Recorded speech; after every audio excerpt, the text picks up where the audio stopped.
Get on in.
into bodies. 1, 2, bodies. Set. Set. Set. Set. Good. Nice. Stretch down here. Feel stretch the hamstring. Nice and long. Into out.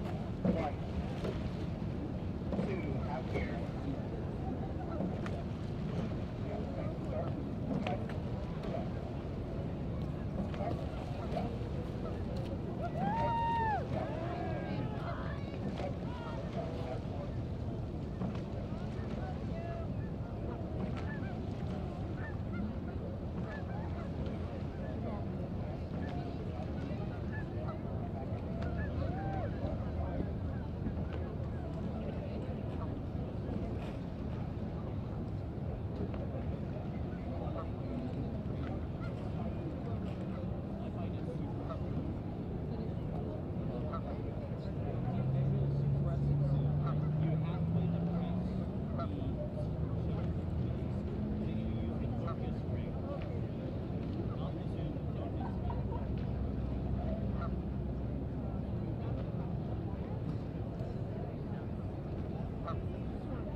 Full strokes here on square, ready, rope.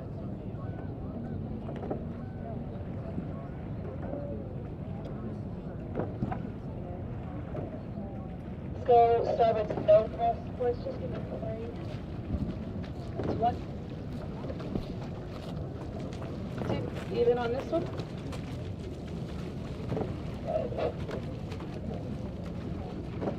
Sternboard, let's just do a quick countdown when you're ready.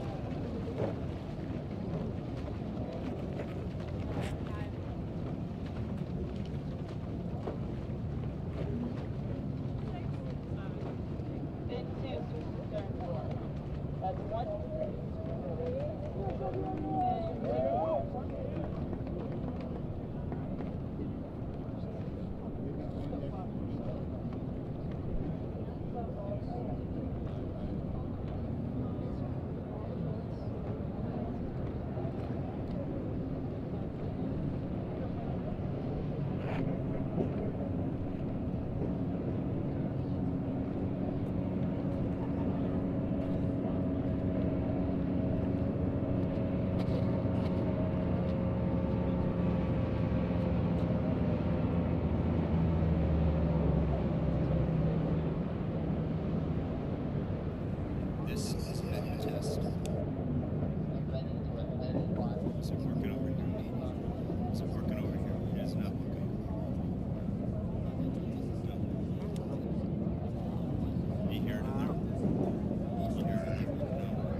Actually, that'd be pretty.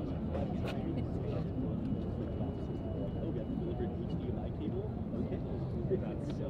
Well, what's the accident from?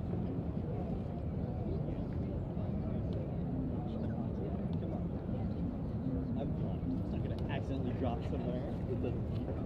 Also, do you have sunscreen? I know Brian has.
Should I put that mic on a little tripod? I think it's okay to just sit. It's just, I know it's okay to do that. It's kind of boring.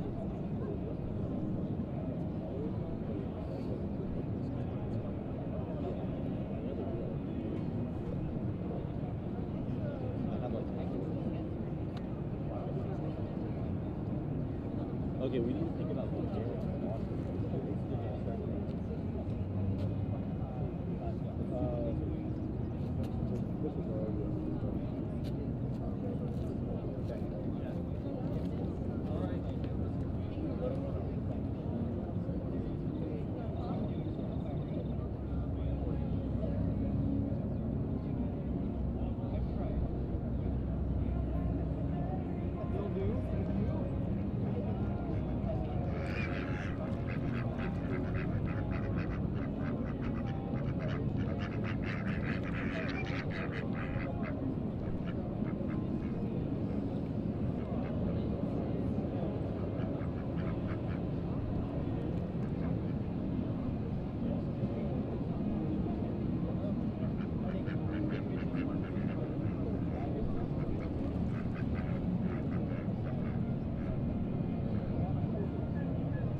running here.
This is a venue test. Venue test.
This is a venue test. Venue test.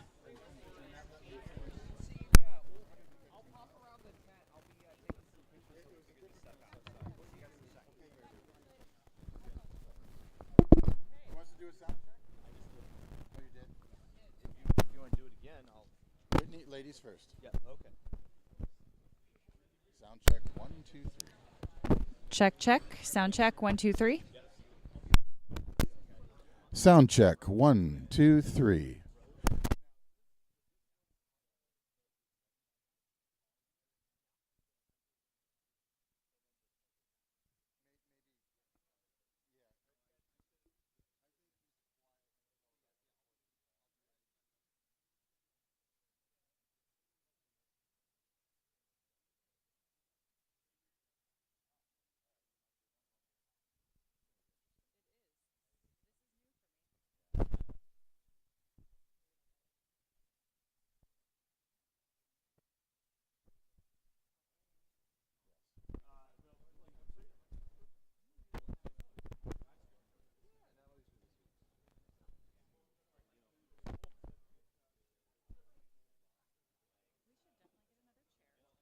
Oh, yeah, I'll get one.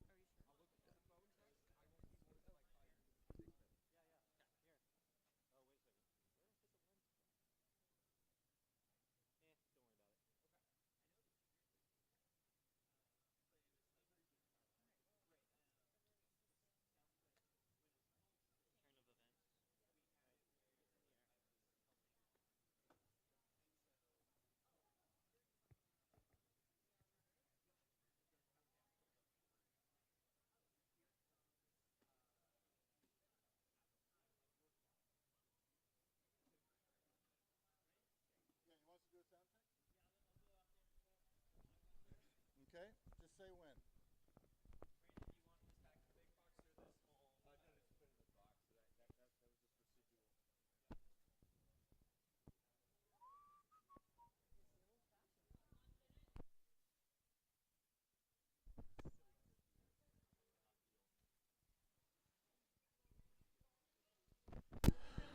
Radio check 1, 2, 3, 4, 5. Check, check. Can you hear it?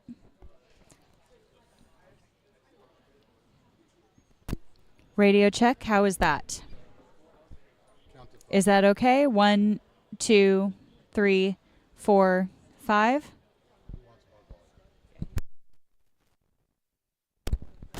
Radio check 1, 2, 3, 4, 5. How is that? Any better on the volume? Check.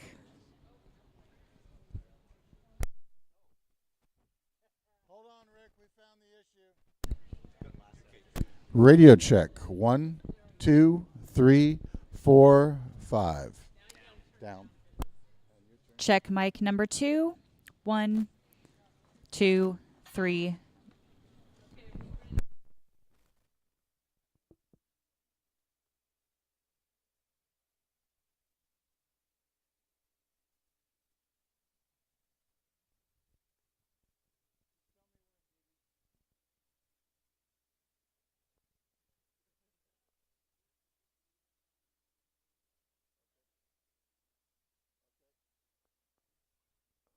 Want me to call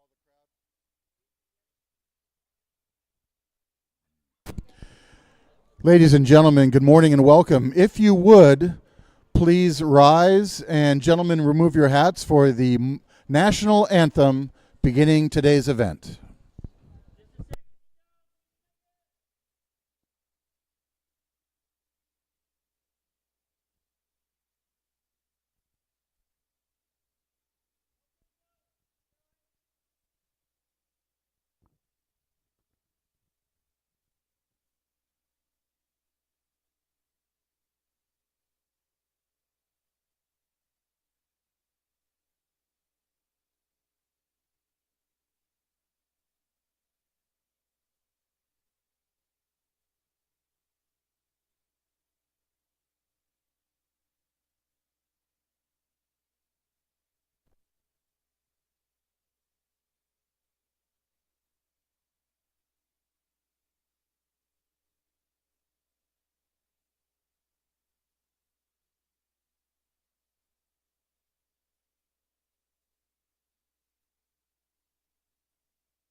Ladies and gentlemen, coaches and athletes, good morning and welcome to another weekend of great collegiate rowing here at beautiful Lake Natoma for the 2024 Western Intercollegiate Rowing Association Championships.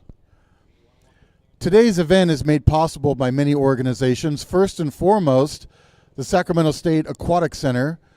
They do a tremendous amount of work to set up the race course here. As you can see, it's beautiful with all the buoyed lanes and all their volunteers staffing the many areas of need. We also give a big thank you to the United States Bureau of Reclamation as they control the water flows through the dam, and they do everything they can to keep it to a minimum to create fair racing across all the lanes and all the way down the course. We also thank the California State Park System for making this venue possible for this event. We will be back shortly to call the races as we begin the day with the heats.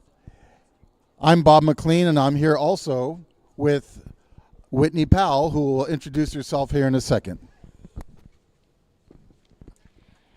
Thank you so much. Again, I am Whitney Powell, coxswain, broadcaster. Very, very excited to be back at WIRA. I have raced here myself quite a few times and am very, very excited to be talking about the great racing that we are going to be seeing this weekend. So thank you very much for staying with us.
All right, and we have race 1, heat 1 of the men's varsity 8 in the blocks here. In lane 1, Orange Coast College. Lane 2, UC Davis. Lane 3, Washington State. Lane 4, Loyola Marymount. Lane 5, UC Santa Barbara. Lane 6, Lewis and Clark. And lane 7, Chico State. And we'll wait here as the guys get ready to go and give you updates as soon as we get started.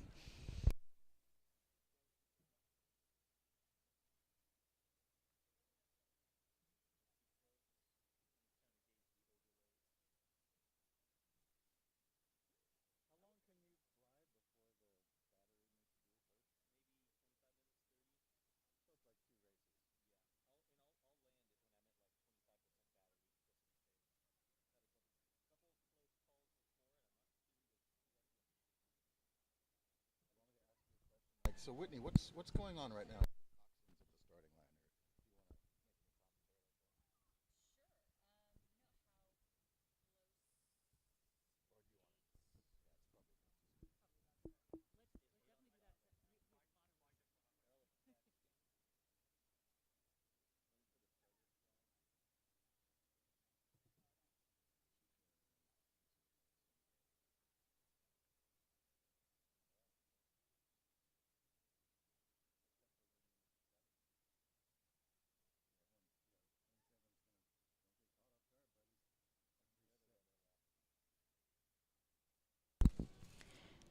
And we have a start. And at this point, of course, right out of the blocks, it is too close to tell who will be in that lead position. But it is looking like UC Santa Barbara was pretty quick off the blocks here at a pretty high rate. We'll see if maybe we can get a rating for you. Santa Barbara has jumped out in front, as has UC Davis. Now, UC Davis has probably rode quite a few times on this waterway, and it looks like Santa Barbara jumping out there has about a rate 41 we are seeing. However, we are looking at Orange Coast College in lane 1 on the outside at about a rate 40 that has moved up into that lead position, followed very closely by UC Davis. Followed not far, actually, by Washington State University in lane 3, and then Santa Barbara in lane 5. Now, since we are just through the 100-meter mark, which is the breakage point, I'm sure we'll see a lot of changes as these crews start to settle into their race pace. But right now, Orange Coast College is in the lead in lane 1, that is along the shoreline. So you will see Orange Coast College in just a bit here, with those beautiful blades flashing in the sun here on this perfect course today. Bob, let's talk a little bit about some of the race conditions here. What are we seeing out on the water? Well, we're seeing optimal conditions, Whitney. This is really perfect water. And what it's giving is all the crews an equal shot here to come down the course at top speed. What we're paying attention to here, as you see, as you said, Orange Coast really out in front here. They had a very aggressive start at a 41. They've settled down to base pace. But Santa Barbara in lane 5 is trying so hard to move up into a top 3 position, which would advance them to the grand final. They've all got clean water, so they're looking good right now, Whitney. And I think really it's a matter of watching lane 5 relative to lanes 2 and 3. I could not agree more. And a lot of that we will probably see changing as we move into the second half of this race. And even as we speak now, we're looking at lane 3, Washington State University, really trying to walk away from UC Davis. You can see the two of them, that coxswain just looking over at that boat, calling for seats over and over again. It looks like lane 3, Washington State at about a 36. So that's pretty good for a base pace here. Yeah, that's a pretty solid base pace, and they have overtaken lane 2 Davis by 5 seats at this point. So your top 3 boats are Orange Coast, Washington State, and UC Davis in that order. We then go open water back to Santa Barbara, and right next to Santa Barbara is Loyola Marymount. In the 2 trailing positions, we have Lewis and Clark and Chico. So that's the call as we approach the halfway markers.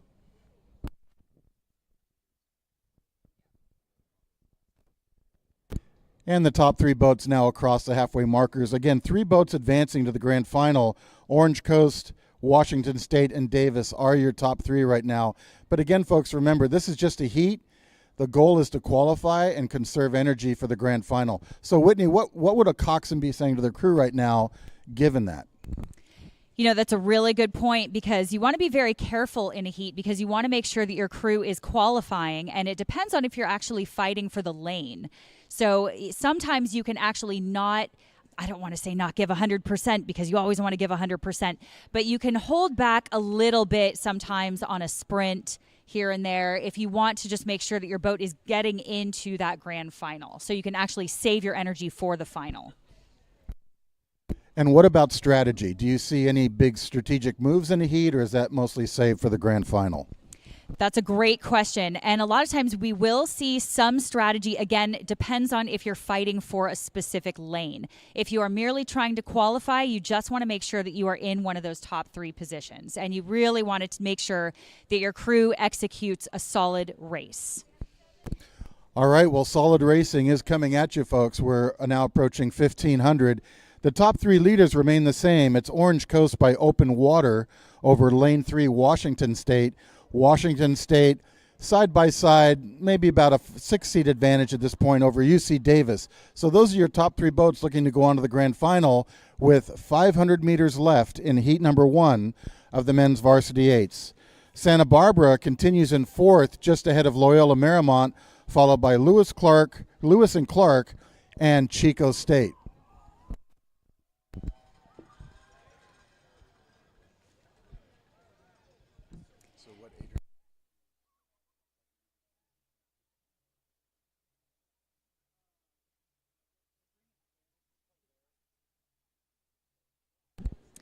And folks, you can see it now. Orange Coast College, the Pirates, and that beautiful yellow Empacher in lane 1 along the shoreline here, coming in that first place position. Now, this is one of those times where they may not have to squeeze out a sprint like you might see in the grand final, but they are in that qualifying position pretty safely right now. So I think we can give Orange Coast College a spot so far unofficially in that grand final, followed not far by Washington State and UC Davis. So those top three positions, I think we can safely say, will move on to that grand final. So here we go with the Pirates coming across the finish line in lane 1 for that first place position. Followed very closely here by Washington State in lane 3. Followed by UC Davis. That fourth place position we will give to UC Santa Barbara. Followed again by Lewis and Clark. And we have Chico State rounding out Heat 1 with one more back here. We have... That's Chico State. Excuse me, we misspoke here. We will say Chico State finishing up here in just a moment.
All right, and here we have Heat 2 locked into the blocks.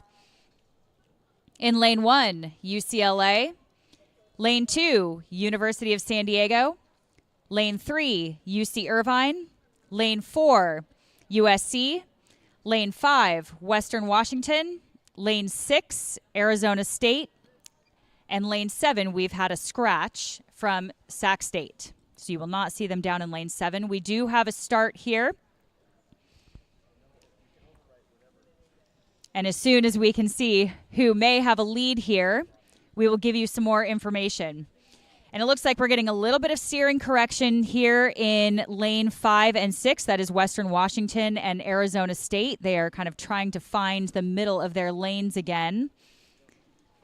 Same with USC, actually, a little bit over to the side. So as these outside lanes sort of get their bearings and find the middle of their lanes again, start going straight, it looks like we have UCLA on the shoreline again, that Lane 1 in that lead position by maybe a half a boat length. But we have not given up on University of San Diego right next to them. So they are also making a push. Now, what are you seeing out here, Bob? We have a four boat race here. All boats are connected with UCLA in the lead after this start. Well, one thing I'm seeing here is clearly a dominant UCLA boat coming out in Lane 1, but the big interest here is the University of Southern California. Now, they've had a real resurgence in their men's rowing program, and we're seeing that here. They're in the third qualifying position ahead of UC Irvine now by 5 seats. So that's big for USC, but there's still a lot of racing to go on.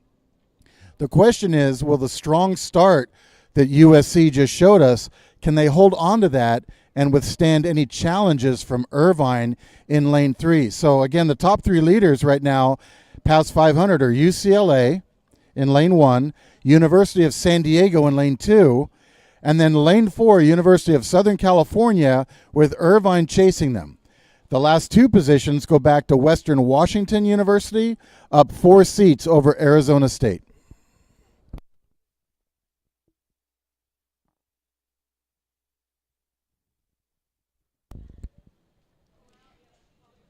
Now, you are absolutely right here. This is a really, really interesting race between UC Irvine and USC. Like you said, this is a pretty big move, a pretty big thing here for USC to actually be overtaking UC Irvine, which is traditionally a pretty strong program, formerly coached by A.J. Brooks, who used to also row at Newport and University of Washington. And USC here still fighting for that third place position, overtaking 6-7 seats now. As soon as we can really tell here, we will give you some better information. But it looks like we have USC rowing at about a 37 here, which is pretty phenomenal. As they come across the halfway point, we will see if UCI, rowing at about a 36, can start to move up on them in that third 500, because that third 500 is where you start to feel your legs starting to go a little bit. You can feel that lactic acid pumping through your legs, and that coxswain, is going to be calling for them to just finish that UC Irvine boat off, but they are not letting go. I mean, this is really a boat race here between these two. I think these are the two to watch. Absolutely, Whitney. And this is where training takes in long-term strategy. A lot of coaches are very good at training their crews to hit that third 500 and maintain their stamina. What we're seeing right now is Irvine is having a stronger third 500. At one point, they were down 5 seats, Whitney. Now they're only down about 2 or 3. And Irvine continues to hold on and challenge Southern California for that critical third qualifying position. So it's still UCLA up in front by open water, followed by University of San Diego. But now Irvine has almost pulled even with Southern California for that third qualifying position. This is going to be the race to watch as we come into the last 500. Irvine is just having a great third 500 as Southern California struggles to hold them off. And there they are. Bows are even now. Irvine has done it. They have pulled even, and now they're overtaking Southern California with 500 meters to go. You are right about that. I mean, this could come down to who is at the catch, who is at the finish, but I guess we'll see in just a few hundred meters who throws down the sprint. This is one of those times where the sprint may matter because they have to squeeze into that grand final. These crews do not show up here just to row a petite final. They are all going to be fighting for that grand final spot. And here you can see UCI really making that push. You know that coxswain is looking over at that other coxswain in the eye and saying, I'm not giving up here. So it looks like we are squeezing ahead just by a canvas, just a little bit. But this is a fight to the death, Bob. This is. They're stroke for stroke right now. Both boats at a 36.5, 37. Look for Irvine. They have the yellow blades right next to them, Southern California. Folks, this is going to be a photo finish between Southern California and Irvine. One of those two boats will go on to the grand final as UCLA and University of San Diego lead the pack. But will it be Irvine or Southern California to go to the third qualifying position?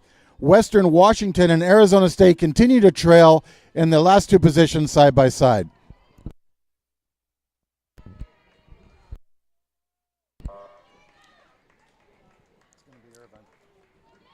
Absolutely. This is quite a nail biter. And here we have University of San Diego finishing second, and it's looking like UC Irvine by a few seats have grabbed that position in the grand final. But what a race by USC. Really have to hand it to them for trying to hold them off. And trailing here again, we have Western Washington and Arizona State that will also be moving on to that petite final.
And we have a quick start here from the Women's Varsity 8 D1 Open, Heat 1. That is Stanford in lane 1, and that will be Stanford Lightweights.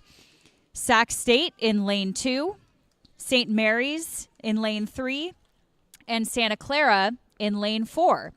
And again, we are very quick off the start, but it looks like St. Mary's has jumped off the start pretty quickly here.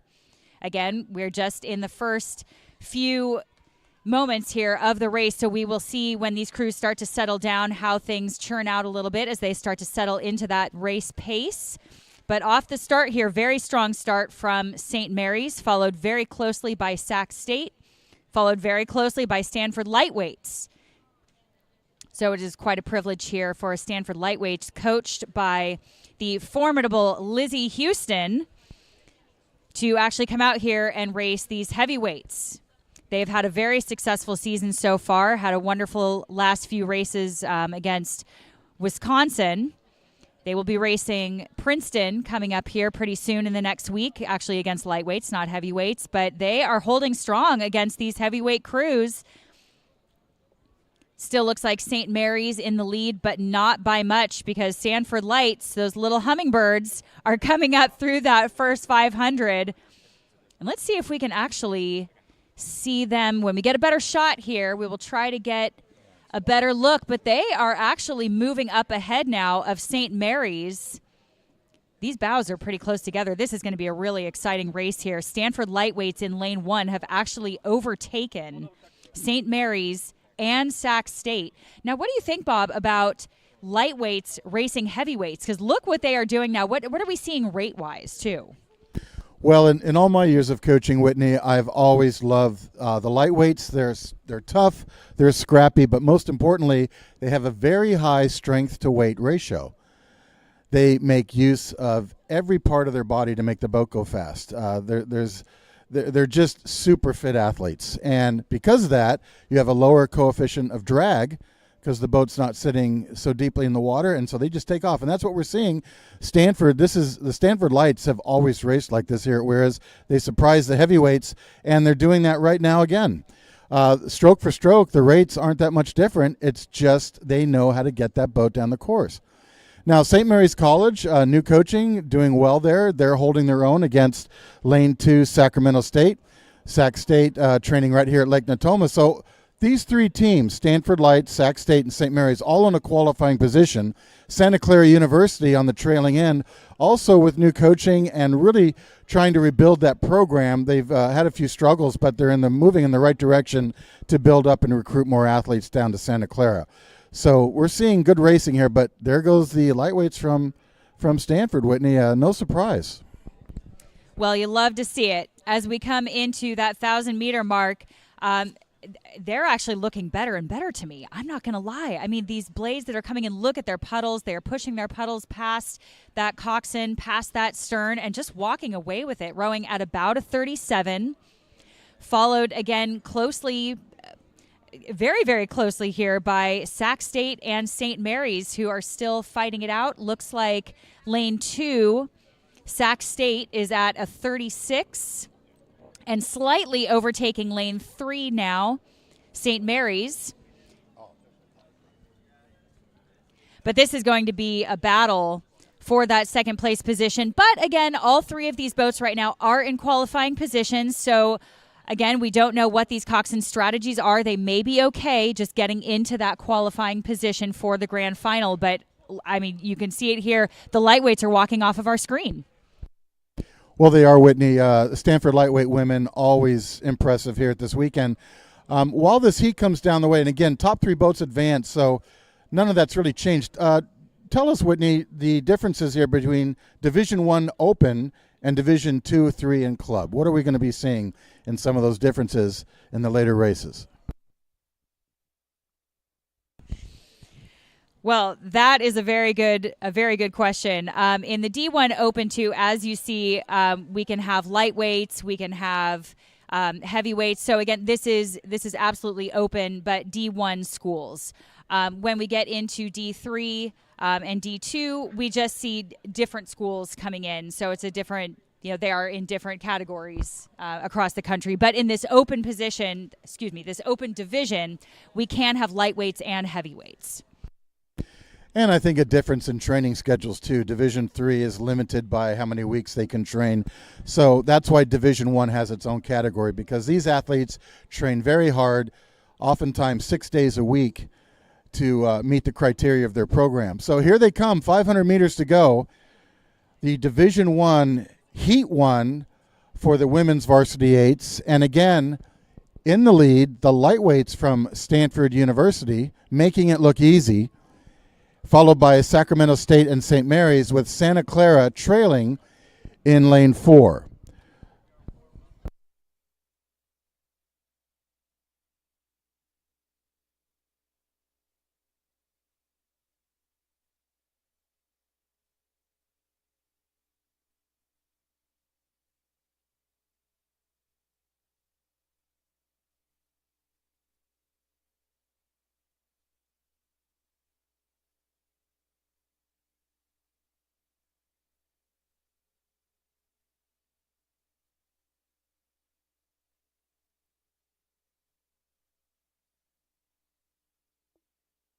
Sure. And as you can see, it will be the Stanford Lightweights, coached by Lizzie Houston, here in lane 1, coming across the line in that first place position, securing their place in the grand final. Followed very closely by lane 2, Sac State. And in that third place qualifying position, that will be St. Mary's. And trailing, we have Santa Clara here. Finishing strong, and we'll be moving on to that petite final.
And we have Heat 2 of the Women's V8 D1 Open.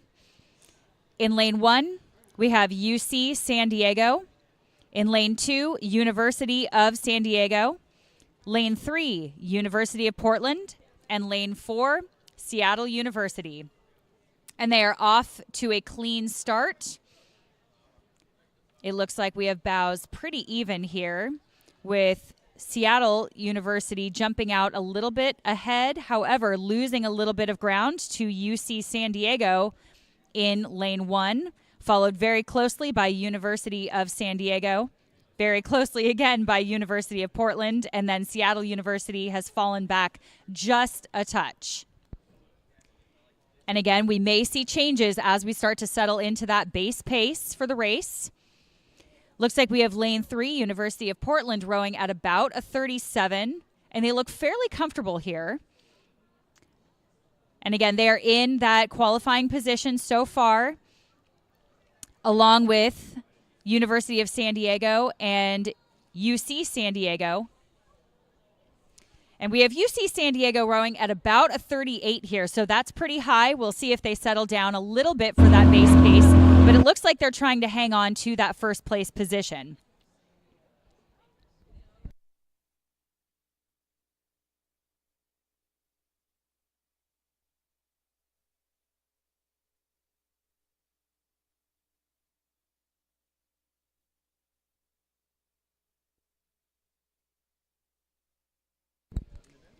And 500 meters in, it's looking like UC San Diego has about a 4-seat lead over Lane 2, which is University of San Diego, which has about a boat length lead over University of Portland. We still have decks overlapping University of San Diego and University of Portland.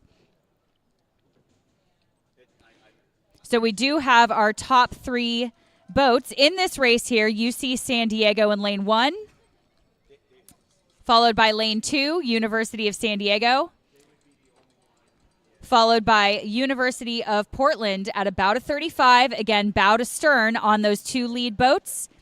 And trailing here, we have Seattle University, which so far is not in that qualifying position, but we will see if we can get them on our screen and see where they are at this point in the race. And as we come up to the 1,000, it's looking like UC San Diego is just trying to fend off University of San Diego a little bit. But again, we'll see if they start to fight for it in that third 500 because they are pretty comfortable in that qualifying position. Well, they are, Whitney, and something I'm noticing here is that Lane 3, University of Portland, they've understroked the entire field. You know, they're conserving their energy. As long as they keep one boat behind them, and right now that's Seattle University, they know they're going to the grand final. These 2 leaders up in front, the 2 teams from San Diego, UC San Diego and University of San Diego, yeah, they're going to head here. They both want Lane 1 or Lane 2 for the grand final, but save the energy is something most coaches would tell their crews, is just qualify and save the energy. Now, one interesting thing, Lane 2, University of San Diego, has a bucket rig, so in the stern. So 7 and 6 seat are both rowing on port side. Now, for the audience that's not familiar with that, that's unusual. Usually the oars alternate port, starboard. So here we've seen a coaching decision to concentrate the power in the stern, and either that can be because of ability to hold a rate, or at the last second a coach may have decided to switch stroke seat from port to starboard. So a bucket rig allows that. It's interesting to see that, and it's working well for Lane 2 at this point as they maintain contact with UC San Diego in Lane 1.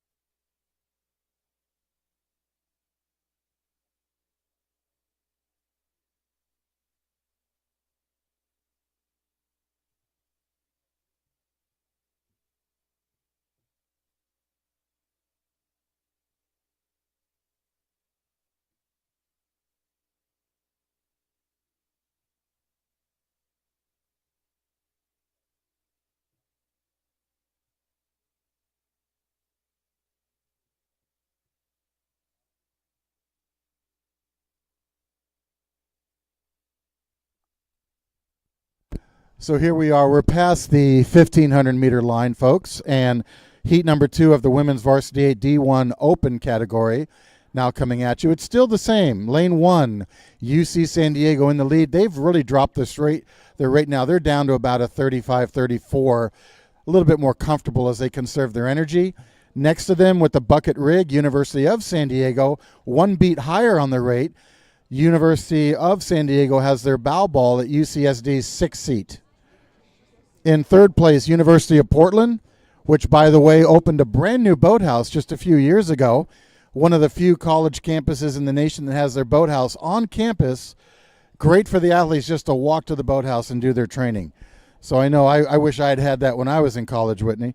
And then Seattle University bringing up the rear.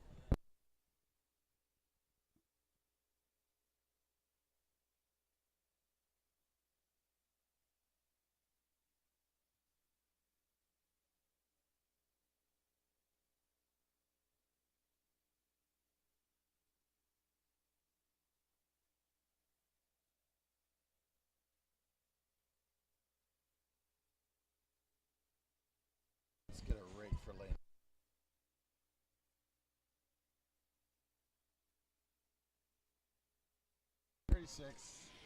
And it looks like we still have lane 1, UC San Diego, rowing at a very comfortable 36 in that first place qualifying position for the grand final. You can hear that coxswain urging her crew on to just hold it here, maintain that first place position as they come across the line, followed very closely by University of San Diego. And those crews will see each other fairly often down in San Diego on Mission Bay. And we are followed here by University of Portland, coming in third very comfortably again in that qualifying position for the grand final, followed by Seattle University.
And we have the start of our next race, the women's V8 D2 3 Club.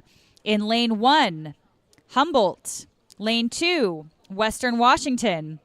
Lane 3, Orange Coast College. Lane 4, Santa Barbara. And lane 5, UC Davis. And it looks like right off the start, we have our leader, Western Washington, followed very closely by Orange Coast College, Humboldt, Santa Barbara, and then UC Davis still connected, but trailing the field here. Lane 2, Western Washington is definitely in the lead here again, still connected by Orange Coast College.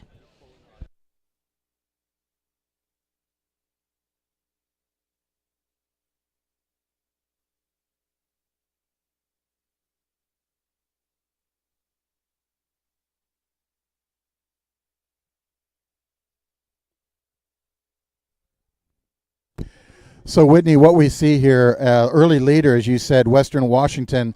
Western Washington and Cal Poly Humboldt, they are arch rivals. They have been fighting each other for years for supremacy, and Humboldt's won multiple national titles at the NCAA level, as has Western Washington. And so they are always duking it out here, and they love to go at each other. And Humboldt rowing up there in the quiet corner of California, but still putting out a lot of good boat speed, and they finally got a new boathouse built for them, so that's great. Now, Western Washington here with seat open water here in this heat. 3 boats to qualify.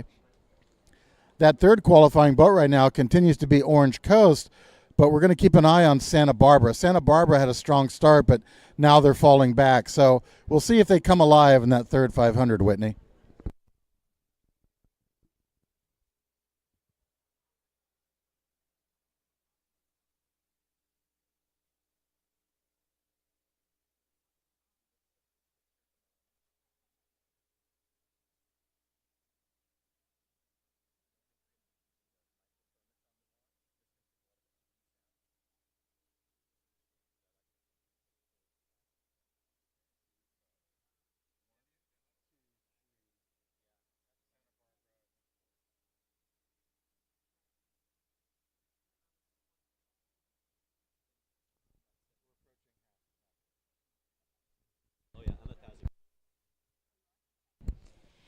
And approaching the halfway point, we have Western Washington as our clear leader, which is bow to stern with Humboldt in lane 1, followed by Orange Coast College. And we have our leader here, Western Washington, clocked at about a 35. Lane 1, Humboldt, we have clocked at about a 38. And lane 3, Orange Coast College, as they cross that halfway point at about a 36. So these women are rowing fairly high here. They are really vying for that qualifying spot, but it is pretty clear right now that we have Western Washington, Humboldt, and Orange Coast College in those top 3 qualifying positions for that grand final. And Whitney, just to give a little more information here to the audience, we have Division II programs, Cal Poly Humboldt, Western Washington, and the other 3 lanes, Orange Coast, Santa Barbara, and UC Davis. UC Davis, a club program, Santa Barbara, a varsity club program, and Orange Coast, an established program for a long time in their community college program, a 2-year program. So what we're seeing here is different levels of athletic training and ability. The club programs, not as many resources, but certainly putting up a good fight here. UC Davis in the trailing position, they compete at the ACRA National Championships. So certainly this is not, they're still gearing up for that. A lot of these teams still go to that regatta after this regatta. So let's keep an eye here on Cal Poly and Cal Poly Humboldt and Western Washington and Coast, but also how UC Davis does against Santa Barbara. Absolutely. It's really fun to see these crews come out here and race at a regional event when they get to move on again and go to Accra and see each other again. So this will be a really, really good gauge for a lot of these crews really this weekend to come up against each other to either move on to IRAs or Accras again. So this is a really great field for them to see a lot of the crews that they will be rowing up against at future dates. And we again will check on our leaders here as we come in to about the 500 to go. It's looking like we see these beautiful blades glinting in the sunlight. I cannot believe the conditions that we have this weekend. We could not ask for better racing conditions. And it looks like as we come in to that last 500, through that last 500, I should say, we still have our very strong and formidable leader, Western Washington, who is absolutely walking away with this, I'm sure with big smiles on their faces as they are suffering through, coming through this this final few hundred meters here. But I think they can comfortably say that they will be moving on to that grand final. It's also interesting, Whitney, that Cal Poly Humboldt also in a qualifying position, but they're at a much more conservative stroke rate, a little bit lower than Western Washington. So save it for the final, right? You've made it, you've qualified, but you're going to have to come back out and do this fight again. So we'll see how the strategy looks in the grand final. But right now it's worked well for these top two boats, just slightly different stroke rates and strategies. Lane 3, Orange Coast in the red hull, continues in that third qualifying position ahead of Santa Barbara with UC Davis in the final position as the Heat 1 of the Women's Varsity 8 Division 2, 3, and Club come to the line.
And we have a start here of Heat 2 of the Women's Varsity 8D2-3 Club.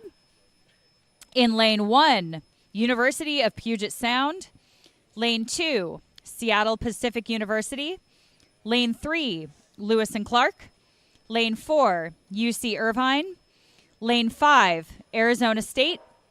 And Lane 6, Pacific Lutheran University. And it looks like our first 3 lanes here are a little bit Pacific Northwest based, and lanes 4 to 6, a little bit more of the Southwest. So we will see if that makes any difference, since these teams get to race each other a few times, actually, before they arrive here at WIRA this weekend. And as soon as we can get a shot, we will give you a leader here. It looks like we are through our breakage point.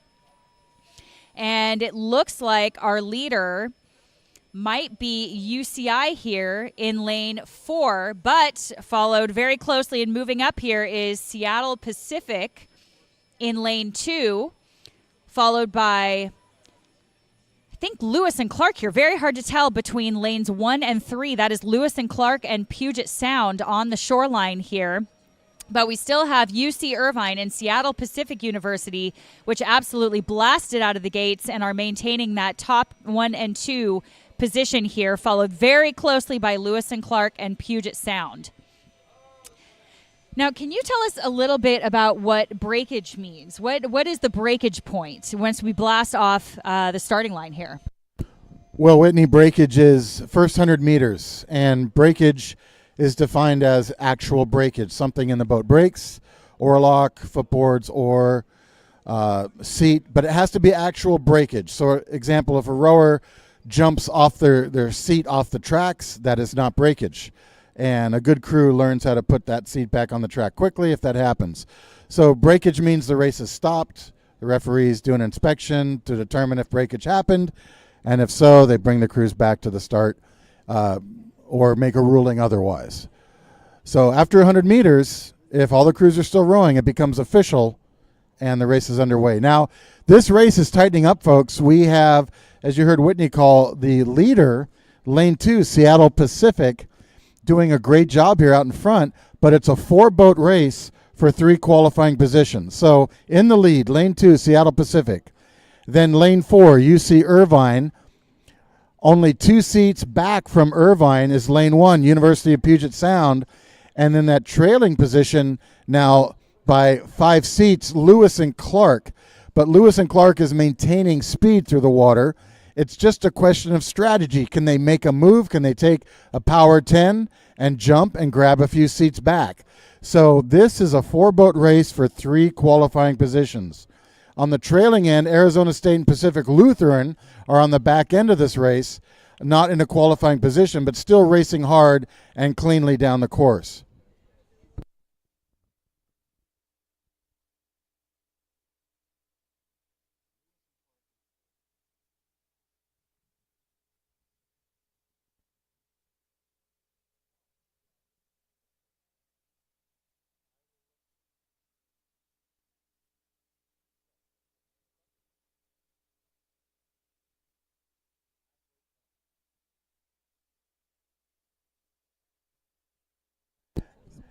And, you know, Whitney, another thing we just noticed here is lane 6, Pacific Lutheran, they've got a double bucket rig in there. Actually, no, it's a double bucket rig. I've never seen that before.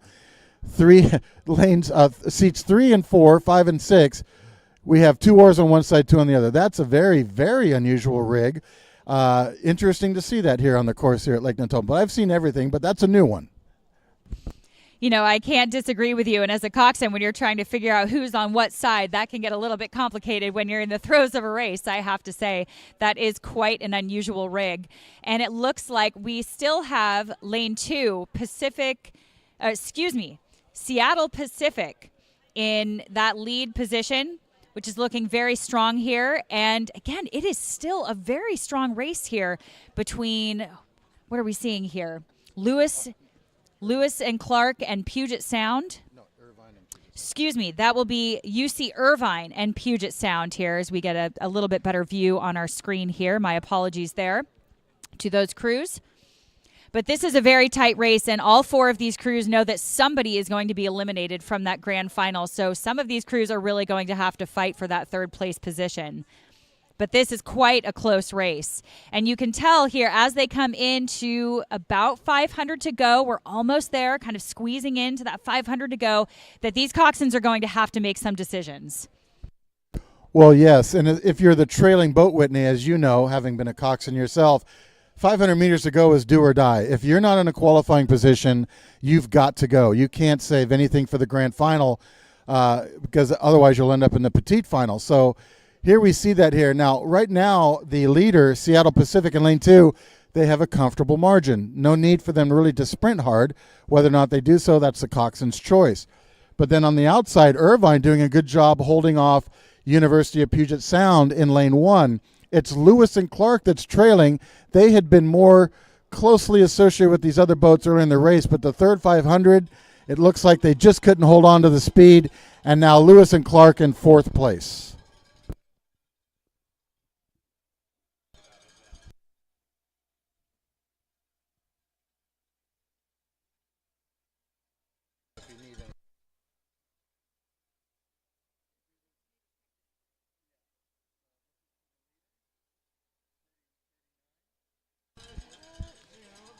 And it looks like we have lane 2, Seattle Pacific University coming in, followed by lane 1, University of Puget Sound, followed by UC Irvine, coming in at about a 38. We will see if University of Puget Sound on the outside decides to sprint and hold off Lewis and Clark. But right now it looks like they are pretty comfortably in that 3rd place qualifying position. And again, crossing the line here, that is lane 2, Seattle Pacific University, followed by UC Irvine, the Anteaters, followed by lane 1, Puget Sound.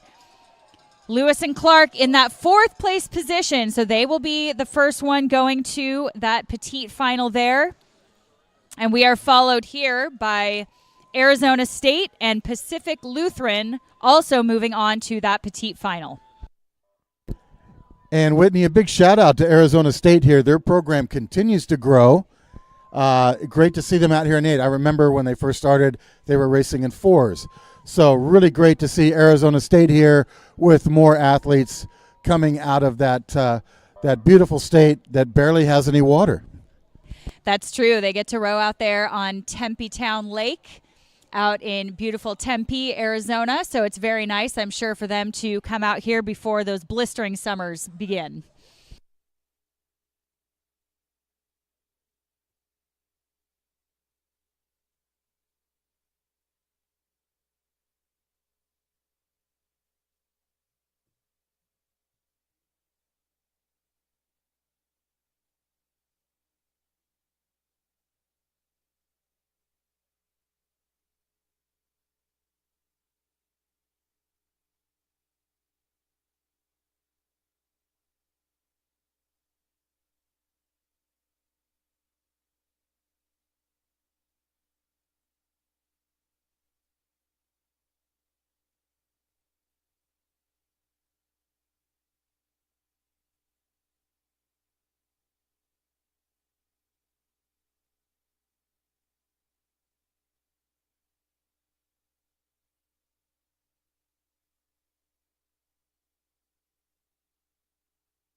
And we have the start here of the men's second varsity 8.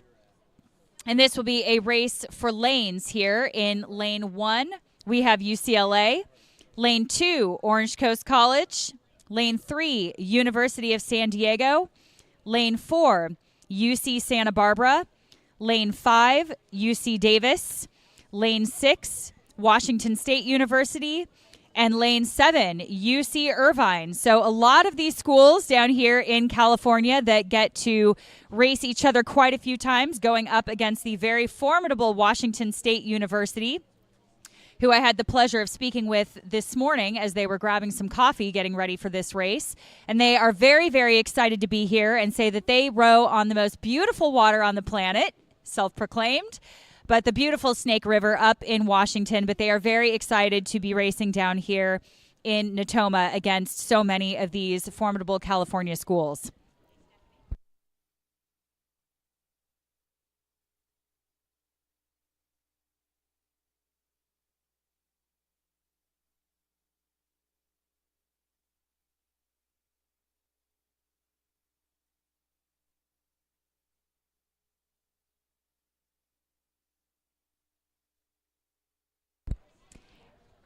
And here we have a beautiful shot on our screen here. It looks like University of San Diego in that lead position, followed very closely by the UCLA Bruins in lane 1.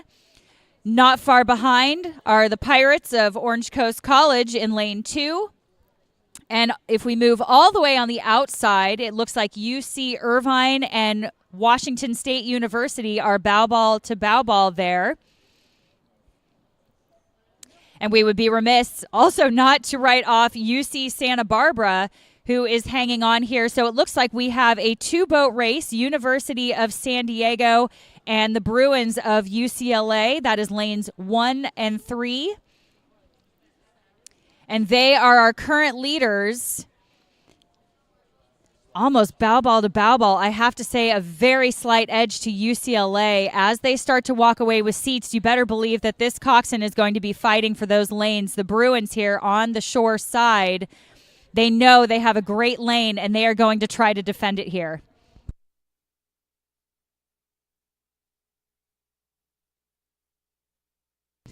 Coming across the 1,000-meter mark, look at this beautiful shot here. Both of these crews settling in at a very strong base pace. The Bruins, I want to say looking comfortable, but I know that they are not comfortable in that boat. They are fighting for this spot here. I want to give them 3 to 4 seats ahead because they are still walking away, pushing those puddles past their coxswain, past those sterns, and they are just digging in here. They are starting to walk away 1 seat at a time, pushing away from University of San Diego as they have left the rest of the field behind.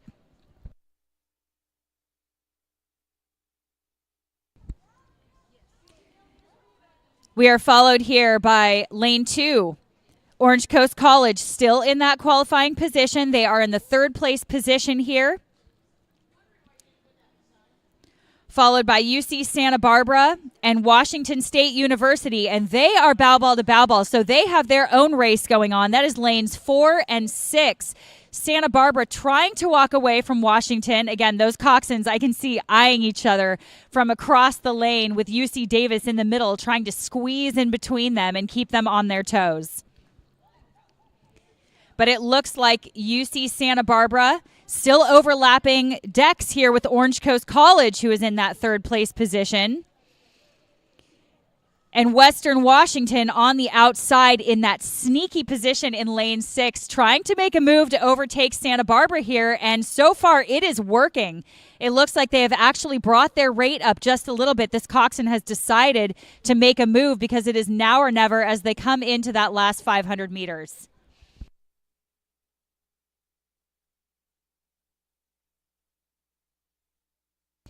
And we will see which of these coxswains decides to take a sprint here to get into that grand final.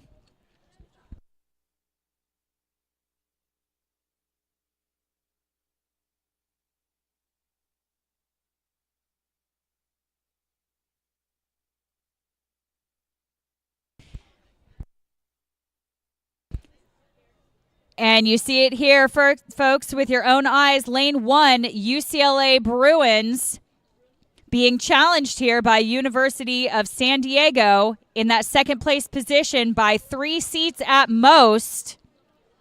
And we will see if these coxswains decide to sprint or not, since they are in that qualifying position. Again, followed in third here by Orange Coast College and UC Santa Barbara, also challenging for that third place spot. Beautiful finish here by the Bruins here in lane 1.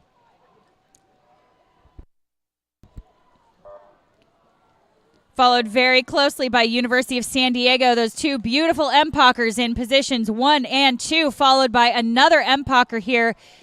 Lane 2, Orange Coast College, coached by Cam Brown down in Newport Beach.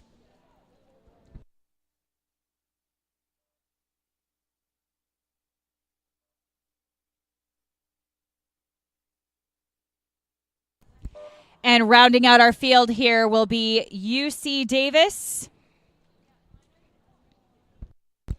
and UC Irvine in lane 7.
And we have a start of the women's 2v8. That is the second varsity 8 of the D1 open position.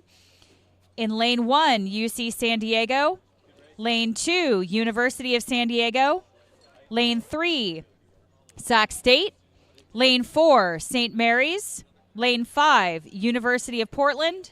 Lane 6, Seattle University.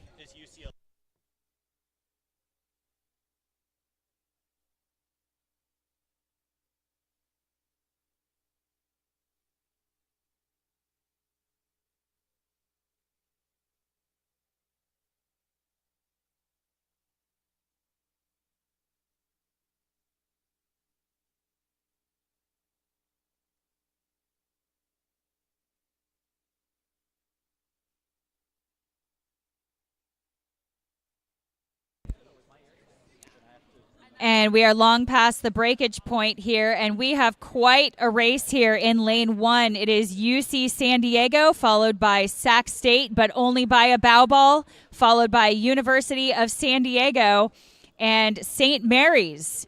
So we have Sac State here, St. Mary's, University of Portland vying for that third place position, but it looks like UC San Diego in lane 1 is our current leader. Again, followed very, very closely by University of San Diego in lane 2 and Sac State.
And about coming into that 1,000-meter mark, we have our leader, UC San Diego, followed very closely by University of San Diego.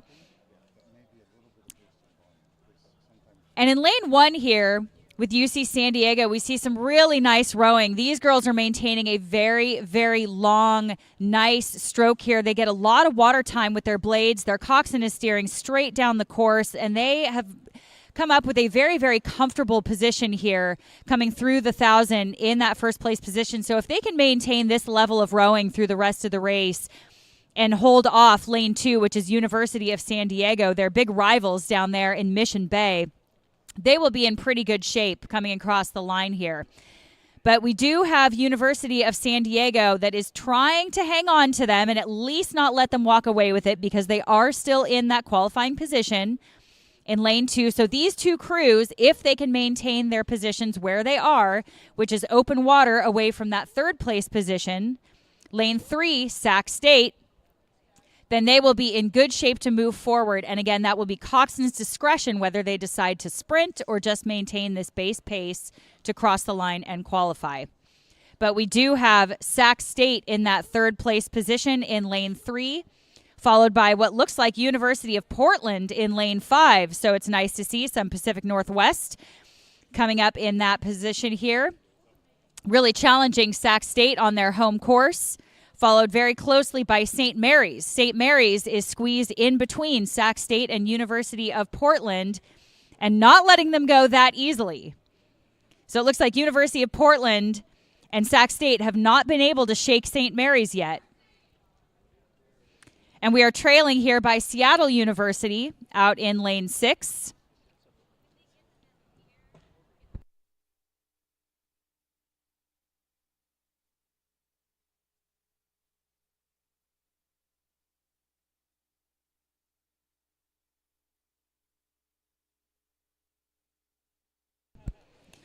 And here, as we are just past the 500 to go, so last few hundred meters here for UC San Diego and University of San Diego, they are just walking away with this race. They are very comfortably in first and second. The two rivals down in Mission Bay see each other day to day and probably have a little bit of insight into how they row. I'm sure they get to see each other so often here that they are very comfortably, again, in that first and second place position. We will see if the coxswains decide to sprint at all or just maintain this rowing rate, this base pace as they take it into the red buoys here through the finish. Who's in third?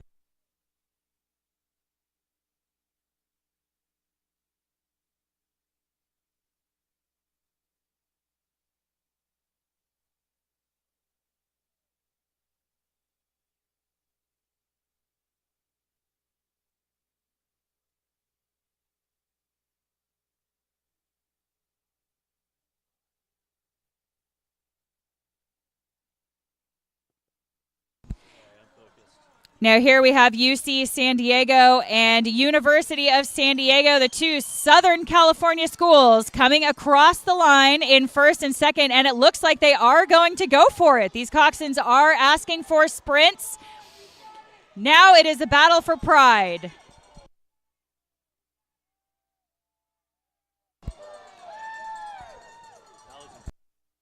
Now I have to give that to University of San Diego on the sprint, who was at the catch and who was at the finish. And we have another race here. Lane 3, that is Sac State on their home course, coming in third place, followed by lane 5, University of Portland, who they were able to shake, followed by St. Mary's. And we will round out our field with Seattle University in lane 6. What a race.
All right, and we have a clean start from the women's 2v8 D2-3 club, Heat 1.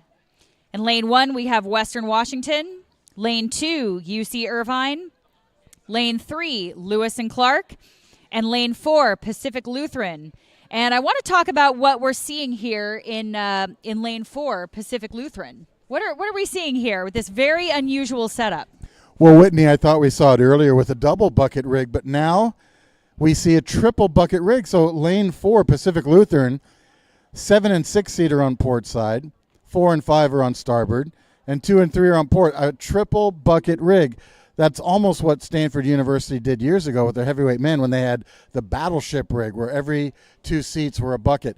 Now, why is that important? Well, bucket rigs can give you a power concentration if you need to balance power on the side, or they allow you to switch stroke seats quickly by switching riggers. But they also come with risks. When you have rowers that close together, if they're not perfectly in sync, you can catch crabs more easily or have a blade get caught in the wash. So it's unusual, to say the least. Hopefully it works out for them, but you just don't see that too often. You really don't. You really don't. That is quite an unusual thing to see. And again, we'll see if that pays off for him. And as we cross the 500-meter mark, it looks like our leader, UCI, is still connected to lane 1, Western Washington. So keep an eye on Western Washington. You never know when these crews are actually going to start to make moves when they are just behind. So it could be a 750 and a 1250. It could be a move at the 1,000-meter mark. We're never sure when these crews are going to chuck it at that first-place crew to see if they can try to overtake. So we will keep our eye very closely on Western Washington in lane 1. So as you heard, folks, the top 3 boats here are still the same, but something else to talk about technique. So something I used to tell my crews, Whitney, is you can go faster just by being more efficient. So if a crew is not placing the blade in the water right in time at the catch, if they're missing 6 inches of water at the catch, that's 220 feet over the course of 2,000 meters. Well, that adds up to a lot of distance. I mean, these 8s are 60 feet long. So you want to be efficient so that every inch of the stroke propels the boat forward. And missed water at the catch equals missed boat speed. And then you're like, well, Coach, why are we down a length? A lot of times it comes back to get the catch in, have a nice tight catch, send the boat. Right. And as you're talking about a nice catch like that, getting the blade in the water, it's not actually hooking it in the water. You actually want to be connecting that blade with the water almost as you're still moving forwards towards that catch position, as those seats are coming up underneath the boat there. And as a coxswain, I know that I'm always asking my crews to kind of let the boat run underneath them, and as they're getting those bodies forward, to let the catch come in as they are moving forward so they don't miss any inch of water. We don't want to waste any millimeter of water. No, you don't. And just by doing that, working just as hard, you go faster. So the efficiency. And the other thing, folks, when you watch these crews come by, is the release when the rowers take the oars out of the water. If you see a sticky release, that's where the blade drags or gets stuck in the water a little bit. Every time that happens, it slows the boat down just a little bit. So coaches are always looking for crisp, clean releases. So back to the racing here for Heat 1 of the women's second varsity 8, D2, D3, and club. Top 3 boats, what were they again, Whitney? I believe it's lane 2, UC Irvine. You got it. That is lane 2, UC Irvine, followed by Western Washington. And it looks like UCI has moved up just a little bit on Western Washington, but has not been able to shake them. And then we have some open water back on what looks like Lewis and Clark in lane 3. And trailing is Pacific Lutheran. And it looks like we actually have some steering corrections here in lanes 1 and 2. They are getting sucked into this race and getting really close to those buoy lines as they are looking over at each other and paying closer attention to each other than they're steering there. So Western Washington hopefully will find their place back to the center of that lane. You can see their starboard buoys getting a little bit close to those oars as UC Irvine is trying to take advantage. Well, Whitney, you just brought up steering. Now, this heat, as you know, the top 3 boats are in position. But tell the crowd a little bit about steering, because some people think it's not a big deal, but anyone in the sport knows it's a huge deal. So, how does steering affect the race? You know, that is a great question, and it makes a massive difference. And our little rudders underneath us may be about the size of a credit card, but it makes a huge difference in the boat. Anytime we are steering or on the rudder, it is actually slowing the boat down a significant amount. And we also have to be very smart about taking off the blocks and steering straight down those lines, because we want our port and starboard oars to be evenly powered. And we want to steer the least amount possible. So the more that we're moving around, bumper bowling through those lanes, the more we are slowing our crews down. So it's just as important that a coxswain goes straight down that line as it is for the rowers to keep even pressure on their blades, on the front of their blades for the entire race here. Well, there you go. So a straight line is a fast line. All right, as we come into the last 350 meters here, the leader continues to be lane 2, UC Irvine. Lane 1, Western Washington, they've had their oars right on the buoy line. I think, as you point out, Whitney, their steering's been a little bit more, I want to say S-shaped as they've come down the course, whereas lane 2, Irvine's had a pretty straight course coming down. Lewis and Clark continues in that third qualifying position, with Pacific Lutheran further back in fourth, still rowing cleanly, but just not matching the speed of these top 3 crews. This is heat number 1, women's second varsity 8s, Division 2, 3, and club now finishing.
Wing rigger, or always wing. And we have the start of Heat 2 of the women's second varsity 8 D2 and 3 club. In lane 1, we have Seattle Pacific University. Lane 2, Cal Poly Humboldt. Lane 3, UC Santa Barbara. And lane 4, University of Puget Sound. And looks like we have a clean start, albeit with a few little steering corrections. You can see the trail behind those sterns there, as we see on our screen. But we'll see if they start to get corrected. And it's looking like off the start, we have Cal Poly Humboldt going straight down the line there in that leading position, followed very closely by Seattle Pacific and University of Santa Barbara. And we'll see how that starts to shake out as they settle into their base pace into our first minute or so of the race.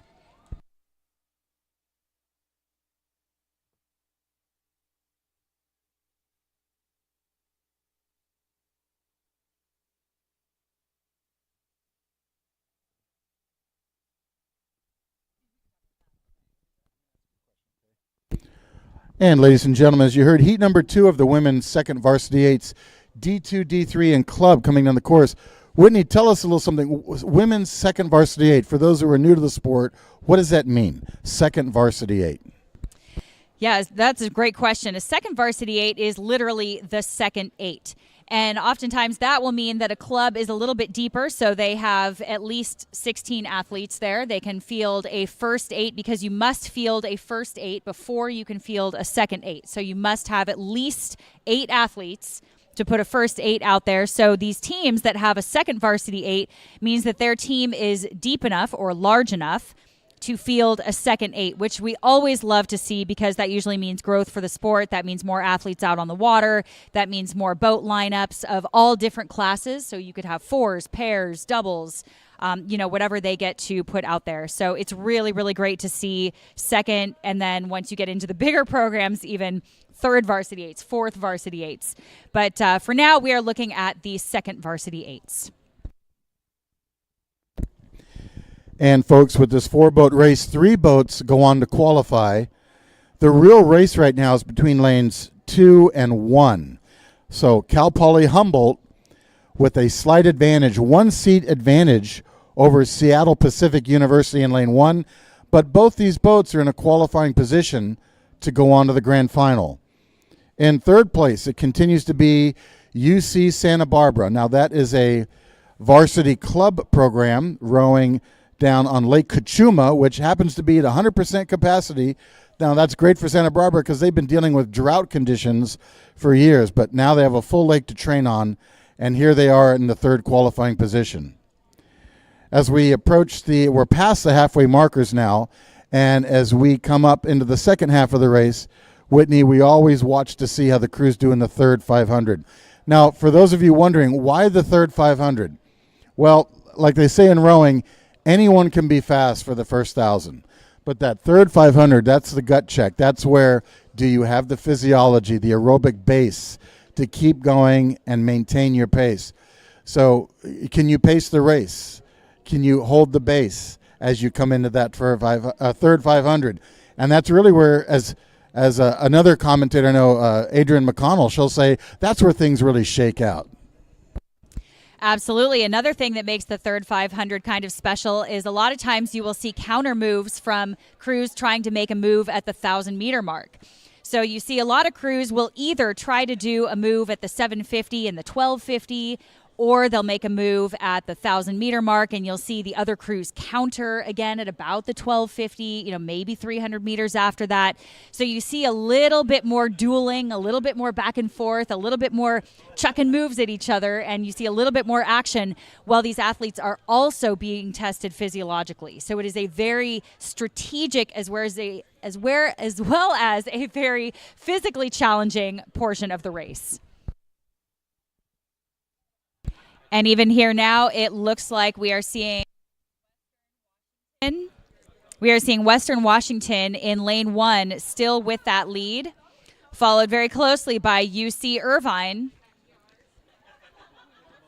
As we start to make our way into the last 500, we still have a little bit to go here before we get there, but it looks like Western Washington is taking the lead here.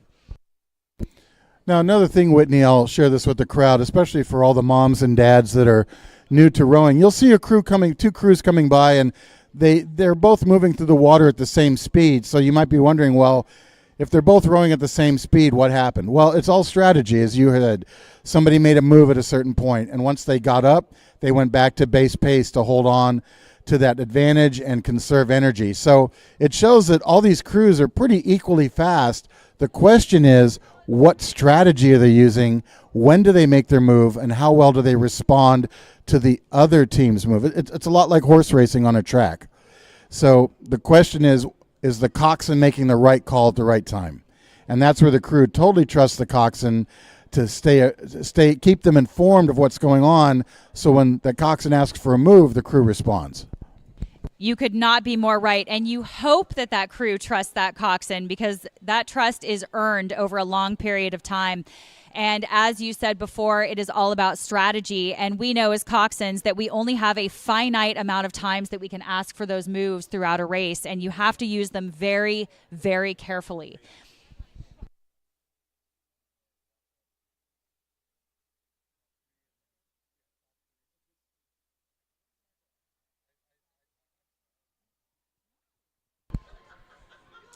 And as we come into the red buoys here, the danger zone, we have Western Washington in the lead position here in lane 1. Just behind them, UC Irvine in lane 2. As you can see in that beautiful white boat, hanging on to that qualifying position there.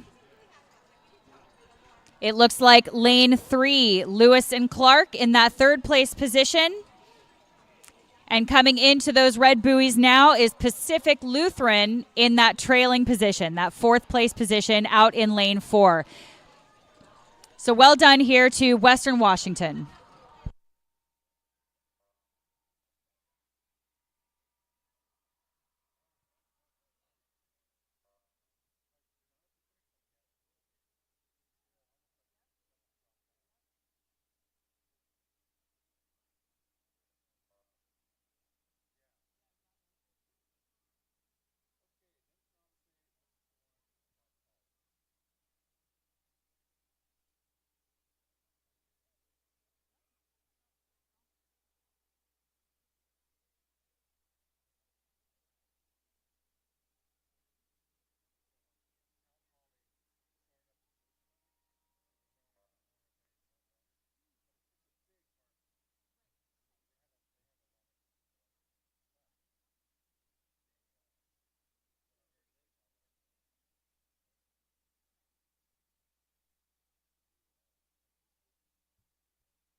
What do you want to do? What did you say?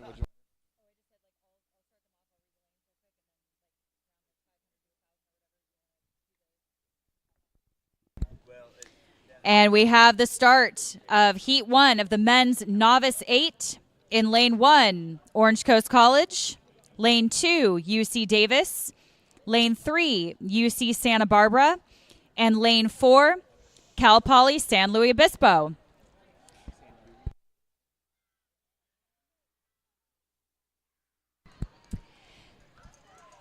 Now, the men's Novice 8 is always a great race, too. We have Orange Coast College in the mix, which is the only junior college in the country. So a lot of times we get athletes that sometimes have 4 years of experience rowing in high school for a 2-year program that gets to go up at ACRA and race IRA level programs and ACRA level programs, which is very, very exciting for a 2-year junior college. So keep an eye on this Novice 8 for the Orange Coast College men, who typically do quite well, coached by Cam Brown.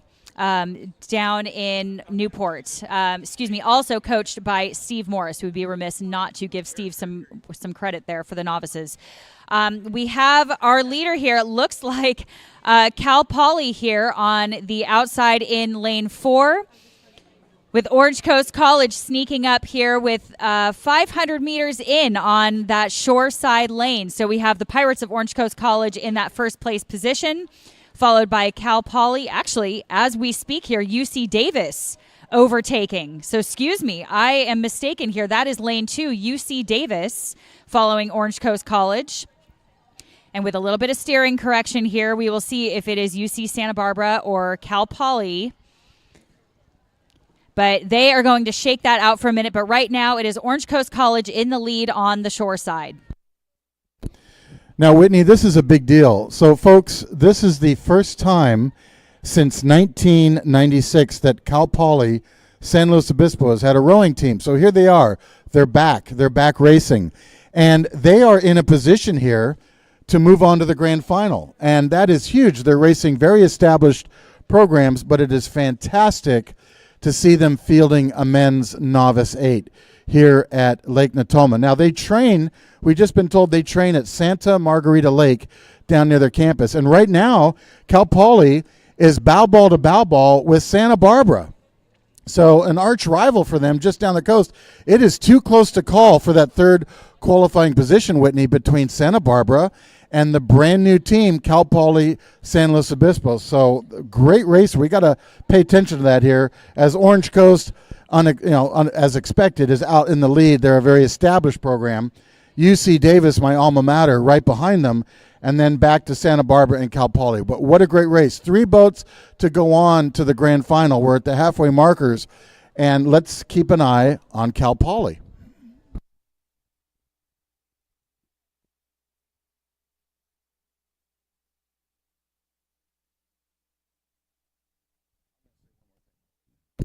Now, another thing, too, novice rowing means you're in your first year of collegiate rowing.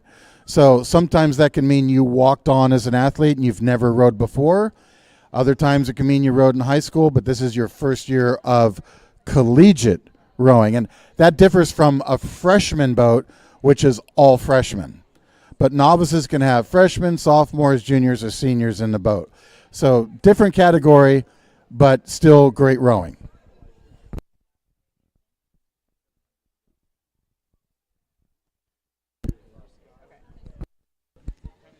Now, I am so glad you said that, because we are coming up on about 500 to go, and I have to say, these crews do not look like novice crews. These crews are rowing really, really well, which is such a testament to some of these coaches here out at OCC. Steve Morris doing a phenomenal job with these crews, as well as UC Davis here in that second place position with just a little bit of open water behind OCC as we come into 500 to go.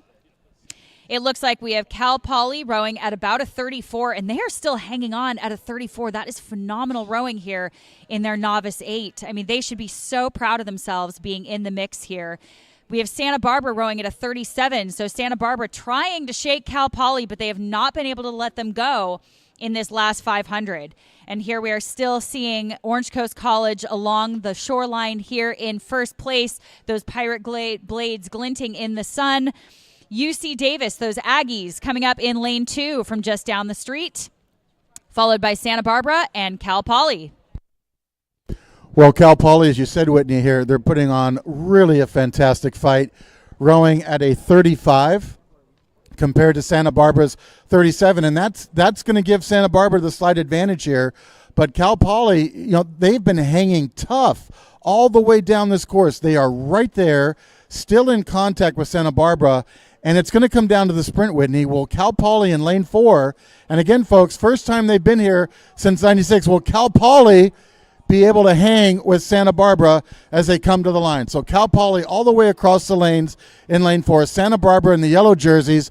Orange Coast first to the line, followed by UC Davis in the blue boat. But look at that race between Cal Poly and Santa Barbara.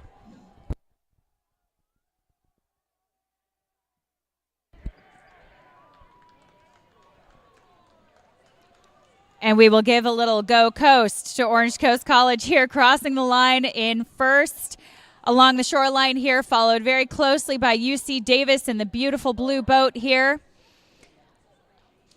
followed by Santa Barbara, who was able to shake off Cal Poly, but this Cal Poly crew should be really proud of themselves coming in fourth here in lane 4. So really well done. Again, welcome back, Cal Poly. It's great to see you out here. And I'll add to that, Whitney. Yes, welcome back, Cal Poly. And they finished in contact with Santa Barbara. So it wasn't even an open water deficit. So really big kudos to Cal Poly for coming out of no rowing to being right there.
All right, we have a start to Heat 2 of the men's Novice 8. Lane 1, we have Santa Clara. Lane 2, Washington State University. Lane 3, San Diego State. Lane 4, Arizona State. And Lane 5, Cal Lights. So again, another lightweight crew joining us in Lane 5. And They're actually doing a pretty good job here in lane 5 on the outside. Again, as we start to settle into our base race, we will see how these crews kind of settle into that pacing for the body of the race here. But right now, our leader is clearly Santa Clara on the shore side here in lane 1, followed maybe by, actually it looks like here we're having these changes constantly, Washington State University in lane 2 by a couple seats over San Diego State, followed by Arizona State in lane 4, and Cal Lights, but not by much, in lane 5. So we will keep an eye on those lightweights out in lane 5. But right now, running away with it is Santa Clara in lane 1. Connected just behind them is lane 2, Washington State University and San Diego State. And we will see if they can start to shake each other off as they get through the body of this race. Again, we want to look for those top 3 crews. So right now our top 3, again, Santa Clara, Washington State, and San Diego. And just behind them, with a bit of open water, is Arizona State from Tempe Town Lake out there. Welcome back to California. And Cal Lightweights in lane 5. And those two have not been able to separate yet, so we have almost a 3-boat race here.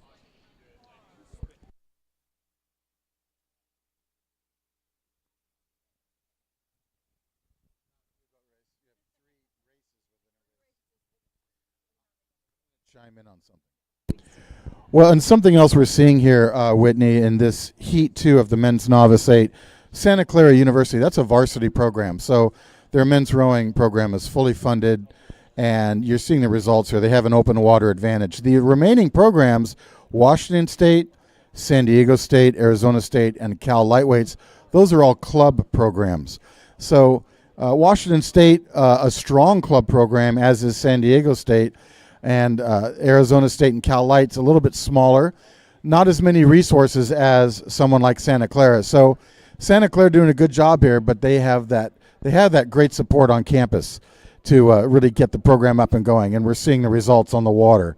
Washington State continues in second, San Diego State in third, Arizona State holding off the Cal Lightweights by 7 seats at this point. But again, top 3 boats go on to the grand final. So Arizona State and Cal Lights, even though they're having a good race between themselves, unfortunately right now they're not in a qualifying position. The pack is spread out. Santa Clara with open water over Washington State in second. Washington State with open water over San Diego State in third. That's the call at the halfway markers.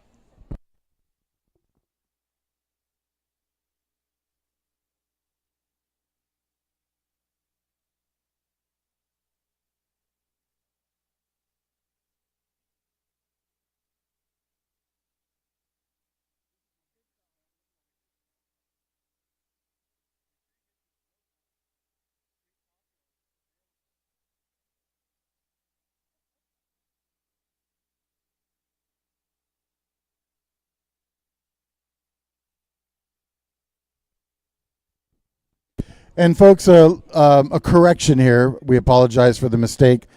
There are 3 heats of the men's novice 8, so only the top 2 boats will be advancing from each heat. We apologize for that error. So right now, those top 2 crews in Heat 2 looking to move on with 500 meters to go is Santa Clara and Washington State. San Diego State is in third, still chasing to try to get into that second qualifying position, but they have an open water deficit to make up.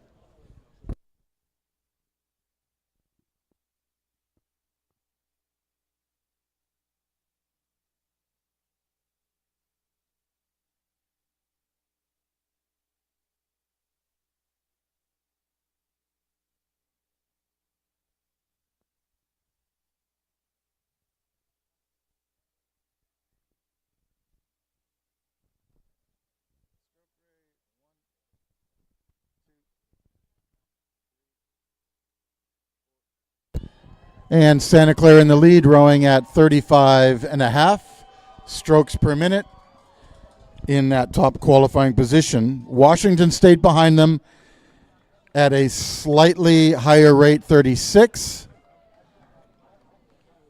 followed by third place San Diego State open water back. So top two boats to the grand final, San Diego State, Arizona State, and Cal Lightweights in the three trailing positions.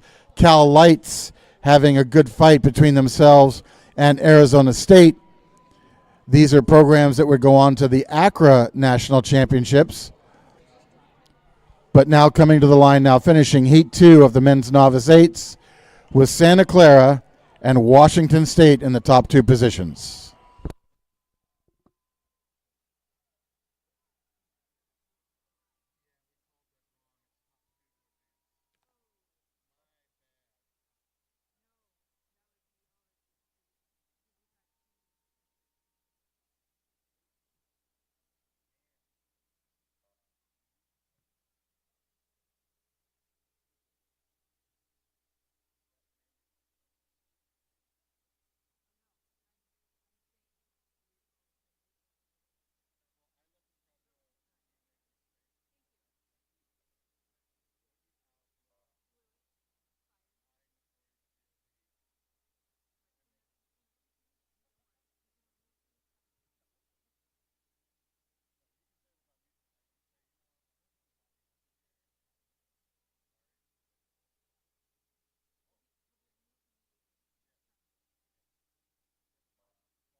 And we have a start here to Heat 3 of the men's Novice 8 in Lane 1, USC. Lane 2, UCLA. Lane 3, Long Beach State. Lane 4, UC Irvine. And Lane 5, University of Oregon. And this will be top 2 move on to the grand final. And we have USC and UCLA in lanes 1 and 2, the big rivals here, of course. A little bit of steering correction here from lane 3. That is Long Beach State. Hopefully they will get that corrected shortly because they are headed for lane 2, UCLA. And it looks like UCLA may be safe from any harm there that may come, but looks like Long Beach has corrected their course and they are back in the center of their lane, but it looks like we have UCLA in that first place position just by a couple seats over USC in lane 1, followed very closely by UCI, who does not want to be ignored here out in lane 4. So UCI is going to try to put up a fight against USC in lane 1 and UCLA in lane 2. So it looks like the field is starting to separate itself again. Top 2 will move on, so UCI is going to have to challenge as we come into that first 500. And our leaders are UCLA in lane 2, USC in lane 1, and UCI in lane 4. Well, Whitney, again, Novice 8's first year collegiate rowing, and these crosstown rivals from Southern California, the Bruins of UCLA and the Trojans of Southern California, side by side here, lanes 1 and 2. Advantage does go to UCLA. Now I'm looking at the UCLA boat here, and I really like the poise in the boat. Lots of rowers sitting very tall, really good swing. And like they say, Whitney, you got to swing for the bling, right? You can't collapse and shut down the lungs. So UCLA is doing that here. They're doing it well. But USC, right next to them, really laying on the power, really good pride coming through their stroke, and they're matching the power. Top through boats go to the grand final, and right now they have a significant open water advantage over UC Irvine in third place, followed by Long Beach State University. And way back right now, off the pace, is University of Oregon. They are not matching the pace of any of these crews. So it's really a race up front here, Southern California and UCLA with Irvine chasing.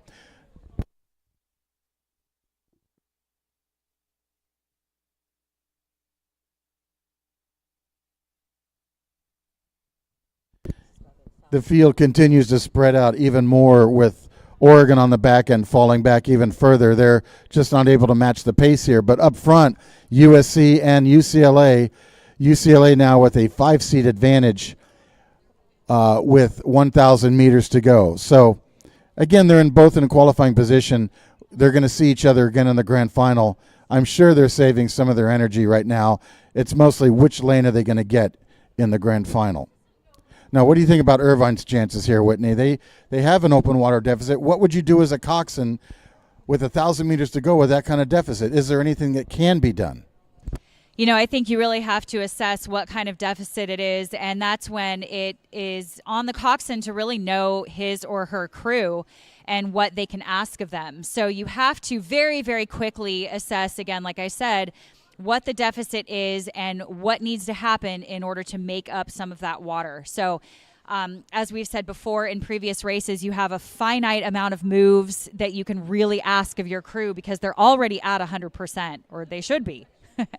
So, again, if we're just, a few seats behind, then, we might be able to squeeze that out. If we're boat lengths behind, then we better hope that somebody ahead of us catches a crab.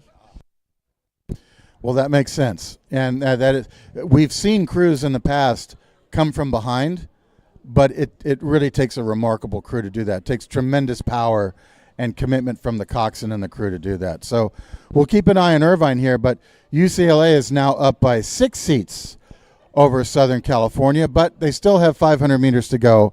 And again, top 2 go to the grand final, and it looks to be still UCLA and Southern California. Absolutely. And you couldn't have said that any better. And well, we do hope if we are that far back that we hope somebody catches a crab. Things do happen in rowing. And so you really can't give up on your crew at all. The race isn't over until it's over. And you really have to finish it, get it done.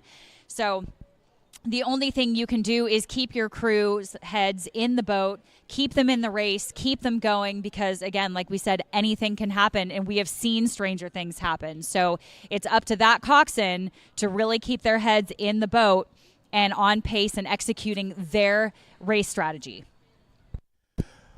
One thing I'm noticing here in the Southern California boat is they have a little bit more length and ratio on the recovery. And as you can see now, they're actually starting to make up a little bit of that water. That length and ratio gives them an extra gear they can go to when it's time to sprint. So as we come into the last few hundred meters here, UCLA's 6-seat lead is now down to only 3 seats, as Southern California has used their length and strength to their advantage as they come into the sprint. Just as you said that, I want to give a little shout out here to this UCLA bow seat. Really doing a nice job swinging all the way in the bow. It's very easy for bow pairs to get sucked into sitting up a little bit more, starting to rush a little bit because they get excited and feel like they're going to get left behind. Because look at this UCLA boat. Who is at the catch and who is at the finish? Who are you giving that to? That went to UCLA, but USC was down only 1 foot. 1 foot, folks, at the finish line. That's going to be a fantastic race in the grand final. I can't wait to see it. That was a who's at the catch and who's at the finish moment, and those are the races that I love to see. So I'm excited to see those rivals, UCLA and USC, duking it out in the grand final here. And it looks like we have lane 4, UCI. Finishing here, rounding out our field, Long Beach and University of Oregon out in lane 5. It wasn't that long ago, Whitney. I remember University of Oregon was consistently a contender and really winning a lot of medals at ACRAs. So they tend to start later and they gain speed over the season. So we wish them well, but right now it's a rough day. But finishing cleanly. So we move on next to the women's novice 8s coming up next.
And we have a clean start here for the women's Novice 8 Heat 1. Lane 1, Santa Barbara. Lane 2, UC Davis. Lane 3, UC Irvine. Lane 4, San Diego State. Lane 5, Long Beach State. And lane 6, Cal Poly San Luis Obispo. And it looks like our early leader here with this beautiful drone shot on our screen is UC Santa Barbara, followed closely by UCI. Followed very closely and still connected to UC Davis and UC San Diego.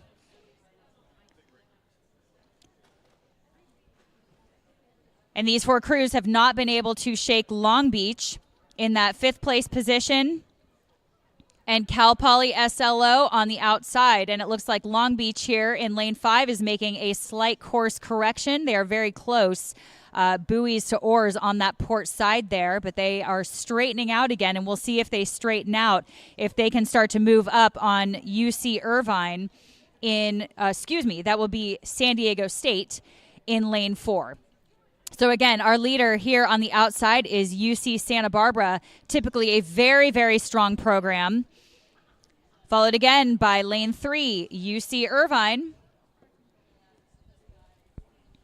Followed, which looks like now we may actually have a change. We'll see when we can get a little bit different view here, if that is accurate or not. But it looks like San Diego State University has actually overtaken UC Davis just a little bit in lane 2. As we swing around here, we'll get a better view of our placing. San Diego State 4 seats.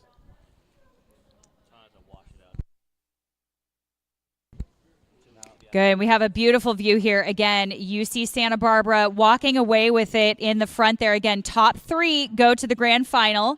And right now, our top 3 leaders are UC Santa Barbara, UC Irvine, and San Diego State University. Followed by our second boat race going on here. That is UC Davis in lane 2, Long Beach State, and Cal Poly.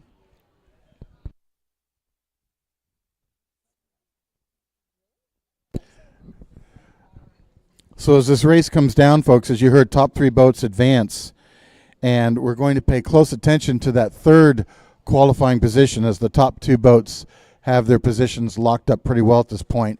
That 3rd and 4th place race, again, we'll be back shortly with an update, but it was between San Diego State University and UC Davis.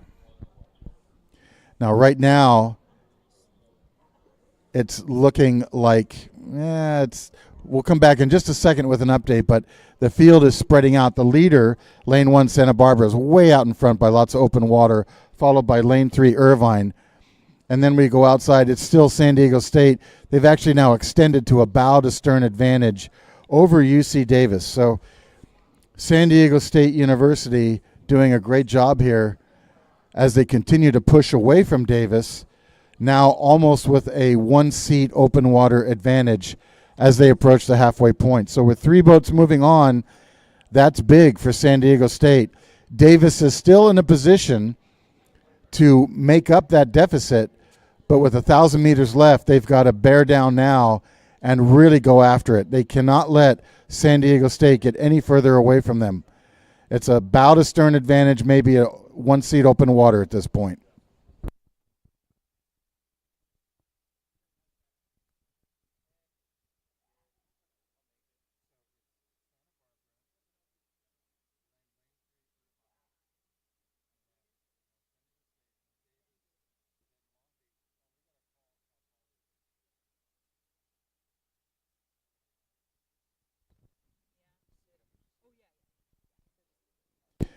And the field now past the halfway markers. It continues to be San Diego State in 3rd, but Davis has moved up a little bit. They've taken about 2 seats back from San Diego State. So the 3rd 500 becomes critical.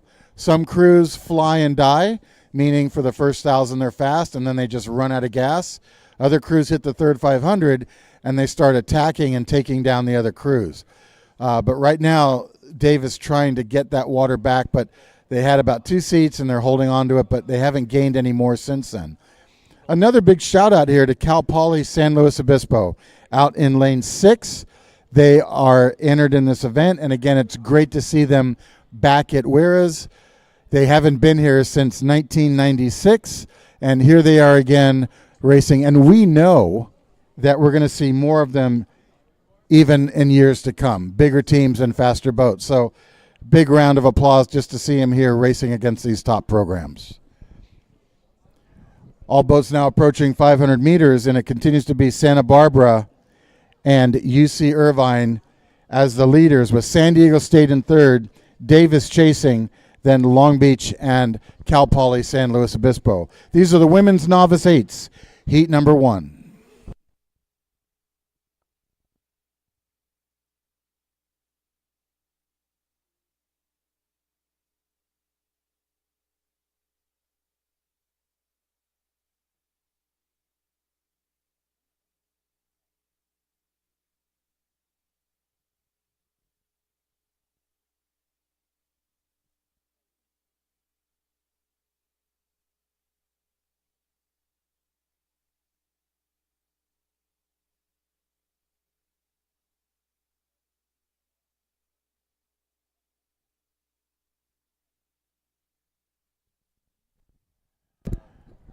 A really dominant boat here coming into the last 200 meters. That's Santa Barbara in the yellow unisuits. As you can see, they keep extending their lead. These are the novice women from the Gauchos. And they have been rowing very, very cleanly all the way down the course. They keep taking more and more water from the competition. Second place continues to be UC Irvine, followed by San Diego State, with UC Davis still chasing here in Heat 1 of the women's novice 8s, and the trailing boats from Long Beach State and Cal Poly San Luis Obispo.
And in Heat 2 for the women's novice 8, we have lane 1, Santa Clara.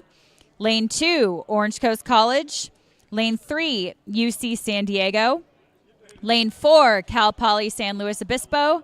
Lane 5, Cal Lights. And lane 6, University of Santa Barbara, that is UC Santa Barbara, and that is their B boat. So a few of these crews here actually have A and B boats, which speaks volumes about their program. So it's really great to see. We have Cal Poly and we have Santa Barbara that have A and B novice women's boats. So again, a testament to how these coaches are building up their programs to be a little bit deeper, to be able to field a few different novice 8s here. That is really, really great to see. And as soon as we get a shot here, we will give you the current leaders. And again, this is top 3 that will move on. And it looks like our current leader is lane 3, UC San Diego. And we have some very close racing for those next few positions. We have lane 4, Cal Poly. We have lane 5, Cal Lights. And it's looking like lane 2 here, Orange Coast College. So we have Orange Coast College, Cal Poly San Luis Obispo, and Cal Lights really vying for that second place spot right now. And on the outside lanes here, we have Santa Clara and Santa Barbara. That is their B boat for Santa Barbara. But again, in that lead position pretty comfortably here is UC San Diego.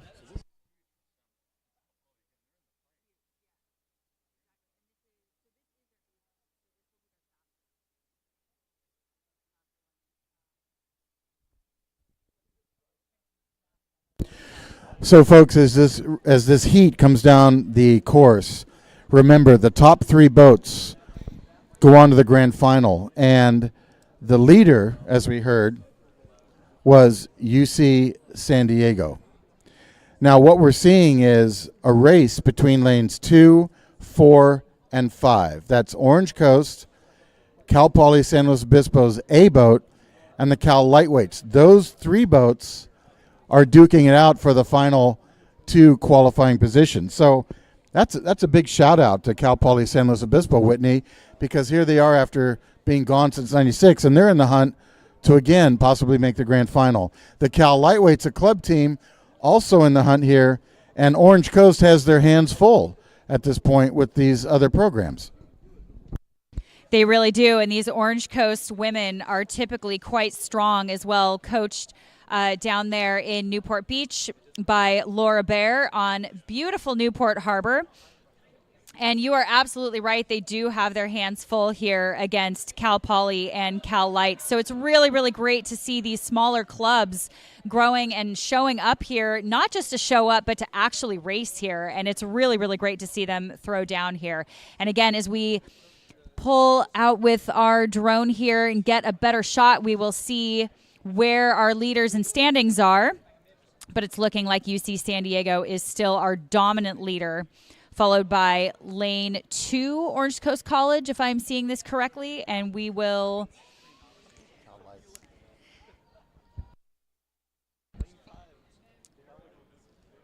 excuse me, as we get a better shot here, we are looking at Cal Lights in that second place position, trailing UC San Diego, who is our dominant leader, followed by Orange Coast College in lane 2, and Cal Poly in lane 4.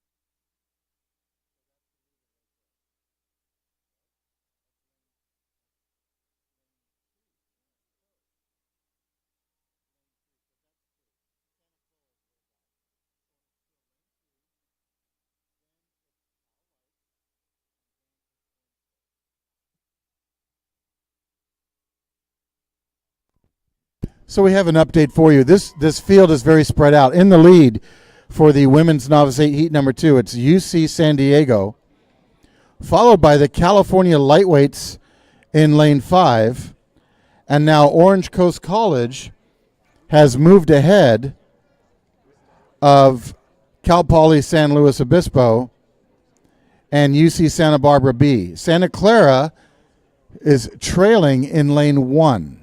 So 3 boats going to the grand final. Right now, those 3 continue to be UC San Diego, Cal Lightweights, and Orange Coast College for heat number 2 of the women's novice 8s. Quite a spread out field here, Whitney, and it made the viewing a little difficult on the drone, but here they come, and it's pretty clear. Again, UC San Diego looking dominant. Orange Coast, as you said, they had their hands full, but now they've got a clear shot at this as they chase down the Cal Lightweights, who are in second place.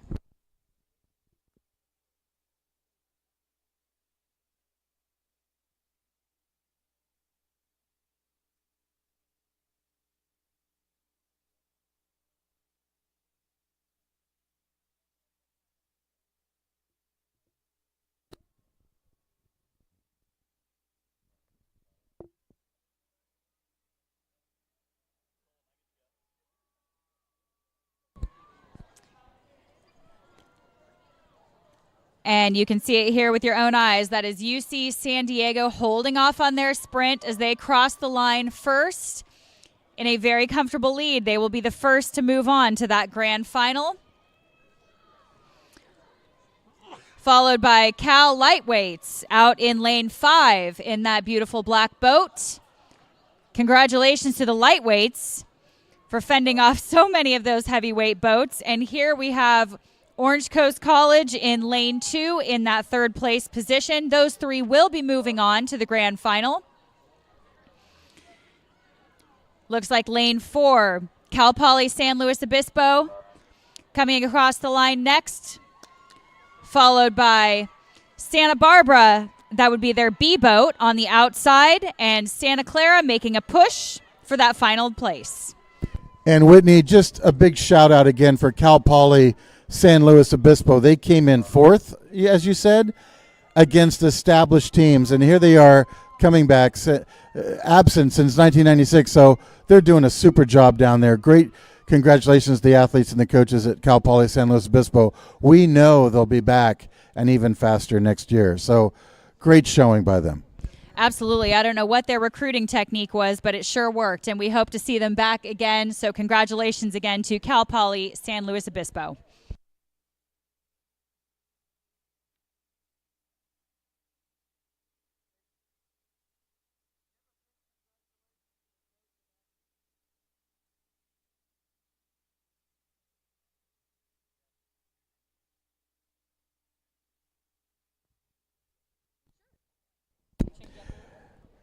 And heat number 1 underway for the men's varsity 4s. These are the top varsity 4s from each program. In lane 1, University of Oregon. Lane 2, Seattle University. Lane 3, Loyola Marymount. Lane 4 is empty. Lane 5, University of San Diego. Lane 6, the B boat from Western Washington University. And lane 7, the B boat from Arizona State. Now, coming out here, we are looking at 3 heats, so top 2 boats will advance.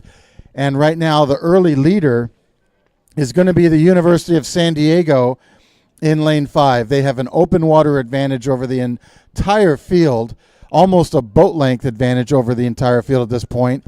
And then the next closest crew in position is going to be the outside lane. It's going to be the B boat from Arizona State University. We then go back inside to lanes 1, 2, and 3. University of Oregon, Seattle, and Loyola Marymount. They are all bow ball to bow ball here just past the 500-meter line. And they've got to look on the outside here as the B boat from Arizona State is hanging with them.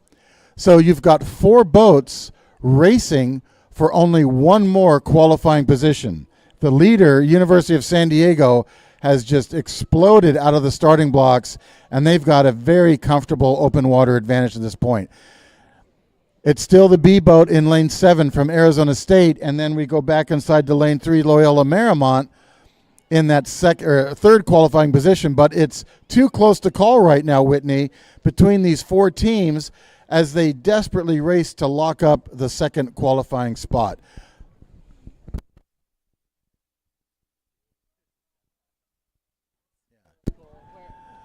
Lane 7 still hanging tough. And again, folks, this is the B boat from Arizona State. And Arizona State's program has been getting stronger and faster every year. And now we have some movement. Loyola Marymount, which was in second place, is now being overtaken by Seattle University. Seattle up by a foot over both Loyola and Oregon. So it's still a four-boat race for second place as University of San Diego continues with an open water lead for first. These are the men's varsity fours. Heat number 1 of 3 heats. Only 2 boats advance, and it's between Arizona State B and Seattle for that second qualifying position. Now, Whitney, these are bow loader fours where the coxswain's laying in the front. The coxswain can't see what the rowers are doing. How does that change the race call and strategy? You know, you took the words right out of my mouth. I was thinking the same thing with this 4-boat race we're seeing here as we're crossing the 1,000-meter mark, because you have to keep in mind that these coxswains are buried in the bow of this boat. So all they can see are tiny little bits of the boats on the outside of them, and you really have to use all of your senses as a coxswain to listen and to watch your peripheral vision, because it's so easy for boats like Arizona State to sneak up behind you on the outside without even noticing when you are looking at these 2 boats. Like Seattle University has Oregon and Loyola right on the outsides of them, but they can't necessarily see Arizona State on the outside, so they better keep an eye on them. It is a lot more difficult to see, and you have to kind of trust your rowers a little bit while also keeping their heads in the boats and keeping their minds in the game here. So this is a great race we are seeing. It still is. And so what you're saying, it can be like a sneak attack from the middle of the pack, right, with these bow loader fours. That's exactly it. Well, we're still seeing that Arizona's B boat is hanging tough here. Seattle has moved into that second qualifying position. So that's Seattle University. Chasing them is the B boat from Arizona, then University of Oregon in 4th place, and then Loyola Marymount, which was strong for the first 1,000, slipping back to 5th. We then go to Western Washington's B boat in the final 6th place position. 2 boats to advance. Right now, it's University of San Diego in the lead, but still too close to call, Whitney, between Seattle and Arizona State's B boat.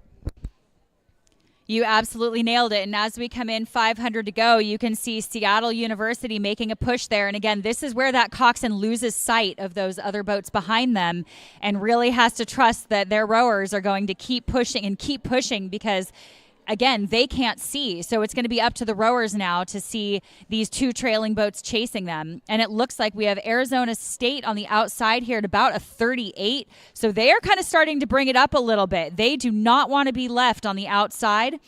Our leader here in this race is in 2nd place, but our leader in this little 4-boat race here is Seattle University at a 34. So they are still rowing quite comfortably here at a 34, but still walking away from the field. Now, Whitney, that's important because as a coach, I would tell my crew, you want to understroke the competition so you have that higher stroke rate you can go to. And that's exactly what Seattle's doing. They're at a 34 compared to Arizona State 38. Seattle has a little bit more length and recovery ratio that's letting the boat run and send better. And now when they go to sprint, they can go to a higher gear. But it's still too close to call. This Arizona team is tough, and Seattle's got their hands full, Whitney, as they come to the line. Who's going to take 2nd place here? You know, I'm so glad you said that because I really wanted to give a shout out to Seattle University for their patience. I mean, they have been waiting to make this move and waiting like they are just hunting their prey. And look at them go here. They're walking away from the other 3 boats.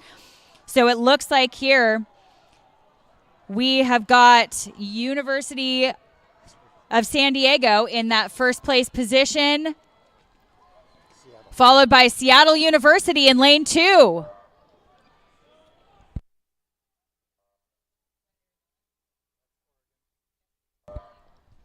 Followed by Arizona, Oregon, Loyola, And Western Washington will round out our field. What a race. Very well done. Very exciting for that first heat of the men's varsity fours. Whitney, I have to give a big shout out to that B-boat from Arizona. That was a race all the way down the course with Seattle, and it literally came down to the last 5 strokes. So tough racing, really great racing from Arizona State. That's a tough loss, but a well-fought race.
And we have the start of Heat 2 of the men's varsity 4.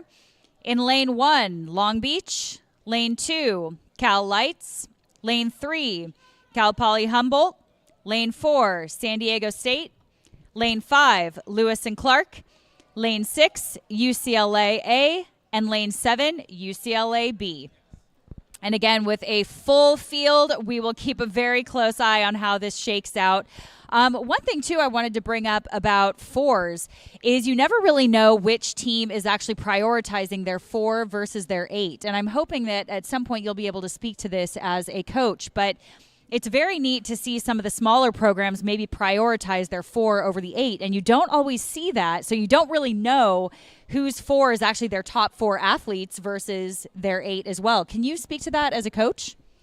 Well, sure, Whitney. It's a matter of sometimes looking at what your best advantage is, what your best boat is, but also sometimes some years you get rowers that are, we call them hammers, and they belong in an 8 and they can make an 8 go fast. Other times you get rowers that have really good technical boat feel. They love being in small boats. They sink well. They have a really good light touch on the blade work, and that really is needed in small boats. Small boats are more like a feather moving through the water, whereas an 8 is more like a sled moving through the water. So it takes a different level of commitment and focus to make a 4 be fast compared to an 8. So it all depends. It can be many things. A 4 is actually my very favorite boat. I've had a lot of great races in 4s, and it's big enough that it's fun, but it's small enough that it's challenging. So I love it. I love 4s. So here we are underway. Let's give you, would you go ahead and give us an update, Whitney, on where we are with the placement. Top 2 boats advance, and it looks like lane 4 is in the lead.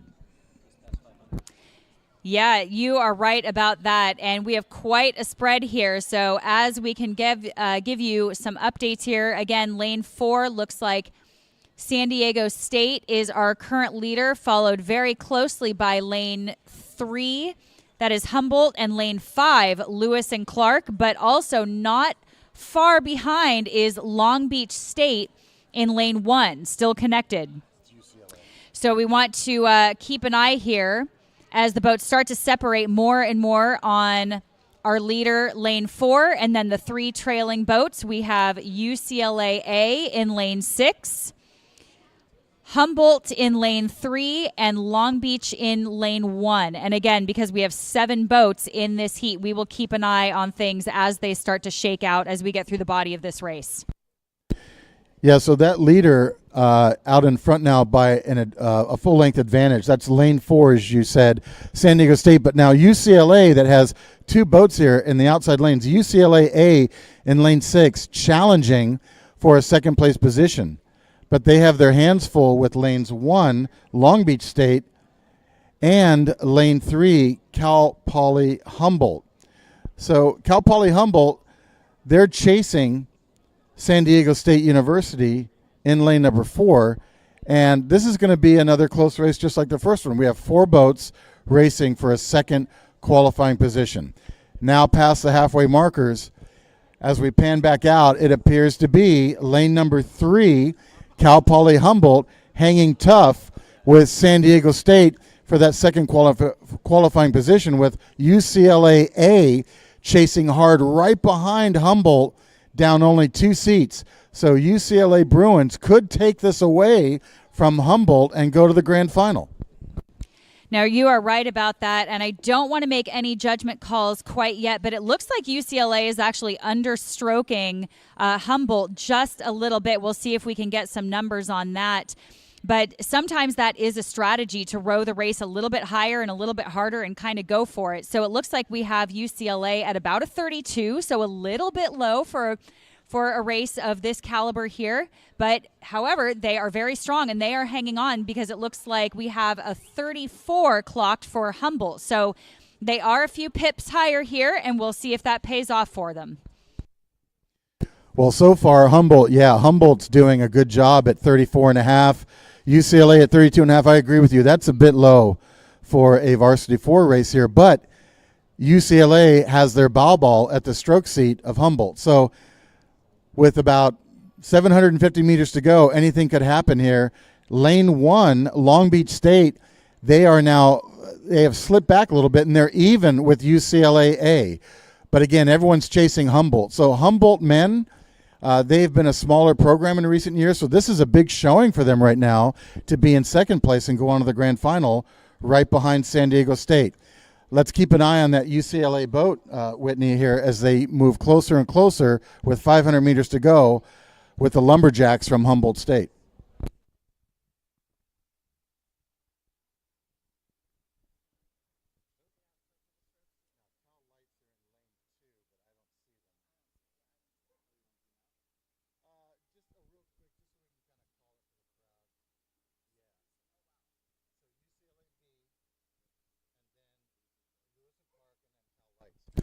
In the last 3 positions, we have the B boat from UCLA, and then in 6th place, Lewis and Clark, and finally Cal Lights in 7th as we come into the last meters. But again, here we go. We're looking at the leader. Oh, just had a little bobble there in the Humboldt boat. A little bit of a crab. It caused steering. They've stopped rowing. The Humboldt boat has stopped rowing.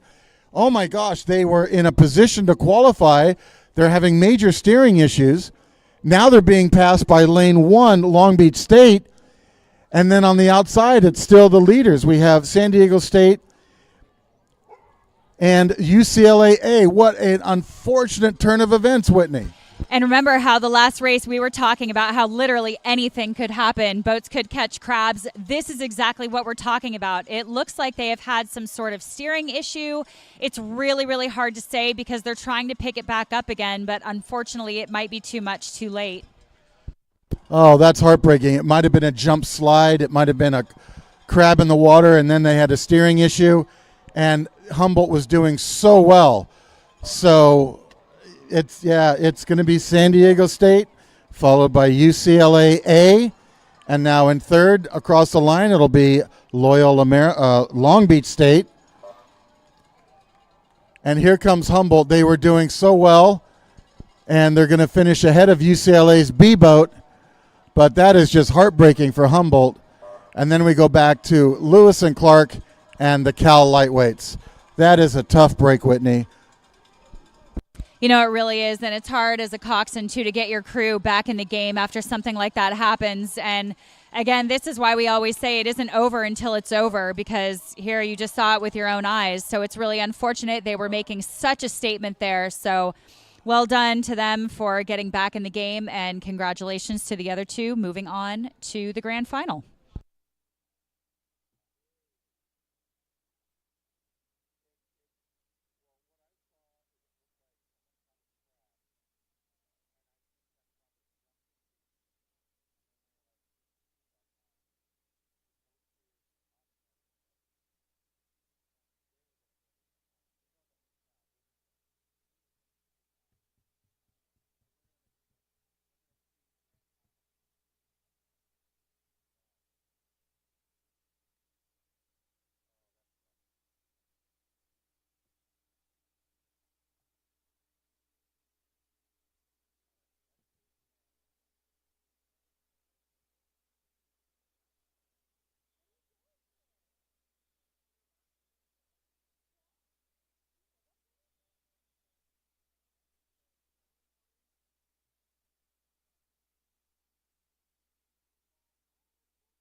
I feel so bad for those humble. All right, and off the blocks here we have Heat 3 of the men's varsity 4. In Lane 1, Western Washington. Lane 2, Arizona State. Lane 3, Sac State. Lane 4, University of Southern California. Lane 5, Santa Barbara. And Lane 6, UC Davis. And we will get through our breakage point here and see how this starts to shake out a little bit. But it looks like our very, very early leader could be UC Santa Barbara. But again, we will see. Takes a few strokes to kind of get out of the breakage point here and find their groove. And as they start to settle into their base rate for the body of this race, it looks like we have Santa Barbara still connected very closely here by second place UC Davis in lane 6. And we will keep an eye on lane 1, Western Washington and USC still connected to our leader, Santa Barbara. UC Davis, a seat or so behind. But again, we will start to see as we come into the 500-meter mark where they start to settle in. So this is actually very interesting, Whitney. We're seeing the varsity 4s in heat number 3 here. The leaders are the outside lanes, lanes 5 and 6.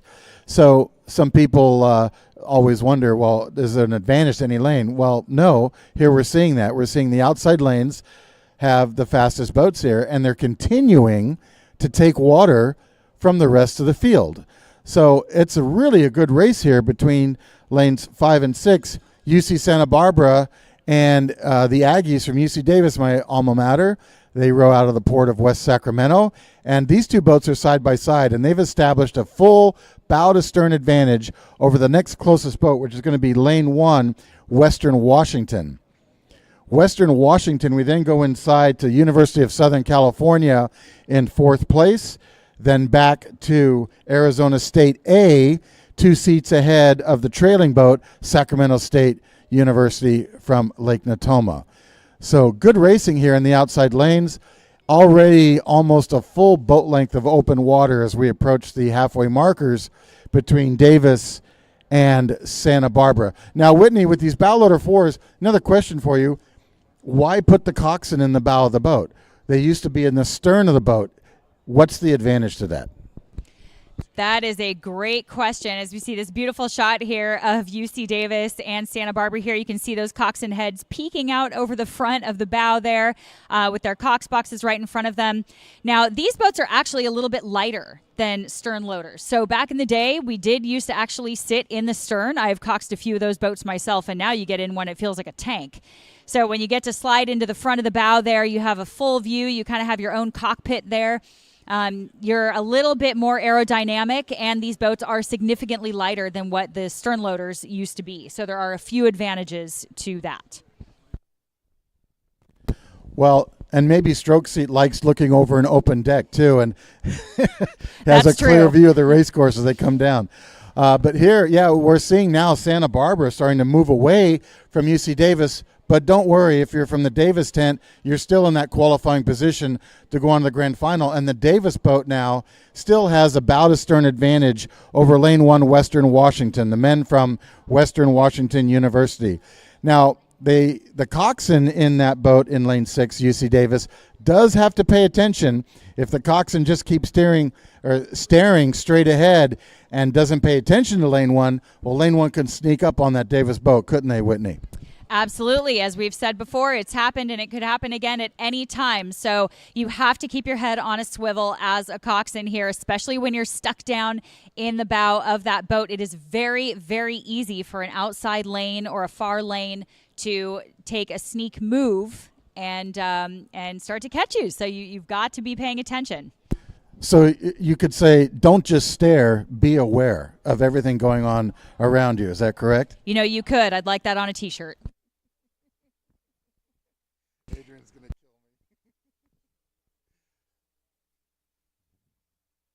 kill me. All right, UC Davis now still in that second place position, but, and this is a big but, Western Washington moving up, third 500. That's the territory where crews really, as 2K McConnell would say, shake things out. So she might be here tomorrow announcing, but she'll be looking at this and saying things are really shaking out because now Western Washington has almost pulled even with UC Davis. So it's now a two-boat race for second place and that second qualifying position. Will it be Western Washington?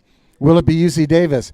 Now, the Western Washington boat, to me, Whitney, looks like they have a little bit more composure and length and swing as they come in the last 500, and they have now overtaken Davis. Yeah, you know, we have to commend them for that. UC Davis, though, is kind of keeping their cool here in lane 6, so we definitely don't want to write them off.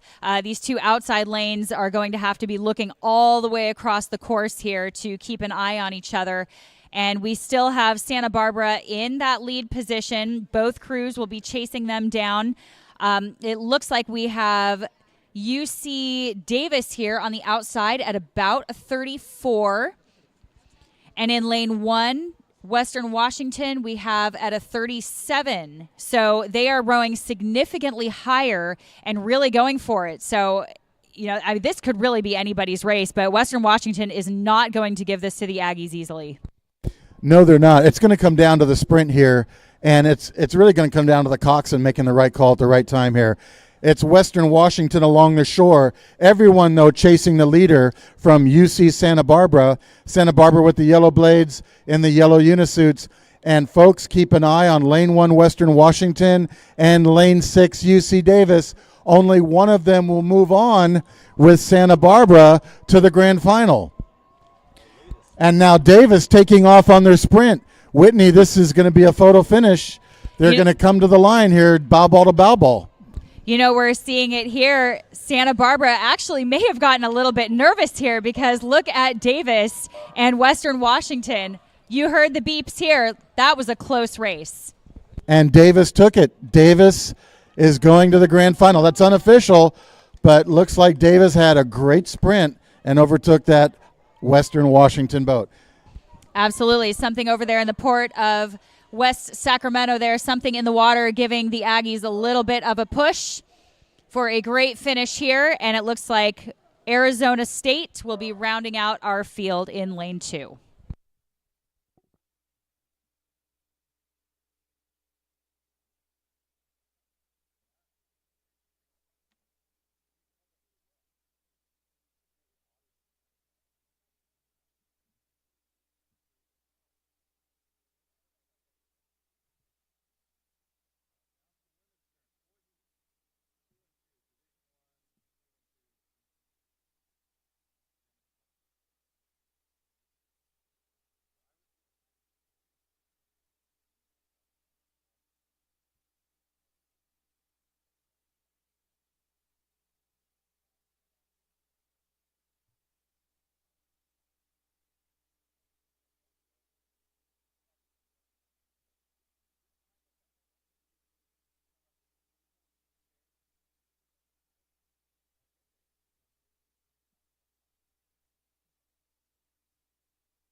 And we have a start to the women's varsity 4 D1 Open.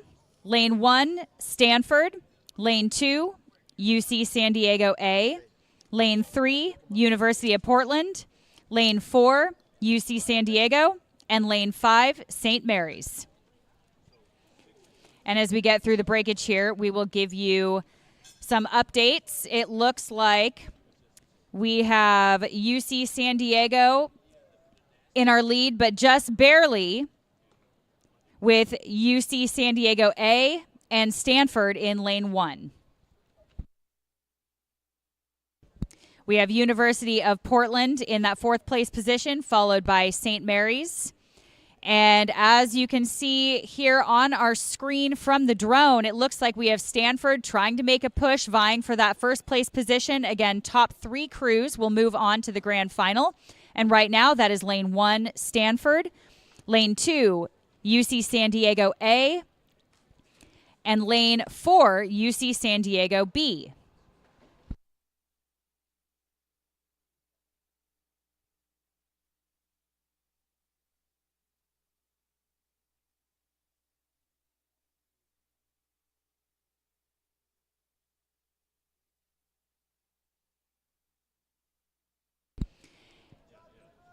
And we have our leader, Stanford, at a rate 36.5 on the shore side here, followed very closely by lane 2, UC San Diego at a 35,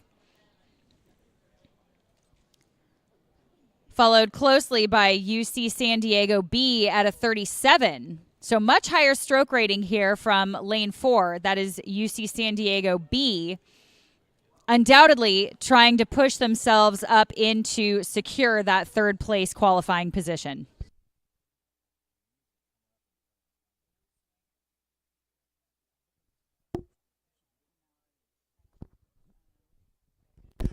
So it's interesting, Whitney, here as we watch these 4s come down. some of the crews, like the Stanford boat in lane 1, has really good swing and really good development through the recovery. We're seeing really good long arms, long swing, and they're already out to about a stern advantage. They're creating run during the recovery, and that is so critical, especially in small boats, because small boats either take off and run or they die. And so we're seeing Stanford create good run in their 4, and that's the Stanford lightweights in lane 1. Now, in second place, UC San Diego A, these athletes, they're pretty tall, but they just don't have the same amount of swing as a Stanford boat. They're still in a good qualifying position, but that Stanford boat is outswinging them. That's what it looks like to me. So it's interesting how changes in technique like that can really impact boat speed. Exactly. I couldn't agree more. And rowing, especially as these boats kind of get smaller and smaller, is not cutting corners. And so you want to make sure that, again, as we talked about earlier, getting the catches in early. You don't want to cut corners here. So if you start cutting off your swing a little bit more and a little bit more throughout the race, you're giving up inches. And these races are won by inches. And you're seeing it right here. Stanford on the outside here in lane 1 is, again, walking away from UC San Diego lane 2 because it looks like they are just not cutting any corners here. Their blades are in on the front end. They're finishing the stroke on the back end, and that is patience. Well, it sure is, and you can see on the monitor here too, their catch angle is really deep, meaning they're getting full extension and that blade all the way back to the proper catch point. They're not cutting short like you said. And over 220 strokes, that really adds up. Everyone's working just as hard, but they're just being more efficient. So really paying off well for Stanford women here, the Stanford lightweight women. And then you see San Diego's 2 boats in those trailing but still qualifying positions as they chase the Stanford lightweights. We then go back to University of Portland and St. Mary's College in the 2 trailing positions here as they both chase the 2 boats from UC San Diego. This is heat number 1 of the women's varsity 4s, Division 1 and Open, with the early leader, Stanford lightweights, followed by UC San Diego A and B boats.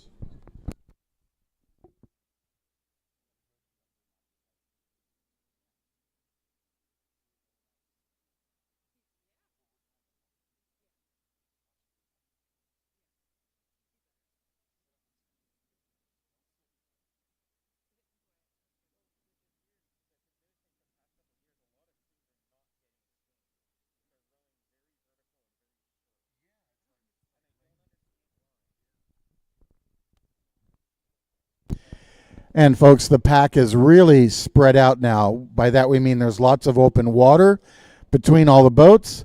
So if you're the Stanford lightweight coach, you can take a big breath and relax. You're way out in front. The coach from UC San Diego, you also have a significant open water advantage for both your boats between their 2 remaining crews from University of the Pacific and St. Mary's College. So very spread out, opened up field. As we come into the last 500 meters, it's 2 boats from UC San Diego and the Stanford lightweight women in the top 3 positions as they approach the finish line here. And a beautiful background now with the snow-capped Sierra Nevada mountain range. So really beautiful today for the racing here in this event.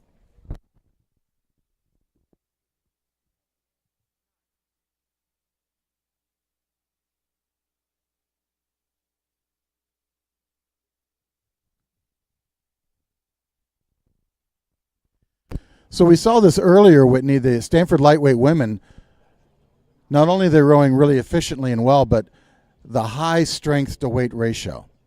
They are making every single part of their body move that boat. There's no dead weight, there's nothing. It's just pure fitness, and they're moving well, almost like a triathlete. You're a triathlete, Whitney, so you understand that. I like to think so. And you know what? One thing that I would also like to point out about this Stanford crew is just because they are in the lead, they have not dropped their energy at all. It looks like their catches are alive. They're keeping the energy alive here. And that is so important. That speaks volumes about their fitness and how they are trained to attack the last part of the race when it really does count. And they will be challenged in that grand final. So here we are seeing them execute a phenomenal race, even in a heat. crossing the line in that first place position. And I hate to say it, but, you know, in some races, we call this a horizon.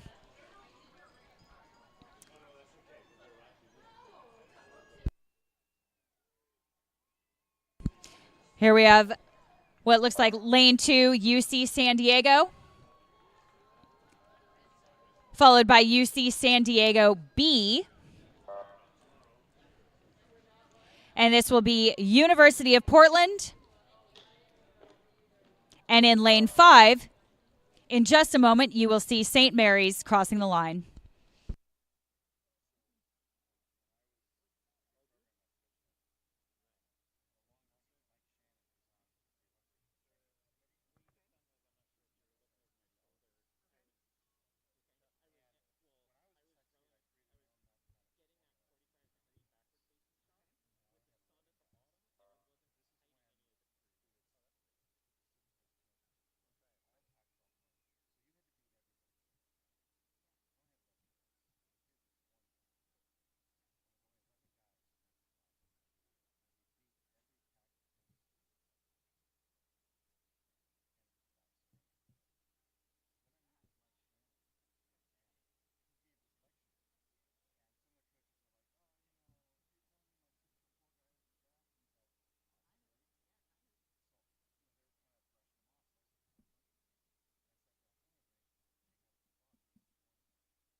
I don't want to say.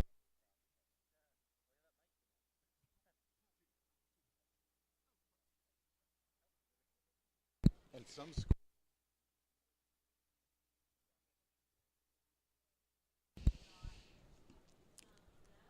And we have Heat 2 of the Women's Varsity 4 D1 Open through the breakage here. In lane 1, Sac State A. Lane 2, University of San Diego A. Lane 3, University of San Diego B. Lane 4, Sac State B. Lane 5, Seattle University. And lane 6, Santa Clara. So in this race, we actually have a few crews that get to see each other pretty frequently here. Some A boats and B boats right next to each other, which will make for an interesting heat, I'm sure. Top 3, again, will advance to the grand final. And it's looking right now like Sac State A has taken that early lead, followed by University of San Diego A, followed very closely by University of San Diego B and Sac State B. And then trailing, we have Seattle University and Santa Clara. And again, as we get into the body of this race, we will see how they start to separate themselves.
And as we approach the 1,000, it looks like lane 1 is still our leader by a boat and a half open water, followed very closely by University of San Diego A and University of San Diego B. So 2 crews that get to see each other, may have even seat race for these 2 boats, we're not sure, get to race each other as they come across the 1,000 here. And we are trailed by lane 4, Sac State B, and Seattle University. But right now, again, our early leader is Sac State A in lane 1.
So as we come into the finish line area here, folks, for heat number 2 of the women's varsity fours Division 1 and Open, it's the team from right here at Lake Natoma, the Hornets from Sacramento State University, in the lead with a comfortable open water advantage over lane 2, University of San Diego A boat, and the B boat from University of San Diego. So that's really great depth for that University of San Diego program. There are 2 fours looking to qualify here and go on to the grand final. In the trailing positions, we have the B boat from Sacramento State, and then finally Seattle University coming down the course with about 400 meters to go. But soon will be the finish, and then we'll move on to the last 2 races of the morning before lunch. But Sac State women looking great here. Along with the 2 boats from University of San Diego, they will see each other again in the grand final as Heat 2 of the women's varsity 4 now finishes.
Heat 1, D2. And we're off with Heat 1 of the Women's Varsity 4 D2 3 Club. In Lane 1, we have Western Washington. Lane 2, University of Puget Sound. Lane 3, Washington State. Lane 4, Pacific University. Lane 5, Cal Lights. And Lane 6, Pacific University B. So again, another A and B boat in this race. And it looks like our early leader is Western Washington in Lane 1, followed very closely by Washington State by an inch or so over Puget Sound. We will see how this starts to shake out as we get towards the body of the race here. But very, very close racing for those top 3 spots, which will move on to the grand final. So again, Western Washington here in Lane 1, maintaining their lead with a little bit of a fight between lanes 2 and 3, that is Puget Sound and Washington State.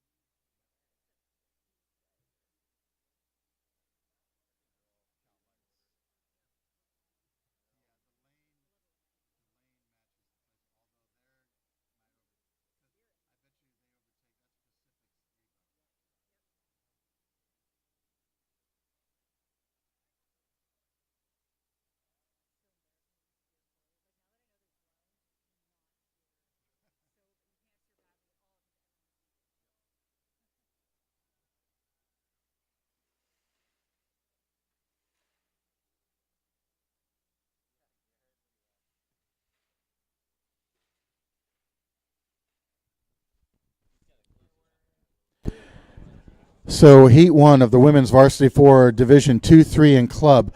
We're looking at different levels of athletic training here.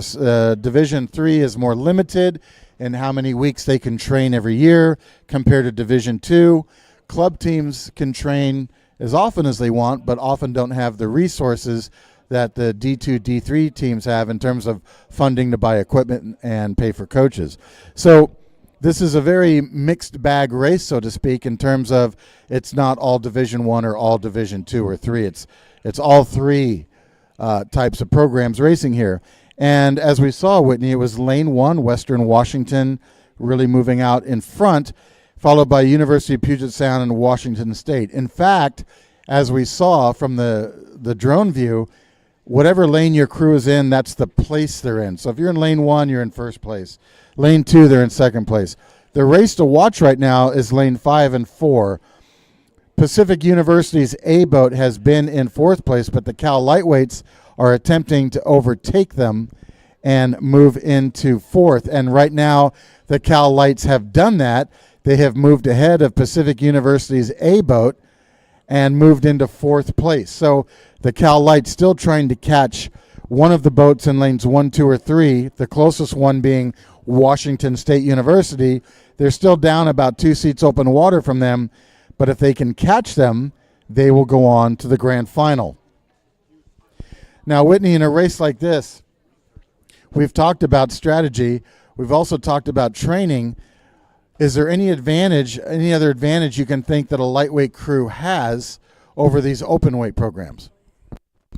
Oh, I think you could talk about that for a really long time, but I think lightweights always have a little bit of grit. You know, I think you can't overlook the fact that lightweights may not have a chip on their shoulder, but they have a kind of grit that they know that they are not supposed to beat the heavyweights, or they aren't supposed to beat an A boat. They aren't supposed to be faster than everyone else. And that's why we love to see it when they are. So we see them go out there and they row sharp. They row with a lot of finesse. They're like little hummingbirds out there, and they just go, go, go. You just give them some food when they're allowed to, eat after the race here, and you just feed them and put them out on the water again, and they'll go again. So I love to see the grit that the lightweights throw against a heavyweight crew any day of the week. So what you're telling me is they have a lot of grit and they never quit. That's exactly what I'm saying. You heard it here first. I'd also like that on a T-shirt, too. You're on a roll today. All right. Well, this is great here. The Cal Lightweights, as we're talking about, they've overtaken Pacific University A, and they are still trying to move up on Washington State and get into that third qualifying position. But Western Washington in lane 1 continues with a 1-seat open water advantage over the University of Puget Sound. Both these teams from the Northwest Seattle area, and Western Washington consistently has had an excellent women's program.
And as we come into the red buoys here, you can see our leader, Western Washington, still walking away with it. Again, I want to say comfortably, but I know that these athletes are not comfortable right now. They are still fighting for it. That coxswain kind of keeping her head on a swivel and making sure nobody sneaks up on her from behind.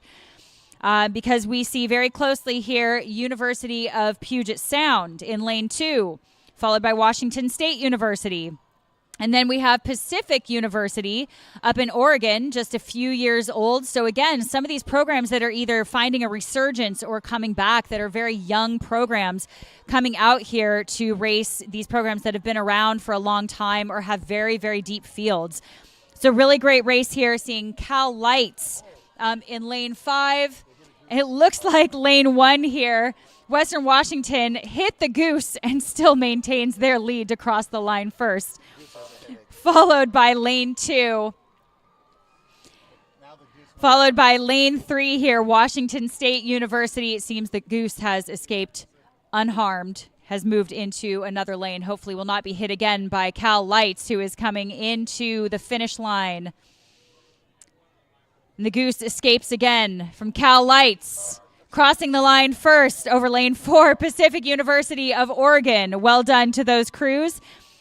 And we have lane 6, Pacific University of Oregon again, rounding out our field here in just a moment.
And we have the start of Heat 2 of the Women's Varsity 4, D2, 3, and Club. In Lane 1, Seattle Pacific.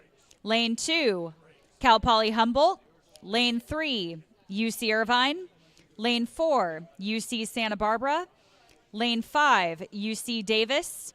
And Lane 6, Arizona State. And we already have some separation in the field. It's looking like Humboldt, Santa Barbara and Seattle Pacific in the top 3 positions here. And again, they will be vying for that, for one of those top 3 there.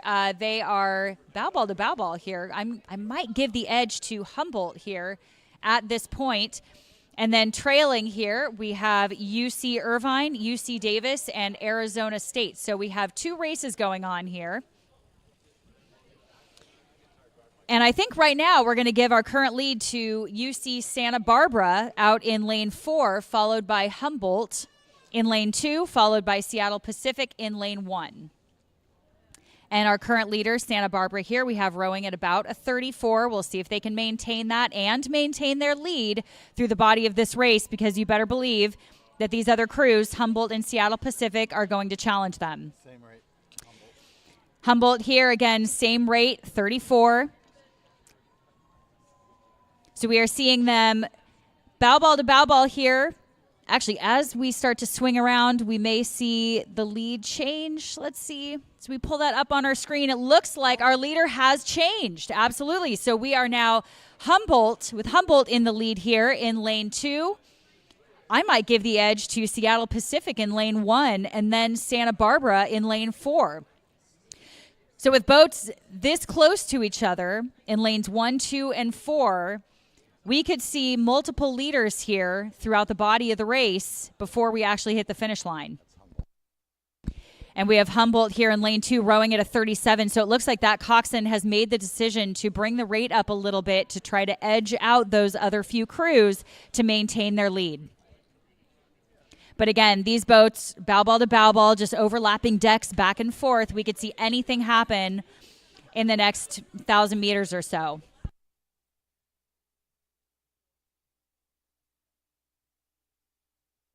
And we have Santa Barbara, looks like, hanging on to that 3rd place position, rowing at about 34 strokes a minute here. Humboldt is still our leader. Good for Humboldt here, I have to say. This is a very impressive performance by them, being challenged by Seattle Pacific University. And we will see, again, these top 3 crews are going to go through to the grand final. So we will see how much they start to up the ante with each other as we go into the last 1,000 meters. Well, Whitney, as you were talking there, we saw a slight change in leadership. So it is lane 1 now, Seattle Pacific at 33 strokes per minute, overtaking Humboldt at 35 strokes per minute. Now, what's interesting is the Seattle Pacific boat, they just look more relaxed, more comfortable on the recovery, and we know that creates better boat run. So they're getting more run per stroke, and that's why they've moved out ahead of Humboldt right now. So Humboldt's still right there, and the UC Santa Barbara team also there, but these crews all have different amounts of ratio and different stroke rates. So the lowest rate is Seattle Pacific. That means if they need to take the rate up, they can. If they need to shorten the stroke, they can, but they're understroking the field right now, and yet they're ahead. And, you know, you kind of love to see that, because that takes a lot of confidence in a crew to know that you're sitting behind for a good portion of the race, that you really have to be confident enough that that strategy is going to pay off, that you are long, you are strong, you are patient, and you are waiting for that moment to overtake those other crews. But it does take a little bit of confidence in your race plan to do that. So you love to see it when it works. Long and strong, they say. You want to stay long on the stroke and strong on the drive. And now Seattle Pacific in lane 1 is almost, they have their stroke seat at Humboldt's bow ball. So it continues to pay off for Seattle Pacific. This is actually a really nicely rowing 4. I'm pretty impressed here, and 4s are one of my favorite boats to coach and row. So I'm really impressed with the Seattle Pacific boat. Really good composure, beautiful length. Catch timing is very nice. And it's just working for them stroke after stroke as they continue to take water away from Humboldt and Santa Barbara. Now, they're all still in a qualifying position, and now actually Santa Barbara has been overtaking Humboldt. So everyone's still in a good shot here, but we'll see how it plays out when they see each other again in the grand final. Exactly. And we are seeing the proof is in the pudding here for lane 1. Seattle Pacific University. And again, this is where it takes a little bit of coxswain discretion. When you are in a situation like this, where the top three are going to the grand final, and you have to decide if you are going to actually keep racing against these top three crews, or if you are going to allow your crews to kind of keep the rate a little bit lower and save some of that energy for the grand final. So if these crews don't get too caught up in their own race here in the top three, because right now they're all qualifying, that is up to the coxswains here.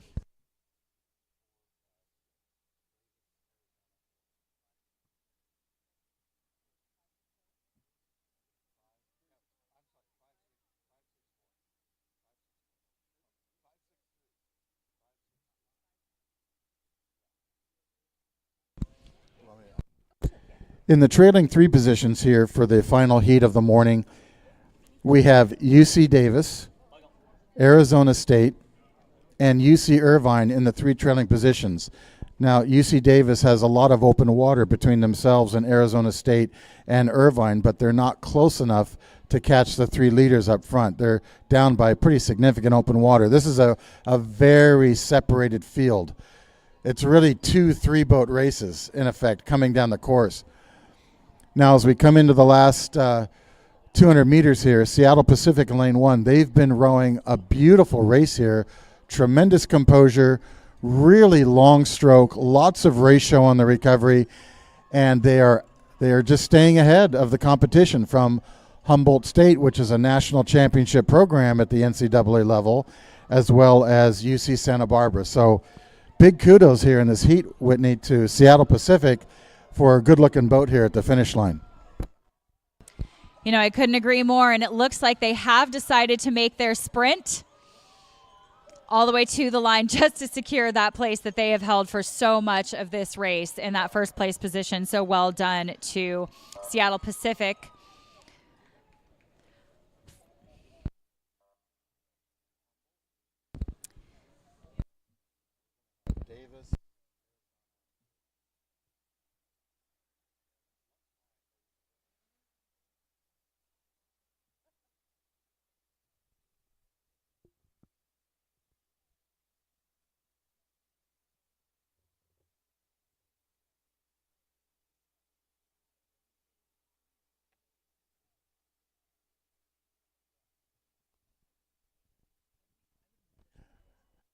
And now finishing up for the last race of the morning, heat number 2, women's varsity fours, D2, D3 club. We have UC Davis ahead of Arizona State, and then finally UC Irvine.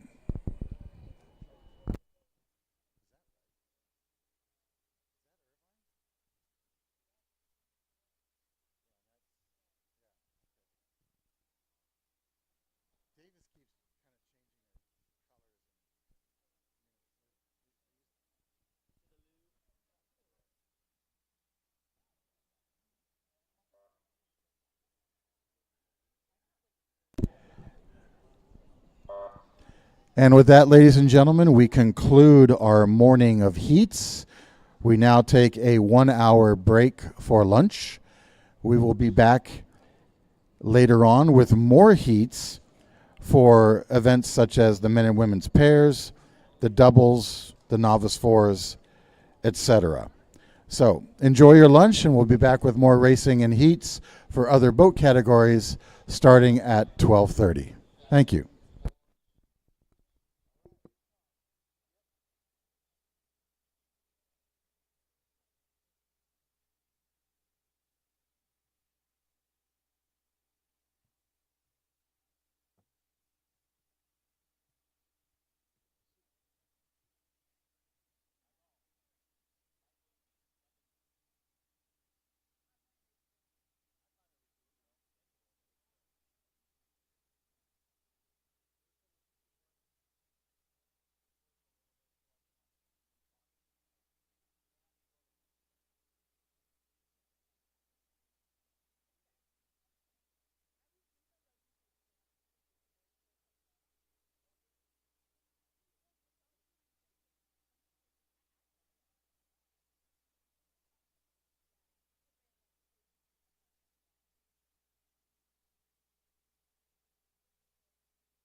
And ladies and gentlemen, welcome back to an afternoon of racing. Before we get started, we'd like to make a general comment for all the parents and spectators taking photographs. Please, for the efficiency of the cruise, the safety of yourselves, as well as following the rules of the regatta, no pictures in the launching and landing areas, meaning the areas where the crews are actually walking down into and out of the water. We ask that you stand back, stay behind the barricades, and get your photos that way. The reason for this is it can get real busy, there's a lot of traffic, and we don't want people getting hit in the head by boats or oars. So again, parents especially, photos behind the barricades. Thank you. And with that said, we have underway heat number 1 of the women's pair. Here are the lane assignments. In lane 1, University of Oregon. In lane 2, Arizona State A. In lane 3, University of Puget Sound. In lane 4, St. Mary's A. In lane 5, Arizona State B. And in lane 6, St. Mary's College B. Now this is a pairs race. It's 2 rowers. Each rower has 1 oar, so 1 on starboard, 1 on port. And having raced pairs myself, I can tell you this is one of the most difficult boats to race. There is no coxswain, and the rowers have to steer the boat either by a rudder system attached to the footboards via cables, or simply by adjusting the power on each oar. So a pair is one of the hardest boats to race, and especially to steer. So we'll see how the steering goes here as the crews come down the course. Now, as the drone footage goes out, we'll get a better view of who's in the lead here. 6 boats are on the course. We're just past 500 meters. And right now, the early leader, it appears to be lane number 4. Nope, sorry. That is lane number 6, St. Mary's B in the lead, followed by lane number 4, St. Mary's A. So St. Mary's has the top 2 positions here. 3 will go on to the grand final. As for the next closest boat, it's going to be lane number 3, University of Puget Sound, and they are in a close race with lane number 5, Arizona State B. So between lanes 5 and 3, Puget Sound and Arizona B, one of them right now looks to advance. The 2 trailing boats are Arizona State A in lane 2, and in the last place position, Oregon. So let's go back to the front. Whitney, pairs racing. St. Mary's here dominating in the A and B entries here. Up and coming for St. Mary's. The reason that this is so exciting, too, is, as we've mentioned before, you never know which boat your club is actually going to prioritize until we get out there and see a performance like this. So this is a really stellar performance from St. Mary's here. And again, as you said, one of the most difficult boats to row for numerous reasons. And as you can see, as we speak, St. Mary's already making a little bit of a steering correction, which is likely to happen for many of these crews because, again, it's a very, very difficult boat to row. So it's phenomenal to see a program like St. Mary's come out here and dominate a small boat like this. And it really speaks to these athletes. I mean, look how well they're rowing together. It's absolutely beautiful to see. Well, it really is. And they're doing a good job steering as well. Of course, part of that also is helped by having a buoy line system on either side of the blade. But we're now at the halfway point, and St. Mary's continues with open water advantage for both their A and B boat. In the 3rd place position, it does appear to be University of Puget Sound in lane 3 in that 3rd qualifying position. So we'll clear the 1,000-meter line and then take another look at the entire field.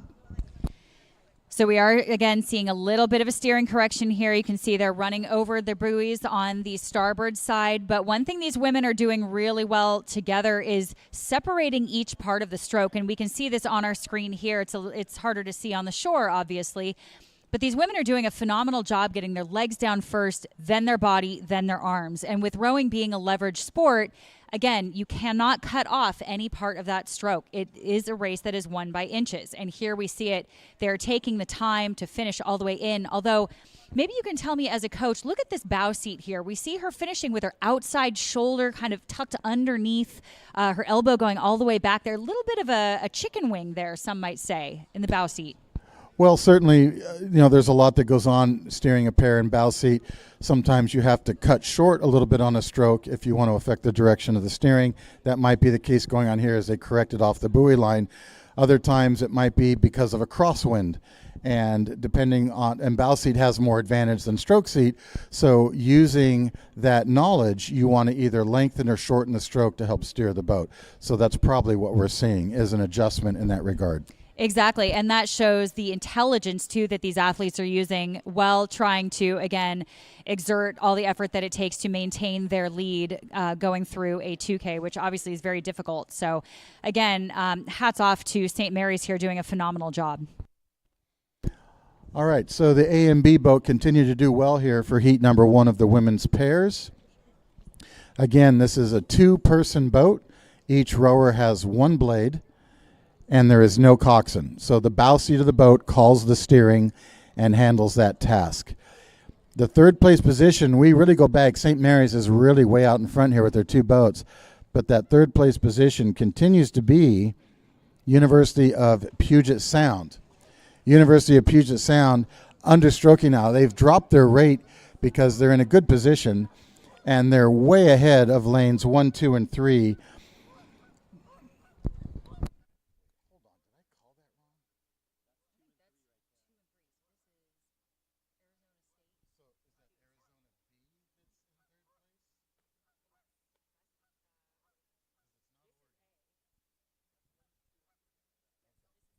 So it's got to be Arizona State that's in. So Arizona State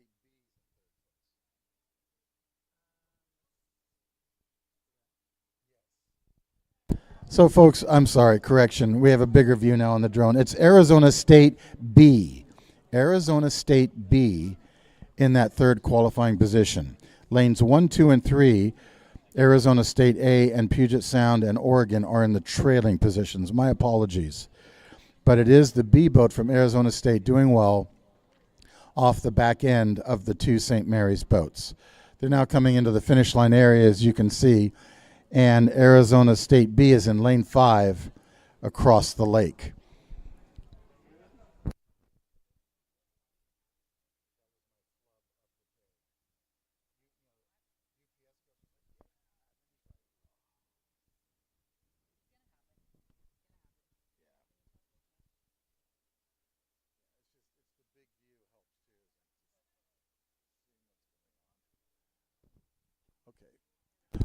All right, so as we come into the last few hundred meters, St. Mary's in the lead. They're going to cross the line first, followed by their sister boat, the B boat in the lead over the A boat, followed by the B boat from Arizona State for that 3rd and critical qualifying position. Then we go back to the remaining teams from Arizona State A, University of Puget Sound, and trailing by open water back Oregon. Oregon in the past has had boats that have gone on to nationals and medaled at ACRAs. Right now, this boat, however, is in the trailing position as they come to the line. And then we'll move on to the next race, Whitney, which is Heat 2 of the women's pair.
And we have Heat 2 underway of the women's pair. In Lane 1, UC Irvine. Lane 2, UC Davis. Lane 3, UC Santa Barbara. Lane 4, USC.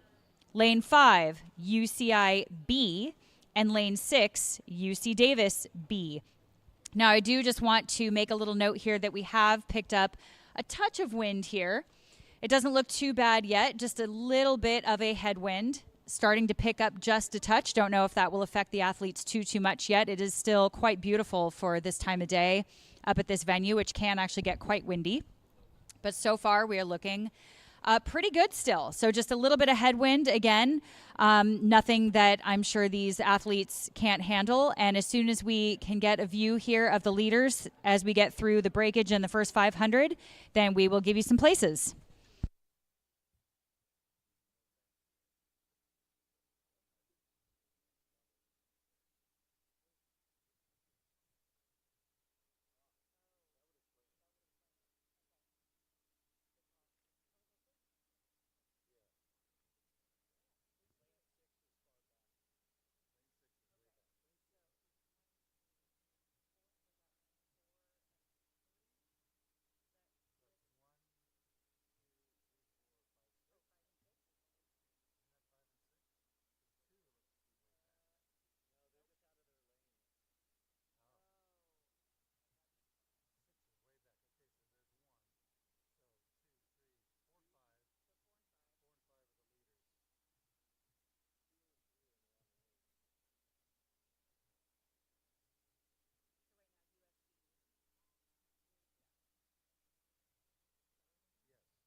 All right, and as we edge towards the 1,000-meter mark here, we have a pretty close three-boat race here. It's looking like USC, UC Irvine B, and in lane 1, UC Irvine A in that third place position. So again, top three will move on to the grand final here. And we have USC and UC Irvine B really challenging each other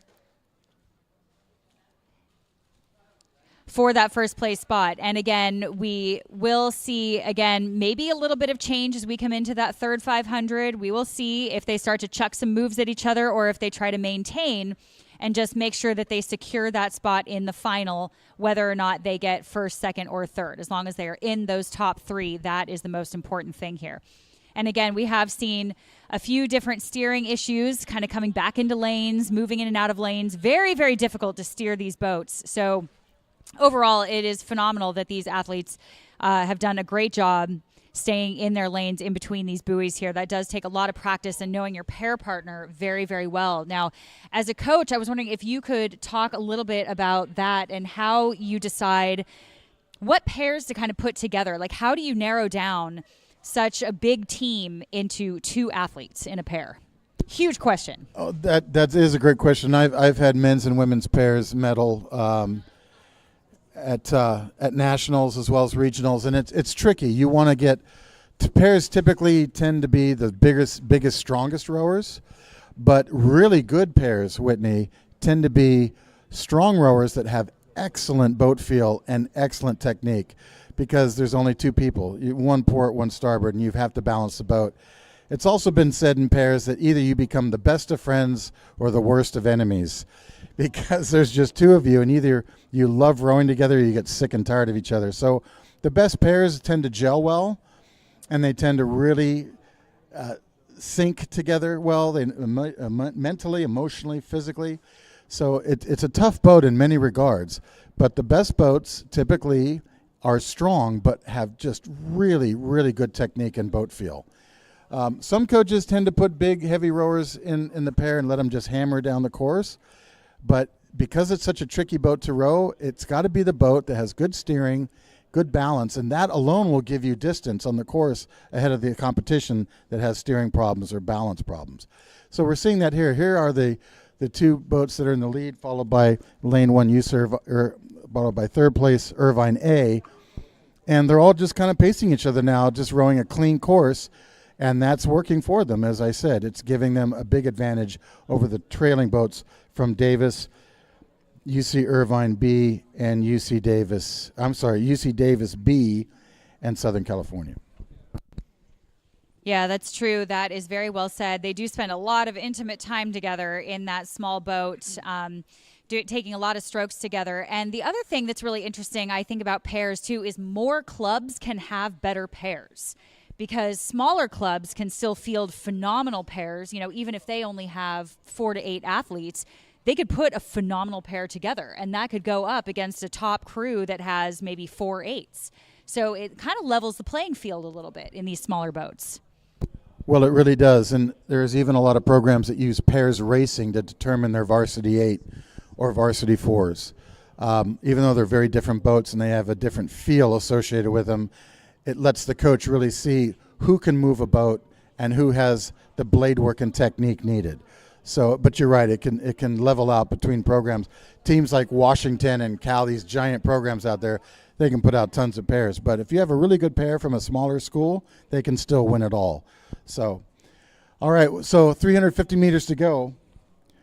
Let's recall the leaders here. It's lane 5 and 4, lanes 5 and 4, UC Irvine B, University of Southern California, and then along the shore, Irvine A. So those are the top 3 boats. 3 go to the grand final. That's a correction from our earlier call. I apologize for that. We had the earlier call wrong, as these pairs are widely spaced apart. But those are your 3 boats coming to the line, and they'll meet again in the grand final.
Coaches, your attention, please.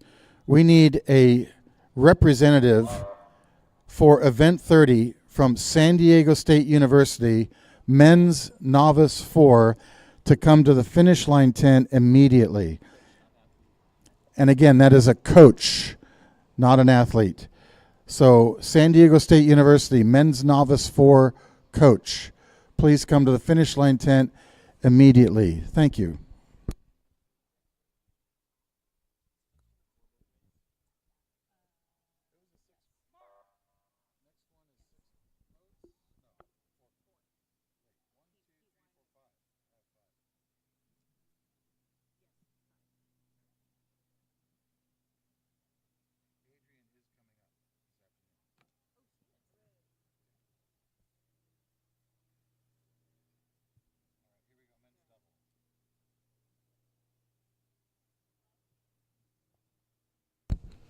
And we have heat 1 of the men's double underway.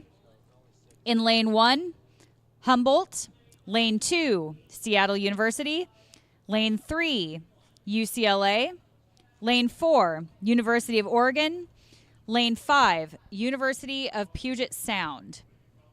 And in just a moment here, we will give you some placing as we get a view from our drone here.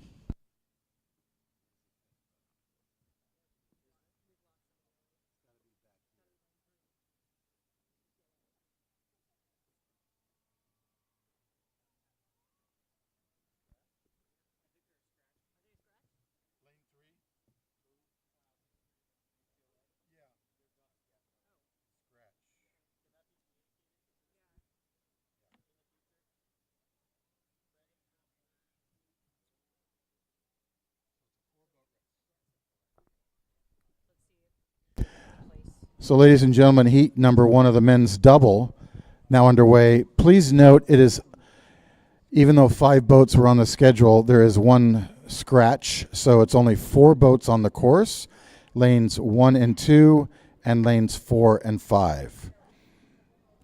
This is a heat number 1 of 2, so 3 boats will advance. And right now we've got all 4 boats rowing cleanly. Humboldt State, Seattle University, University of Oregon, and Puget Sound.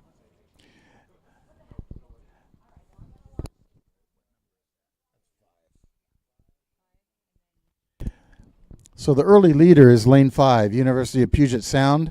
Now, this is a doubles event, so each rower has 2 oars each. This is a much easier boat to steer compared to a pair, the previous race.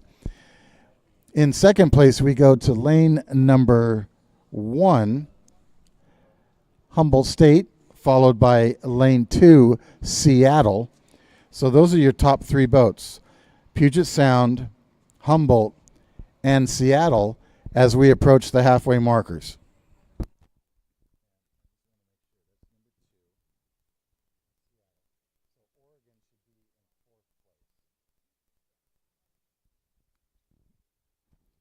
And we're past the halfway markers. It continues to be a very solid race for lane number 4, Puget Sound. They have open water now over the entire field. Puget Sound with an open water advantage over lane number 1, Humboldt State University. Humboldt State rowing a nice race here, nice and clean, matching the speed of University of Puget Sound. Puget Sound just had a faster start, and that's why they have a separation between themselves and Humboldt. Third place continues to be Seattle University, and we're looking on the screen for Oregon. They are further back. We don't have an exact distance yet, but we'll get that to you shortly.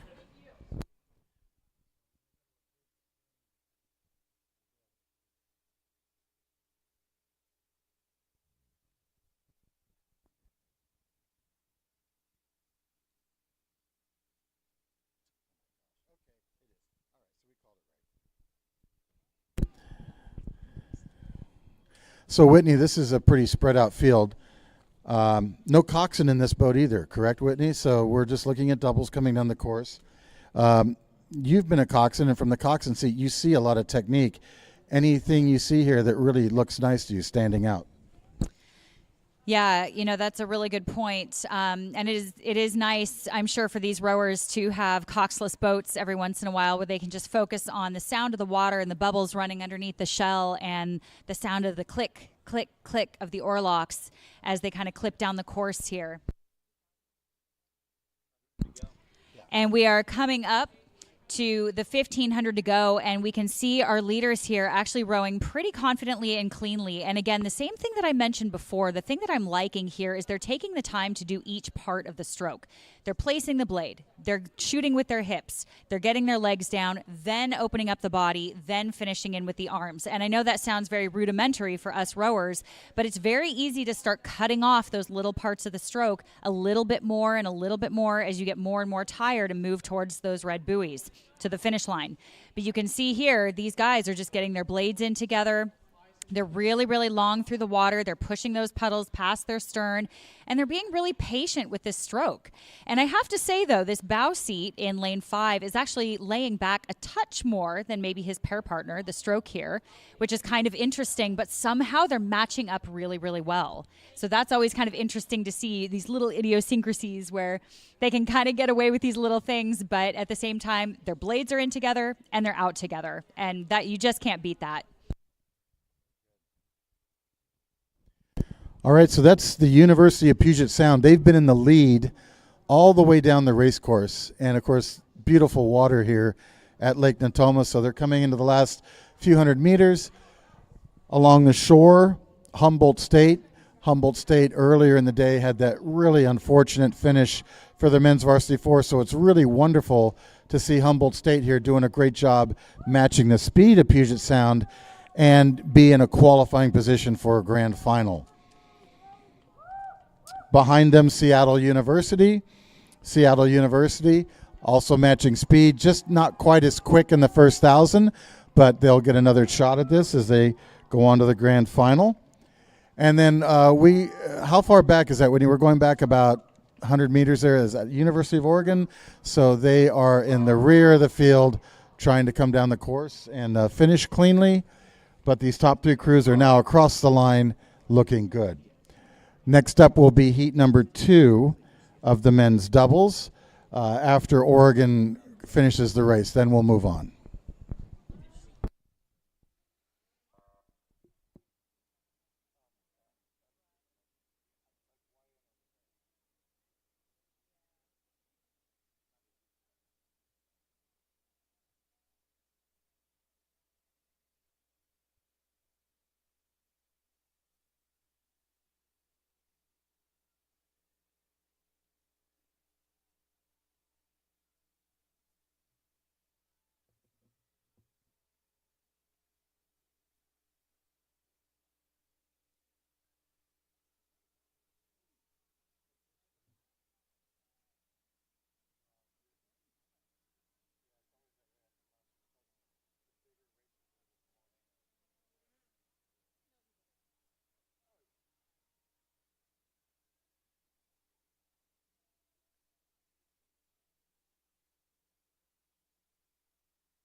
And we have heat 2 underway of the men's double.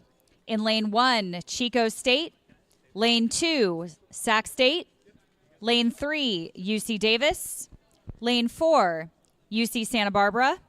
Lane 5, Humboldt B. Lane 6, Seattle University B.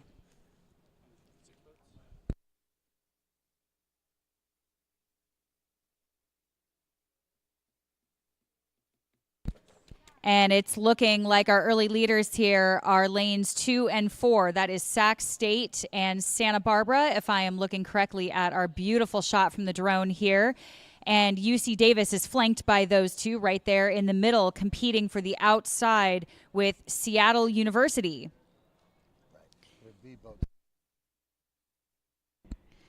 And that would be the Seattle University B boat in third place. So again, those top 3 positions moving on to that grand final. And it's still looking like Sac State and Santa Barbara in lanes 2 and 4 are the early leaders.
So men's double now coming down the course past the halfway markers.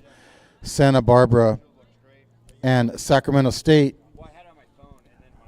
continue to be the early leaders, but the real race going on here is between UC Davis and Seattle B. So UC Davis in lane 3, Seattle B in lane 6 have been having a tough fight here for that third qualifying position.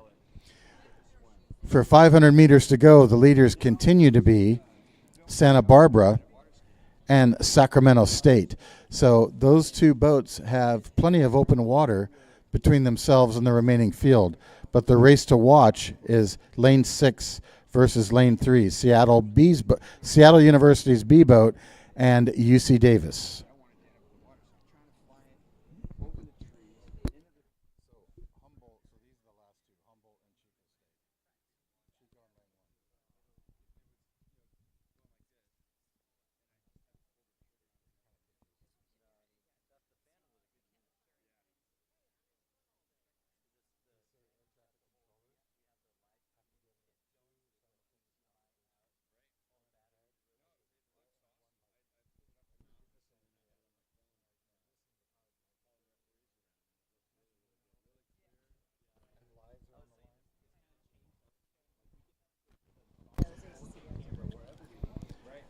And now the crew's coming into the last 500 meters, and it continues to be a walk-away performance by UC Santa Barbara, Sacramento State University, from right here at Lake Natoma, also in a very strong position, but not matching the speed of Santa Barbara, but still way ahead of the remaining field. When we pull back and get a bigger view, we'll have an idea of where that race is going on between Seattle B and UC Davis. Did you get the hint?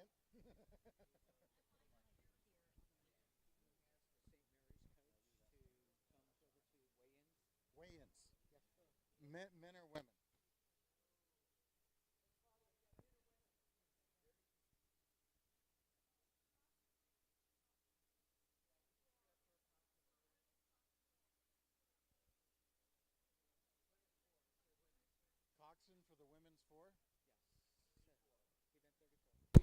Coaches, your attention, please.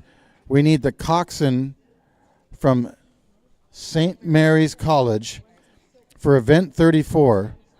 St. Mary's College, event 34, listed here as the women's novice 4. We need the coxswain to come to weigh-ins immediately. Thank you.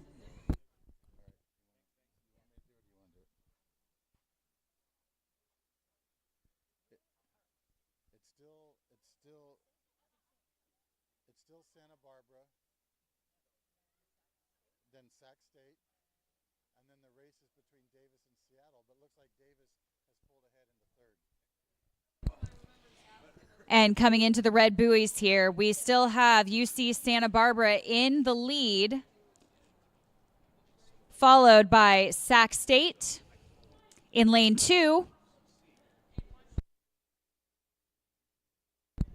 And then UC Davis in lane 3. And I'm sorry for the pause there. We have had a few changes in the lead, the lead for that third place position, the third qualifying position here. So we have, again, Santa Barbara, Sac State, and UC Davis in those top 3 qualifying positions so far. And then lane 6, we have Seattle University. And then trailing, we have Humboldt and Chico State in lanes 5 and 1.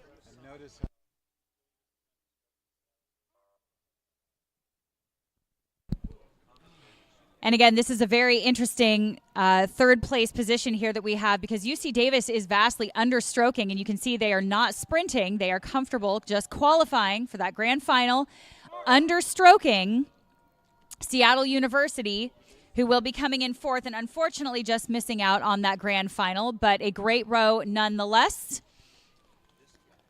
And here we go with Humboldt State and Chico on the outside. Looks like they may be having a little bit of a steering issue here, but we will wait for them to cross the line. So congratulations to those top 3 crews that qualified to move on to the grand final.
All right, we have Heat 1 of the women's double that has just blasted off the blocks here in Lane 1, University of Oregon. Lane 2, Lewis and Clark. Lane 3, Southern Oregon University. Lane 4, Chico State. and lane 5, UC Irvine. So again, it is the California schools versus the Oregon schools. We got the Pacific Northwest versus California here in a fun race for the women's double. Southern Oregon out of lane 3, a bit of a new program there in Ashland, known for their Shakespeare festivals and trail running and very, very outdoorsy community, very beautiful town. So welcome here, Southern Oregon University. It's great to see them out here. And it's looking like our early leader is actually UC Irvine B, but very, very close on that outside University of Oregon. So again, those crews are going to have to look all the way across the course to keep an eye on their closest adversary here for that qualifying spot.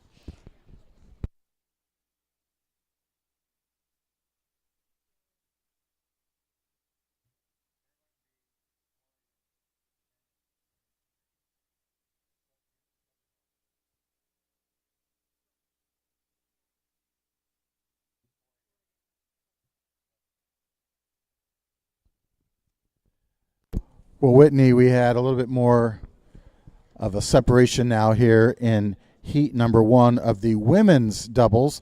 Again, 2 rowers, no coxswain, and each rower has 2 oars. So they're steering the boat, sometimes with a cable system attached to a footboard where one of the feet move back and forth, but most coaches opt for just letting the rowers steer by pressure on the blades. Now, the leader is all the way across the lanes, lane 5, UC Irvine B. They have been the leader, and they were out early in this race and doing a great job of having both a high stroke rate and a very clean recovery.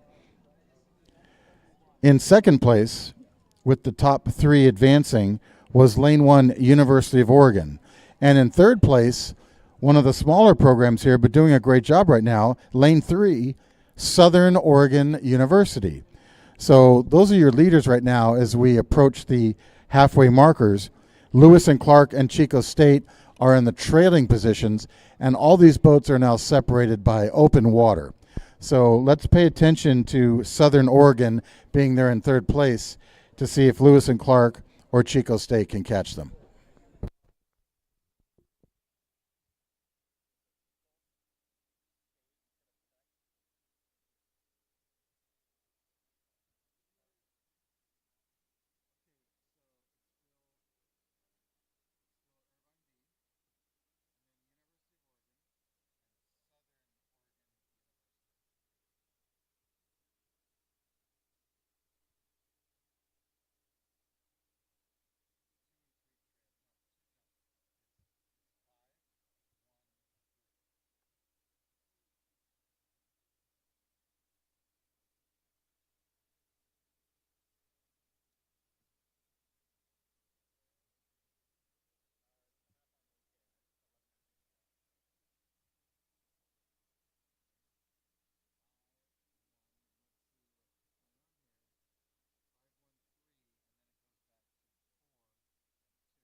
And as we move through the 1,000 here, we still have our leaders. However, I think the race to keep an eye on is actually Chico State and Southern Oregon. They are bow ball to bow ball. I'm going to give the slight edge, but it's who's at the catch, who's at the finish, again, to Southern Oregon, and they're making a slight steering correction, and Chico State is taking advantage of that. So they just looked over. You saw that bow seat in lane 4, Chico State taking a look over, but they better keep an eye themselves because they actually got close to some of those buoys on the starboard side. So these crews are getting very excited about racing each other. And let's see if they can keep steering straight down the center of that lane because this is going to get really exciting. So even now we have seen Chico State in lane 4 overtaking Southern Oregon. That bow seat almost sitting on their bow ball. And we'll see if we can get some numbers here for you, get a rating.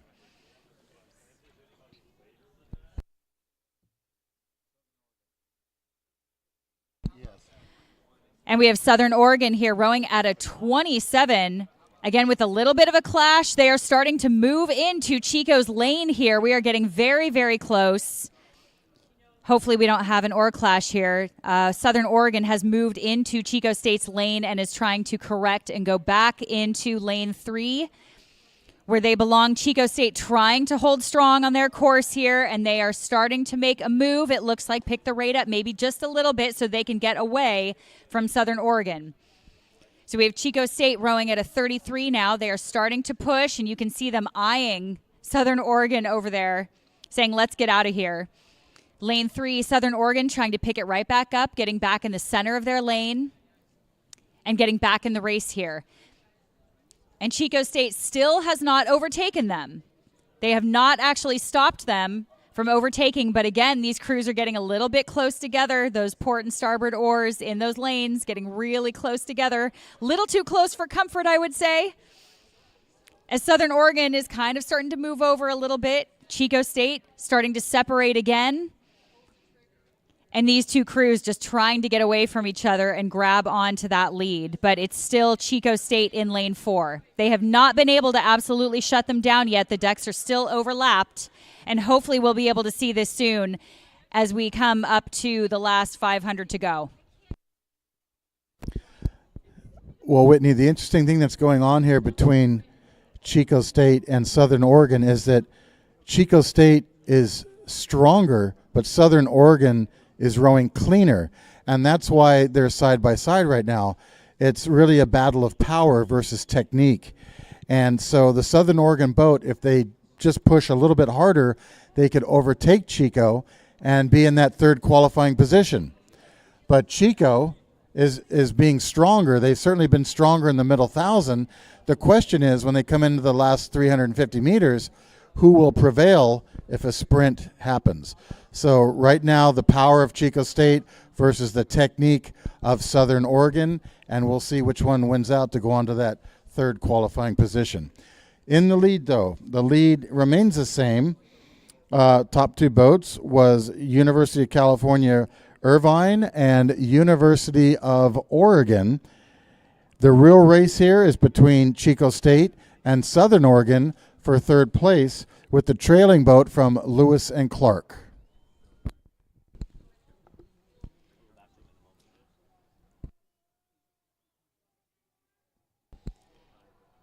You know, another thing to think about, too, when you see steering like that or seeing boats looking back and forth across the lanes at each other is it's very easy to get focused on the crew that you are right next to and who's going to take the lead. And you almost lose focus a little bit on the race strategy itself and on your own race. And you start to focus on that other boat and who's going to get the next stroke, you know, a little bit, who's going to get that next foot, who's going to get that next foot. And they each start upping the ante just a little bit more on each other and lose focus and lose sight of their own steering and their own race. And it's very easy to get caught up in that when it's very close like that. So, again, we will see who prevails in grabbing that third place spot. Chico State still in that third qualifying position here. Southern Oregon had a slight pause. They are still trying to reel them back in. Southern Oregon still within an ability to do it, but they're running out of time. 3 boats to the grand final. These are the women's doubles, and it is Chico State in that third qualifying position. Chico State from just up the road, rowing on the forebay below Oroville Dam. So here they come. It is Chico State with Southern Oregon in fourth, followed by Lewis and Clark for heat number 1 of the women's doubles.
And in Heat 2 of the women's double, Lane 1 is UC Davis. Lane 2, UC Santa Barbara. Lane 3, UC Irvine. Lane 4, Stanford Lightweights. And as we come through the 500 here, we will try to give you our early leaders. It looks like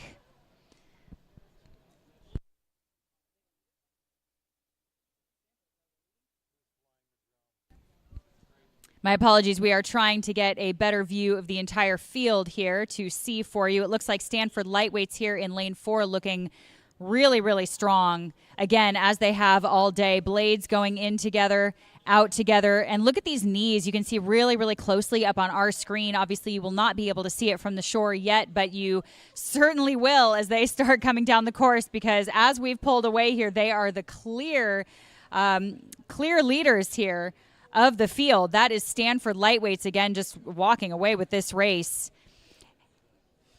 Trailing just behind them here, UC Davis and UC Santa Barbara in lanes 1 and 2. They are neck and neck. I'm going to give the advantage to UC Davis in lane 1 by a canvas, followed by UCIA.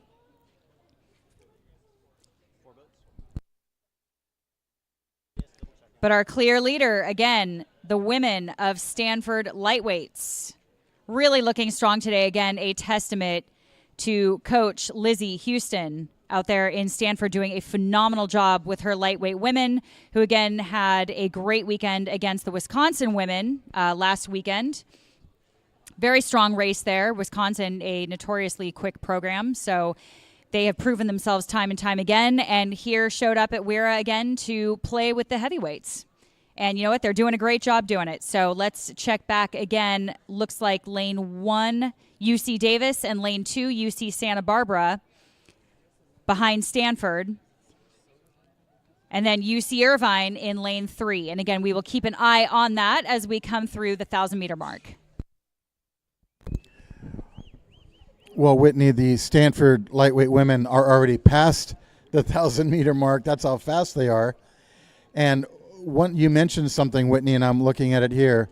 If you watch the leg drive in the Stanford boat, it is perfectly matched.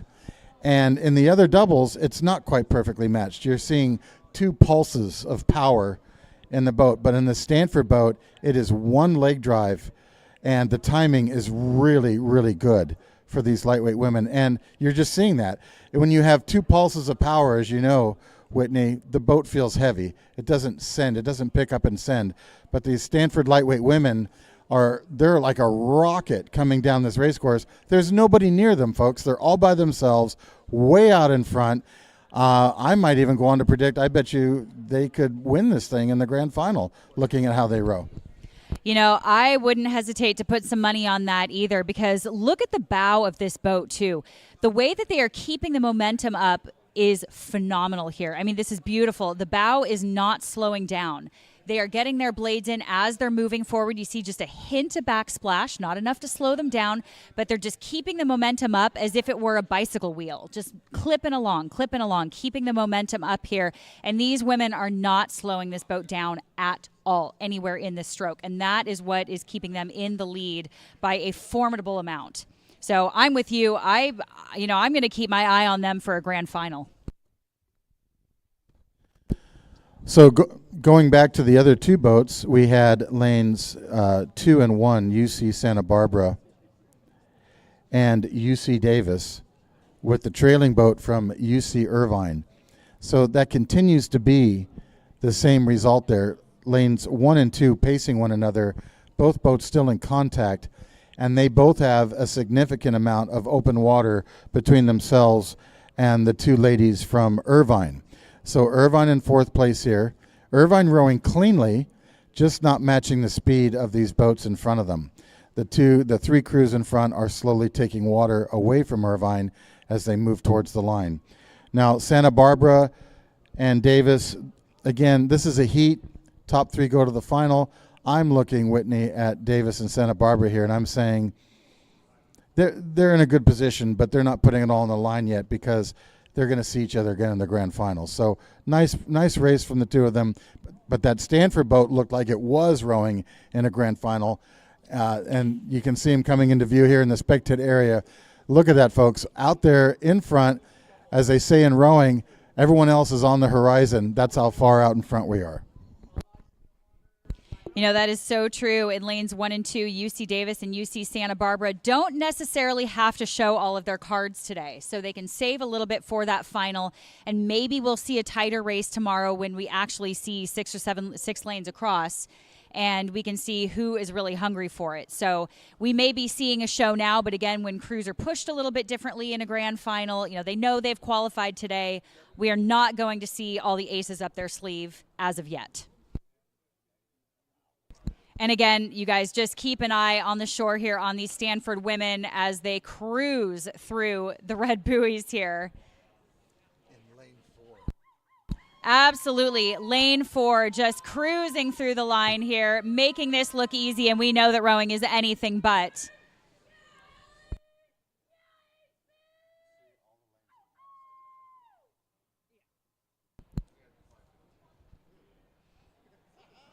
And of course, here they go. 5 strokes to go or so, maybe less. And they will take the first qualifying spot here. The wind has died down. Conditions are absolutely perfect. 69 degrees out here. Could not ask for better conditions. And here we go again. Lanes 1 and 2, UC Davis and UC Santa Barbara, claiming those next 2 spots for themselves. May hold off a little bit on a sprint here. You can even see in that Santa Barbara boat, not quite sprinting. They're comfortable with the position that they have, securing that spot. In lane 1, UC Davis just taking it across the line in 3rd, followed by UC Irvine in that 4th place position.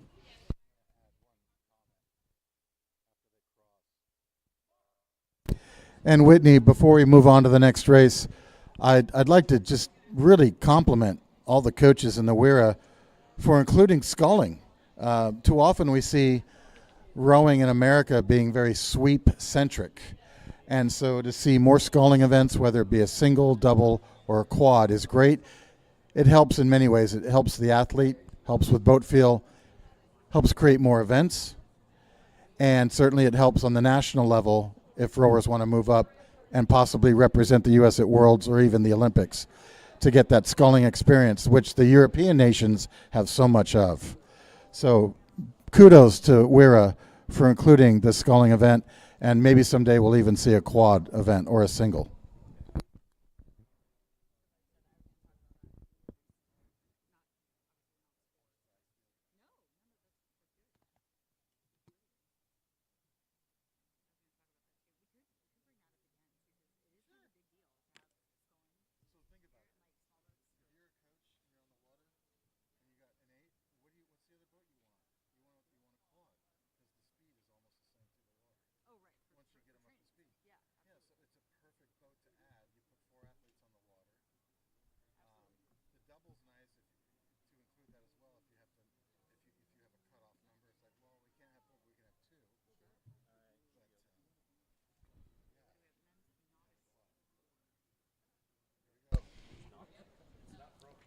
And here we go for the men's novice 4, heat 1. Lane 1, we have Seattle University. Lane 2, Orange Coast College. Lane 3, Cal Lights. Lane 4, UC Irvine. Lane 5, UCLA A.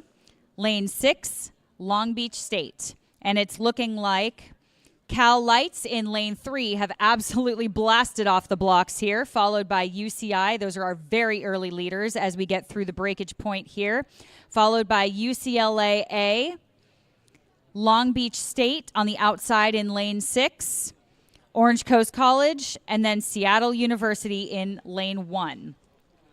So again, if we see what is looking to be like a pretty close race here starting to shape up, we will see these crews start to settle into the body of their race, and we could see a lot of position changes here as we come into the first 500 or so. This is where they start to settle in a little bit and rely on technique and power. And I know that sounds very vague, but we will dive into that as soon as we get some close-up views of these crews as they start to settle in. But Cal Lights really going after it in that first few hundred meters.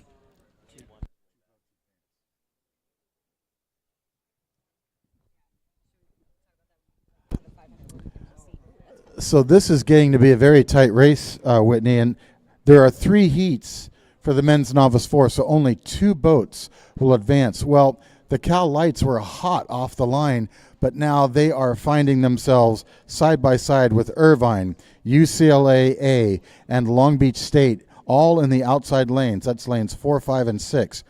So the trailing boats at this point are going to be lanes 1 and 2, Seattle and Orange Coast.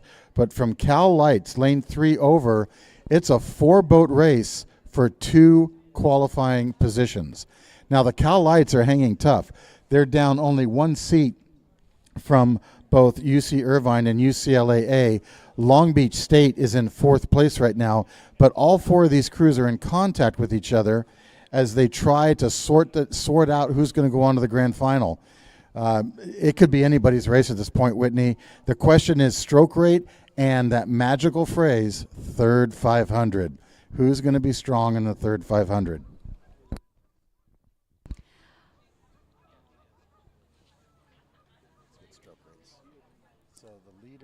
And even now we are looking at lane 5, UCLA A taking the slight lead.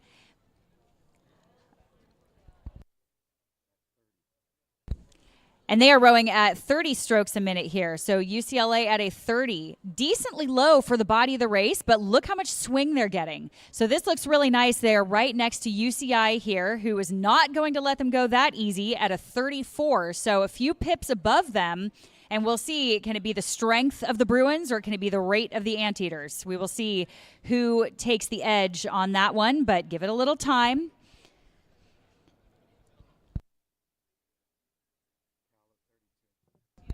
We have the Cal Lightweights in lane 3 rowing at a 32. So all of these crews fairly close together in rate. Again, we're going to see a little bit of difference here close up with the swing, with the legs coming down. Some crews sitting up a little bit taller, some crews laying back a little bit more.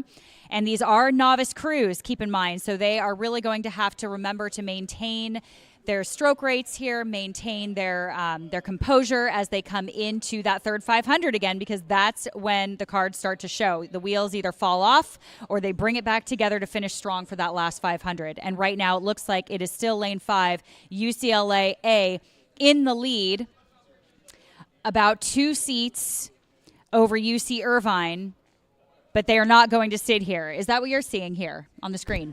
Well, I am. I agree with you, Whitney. And hitting the halfway markers, that magic phrase, third 500, is just now starting to come into play.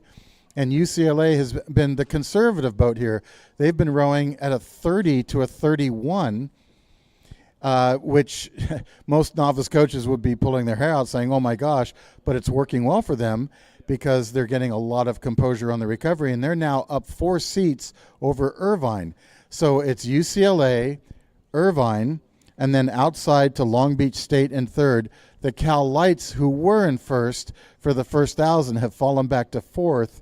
In fifth place, Orange Coast, and then Seattle University. But it's UCLA, the Bruins, with the powder blue oar blades, understroking the entire field, but swinging nicely and making full use of the stroke all the way into the finish. And they now almost have a bow to stern advantage over Irvine. Irvine in that second critical qualifying position. Absolutely. And again, we are seeing from the Bruins here a really formidable performance, which is a testament to their coach, Marcel Stiffy, who knows how to not only make his crews very, very strong and very, very fit, but also this is a very patient strategy. Again, this takes a lot of confidence from a crew to understroke the other crews in the field and have the confidence that a little ways down the course, they will still be able to come out on top. So that does take a lot of maturity, a lot of confidence from a crew, which is very impressive from a novice 4. So that really speaks to their training and their coaching, again, from Coach Marcel Stiffy. And even as I speak here, we are seeing quite a move here from Long Beach State, really trying to take a push on UC Irvine. I'm not sure if they're going to catch them yet, though. UC Irvine is really making a push for that. That's right. It looks like even as we speak here, UCI is starting to push away. They are just going to try to shake off Long Beach on the outside there. I don't know, Whitney. Long Beach State's making a push here. They've got their bow ball now at the 3 seat, and now at the 2 seat, now almost at the bow seat of Irvine. This could get real exciting. Again, 2 boats advanced to the grand final, and it has been UCLA and Irvine, but Long Beach State is right there. They could take this away from Irvine and go on to the grand final. Now, I think Irvine sees the threat, and they're starting to respond, but holy cow, that got pretty close there, and that's where the coxswains really have to pay attention to what's going on. But out in front with the blue blades, the powder blue blades, understroking the field, it is UCLA for the first place position. But what a race here between Irvine and Long Beach State for that second place position. Oh, and a bobble there by Long Beach State. That can't help, and that's just going to help Irvine come to the line sooner in the heat number 1 of the men's novice fours.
And we have the start of Heat 2 of the men's novice 4. In lane 1, UC Davis.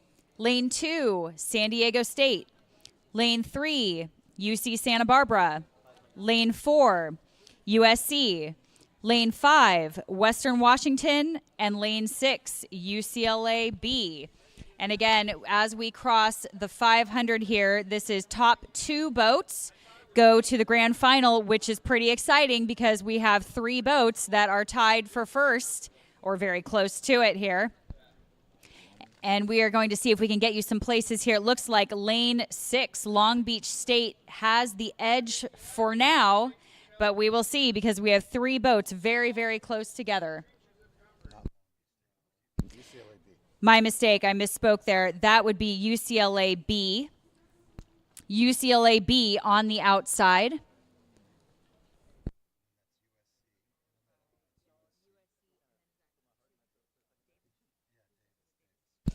So we have our leaders here, UCLA B, followed by lane 4. It looks like USC, followed by lane 1, UC Davis. So a very spread out field across the course here, but all vying for those first 2 spots. So I think this is going to be a really great race because we essentially have 2 races going on here, 3 boats in contention for the top 2 spots.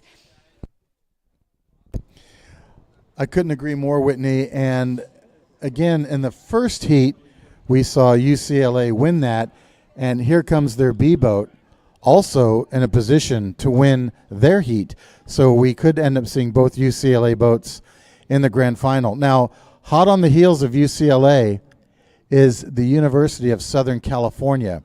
They are in lane number 4, and they are right there next to the Bruins, matching them stroke for stroke.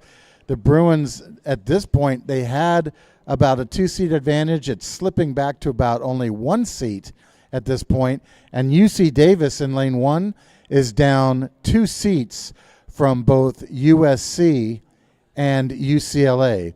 So this is a very hotly contested 3-boat race for only 2 qualifying positions. And right now it's UC Davis that has to do the most work to catch up to either Southern California or UCLA if they want to make the grand final. Stroke for stroke, all the boats are at about the same rate. I'm catching about a 34 on my stroke watch, but I'm just seeing this USC boat swing a little bit harder, especially into bow, and that's just sending them a little bit deeper into the stroke and helping them keep up with the taller, bigger, more physical UCLA boat. So that UCS boat isn't as big physically, but they're rowing really hard to counteract the leverage that the taller UCLA rowers have. Davis out in lane 1, also rowing cleanly. They're matching the speed, but they haven't overcome any of the deficit yet. So what do you think, Whitney, looking at lane 1, has Davis got that extra gear? You know, that's really hard to say, and I love races like this because sometimes it comes down to a battle of wills and who's willing to hurt a little bit more, who's willing to be a little bit more uncomfortable. We can see that Coxon all the way across the course, sitting up really tall. She's looking all the way across the course to try to see how far she needs to move her crew up. Again, in that UC Davis boat, she's a little bit removed from the rest of the field, so they have to try to stay in it and keep an eye on that outside UCLA boat. But that is what makes this really exciting here is sometimes it's a battle of wills. Sometimes it's a little bit of power. Sometimes it's finesse. And I always tell my guys here when I'm coxing like this that we need to row like absolute animals, but we need to make it look like we're ballerinas. A lot of finesse goes into this. And I know they're big boys, but there's a lot of finesse going on here. So what is it that you're seeing? What's happening right now? Well, I'm seeing good rowing from the novices. I call it the blind fury of novice racing. But in the UCLA boat, 2-seat and 3-seat, 2 seats looking at the USC boat almost constantly, and 3 seats watching his catch. So, you know, you got to keep your eyes straight ahead, and you got to focus on stroke seat and the race plan. But that USC boat, they're not looking around at anybody. All their heads are looking to stern. They're focusing on stroke seat. And I just have a gut feeling about this USC boat. They're rowing very cleanly, and they're focused. The UCLA boat seems a little bit more distracted, even though they're both in a qualifying position. Davis along the shore still could do something, but it's going to come down to the sprint here. I think that's a real fight between USC to prove something against UCLA. I think you're right, and it's the same thing that we just saw in the doubles race previously, where these two boats start focusing so much on each other, they almost lose sight of the forest through the trees, and they need to keep their composure. And even as we speak, we have a lead change. It looks like USC is overtaking UCLA B as we speak. So that's why I'm saying you have to keep an eye on the race at hand and keeping your heads in the boat.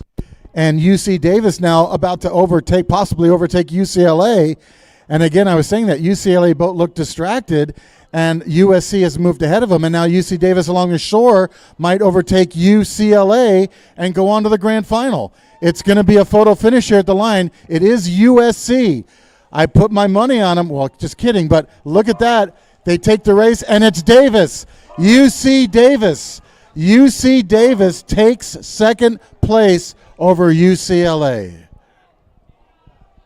Unbelievable to see that happen in the last few strokes like that. And that is why we always say, again, it's not over until it's over. What an unbelievable finish, overtaking UCLA like that. And it looks like we have lane 2 coming in. San Diego State, followed by Western Washington out in lane 5. And again, rounding out our heat 2 will be lane 3, UC Santa Barbara.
I thought you were going to say it is terrifying. And here we go. Heat 3 of the men's Novice 4.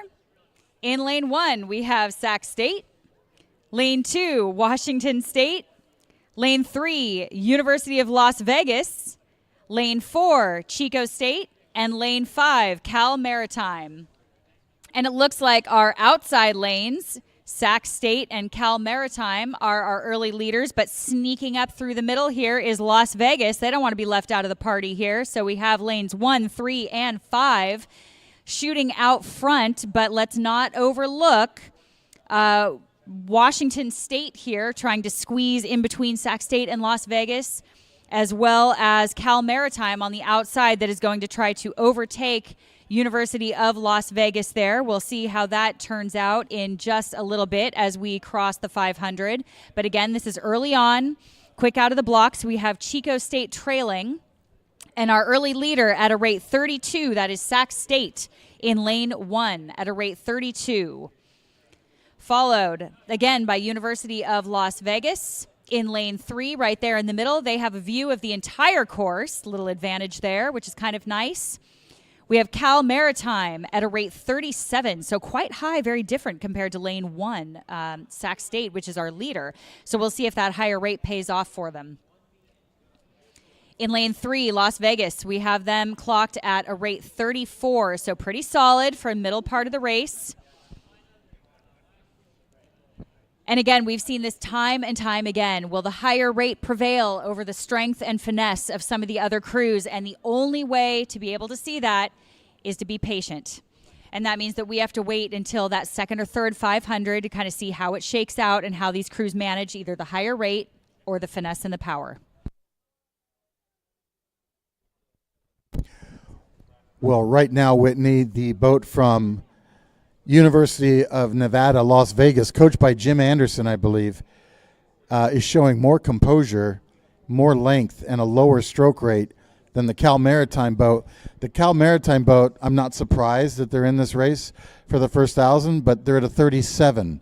And that's going to be a question, like, can they maintain that for the second 1,000? But the boat from University of Nevada, Vegas, they're looking much more composed and longer with an extra gear they could go to if necessary. Now, on the outside, lane 1, Sacramento State.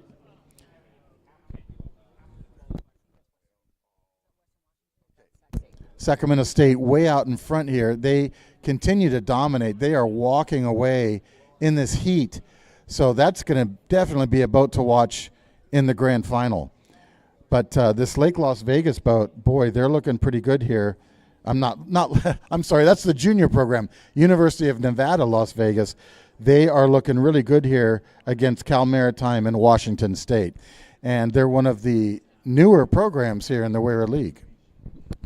Now, what do you think for novice crews like this? Excuse me, as we speak here, it looks like we have a crab. We're going to try to see who this is. That would be lane 3. Las Vegas has caught a bit of a crab, and Washington State and Chico State are starting to move up on them. They have definitely tried to take advantage there.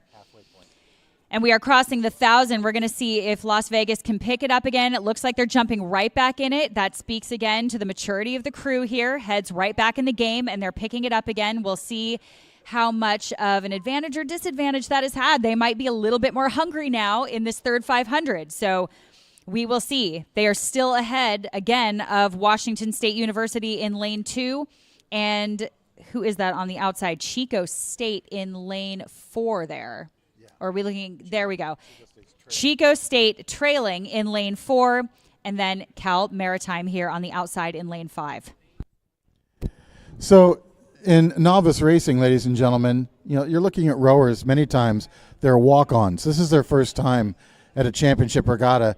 And there's something coaches call the death grip, and that's where the novices grip the oars way too hard, and what happens is the muscles tighten up too much, and they can't rotate the handle properly at the finish, and it's all about the thumb. If the thumb gets too tight on the handle, the forearm gets too tight, and you have a death grip.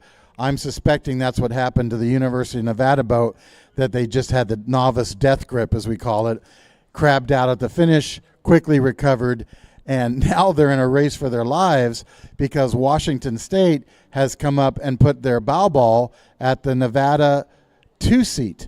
So this could be either team's race to go on to the grand final. And the question is, will they continue to have a novice death grip or not?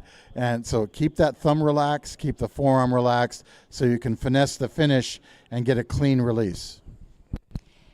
And you are so right about that. And at the same time, especially for novice crews, that can be much easier said than done. So a lot of times after something like that happens, they get very anxious. They get that rush of adrenaline, and they're trying to get their heads back in the race, back in the game, because they know that they have to try to maintain that lead that they have over.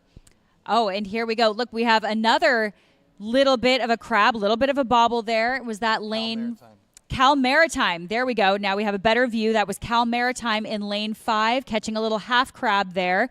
And they have taken what looks like a 10, trying to get back in the race here and get their steering straight. That coxswain trying to get right back in the center of that lane. And here we go. Chico State trying to take advantage. I'm not sure if they will be able to overtake in that amount of time. Cal Maritime has kept enough of a lead that it looks like they've gotten right back into it. As we sweep back up to our leaders again, we are just seeing quite a race here.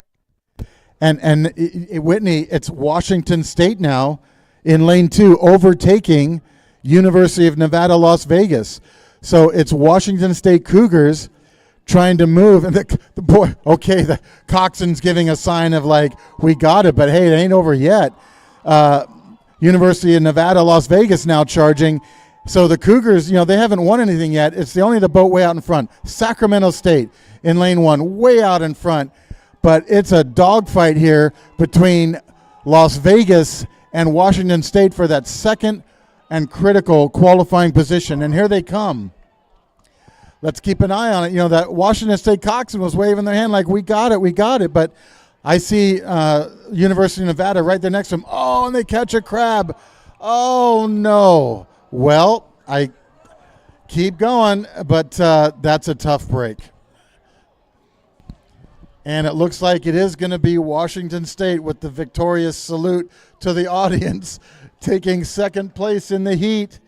And that's a really tough break for the University of Nevada. And these boys are cheering like they just won the grand final here. This has been the most action-packed race I think we've seen all day, with multiple crabs and lane changes and steering and place changes. What an exciting race these guys have given us today. So congratulations to those two. They are very excited. And that will round out our men's novice 4.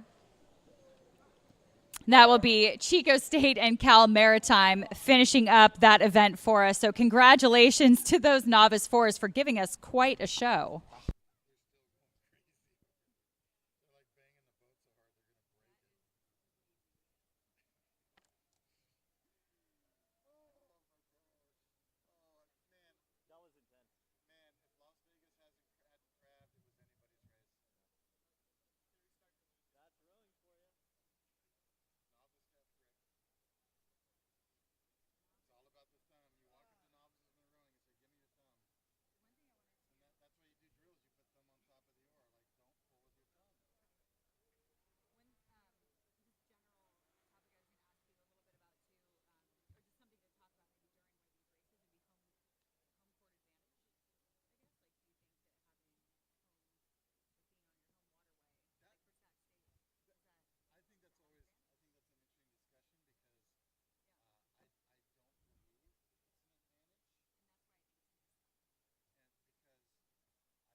And we have the start of the women's novice 4, and this is a jam-packed event in lane 1, University of Portland.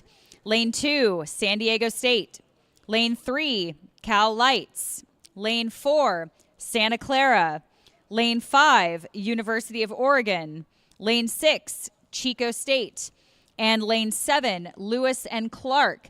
And it is looking, again, like our early leader is Santa Clara, followed by Cal Lights and maybe University of Portland in lane 1. But again, we're just off the blocks here, so we'll give it a little bit of time. These crews are very excitable right out of the blocks here, and we know that they can go hard and fast right away, but then as they start to settle into the body of the race, we start to see where the technique versus the power that we've been talking about all day kind of starts to shake out, and we'll see what transition they make into the body of that race.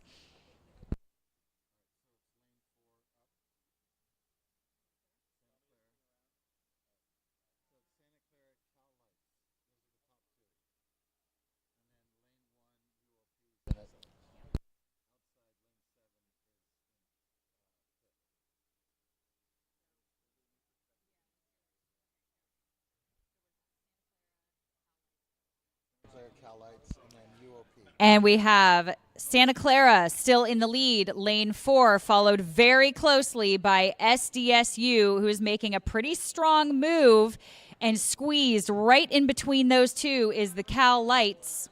Excuse me. As we pull back here, we'll get a little bit better perspective. That will be Santa Clara, Cal Lights, and University of Portland. My mistake there. As we get a better view, this is a jam-packed race. Like we said, we're going to try to keep track of everybody. On the outside here, again, Lewis and Clark, not to be underestimated. These other crews would be remiss not to look all the way across the course at lane 7 and just keep an eye on Lewis and Clark. Could be a bit of a dark horse there in lane 7. But it looks like our leader still is Santa Clara, followed by San Diego State, University of Portland, and Cal Lights. Again, our field is starting to spread out a bit here, so my apologies there. Fourth place looks like Lewis and Clark still in 4th.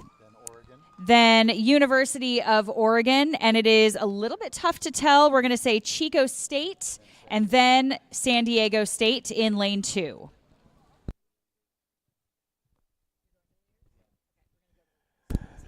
Now, the big thing to watch here, ladies and gentlemen, again, there are 3 heats for the women's novice 4. So only 2 boats are going to qualify. The Cal lightweights were really hot off the line, but unfortunately they've slipped back bow to stern behind the 2 leaders, which continue to be Santa Clara University, coached by Marjorie Sechko, and lane 1, the University of Portland. Those are your top 2 teams, Santa Clara and University of Portland, for the top 2 qualifying positions in the women's novice 4s.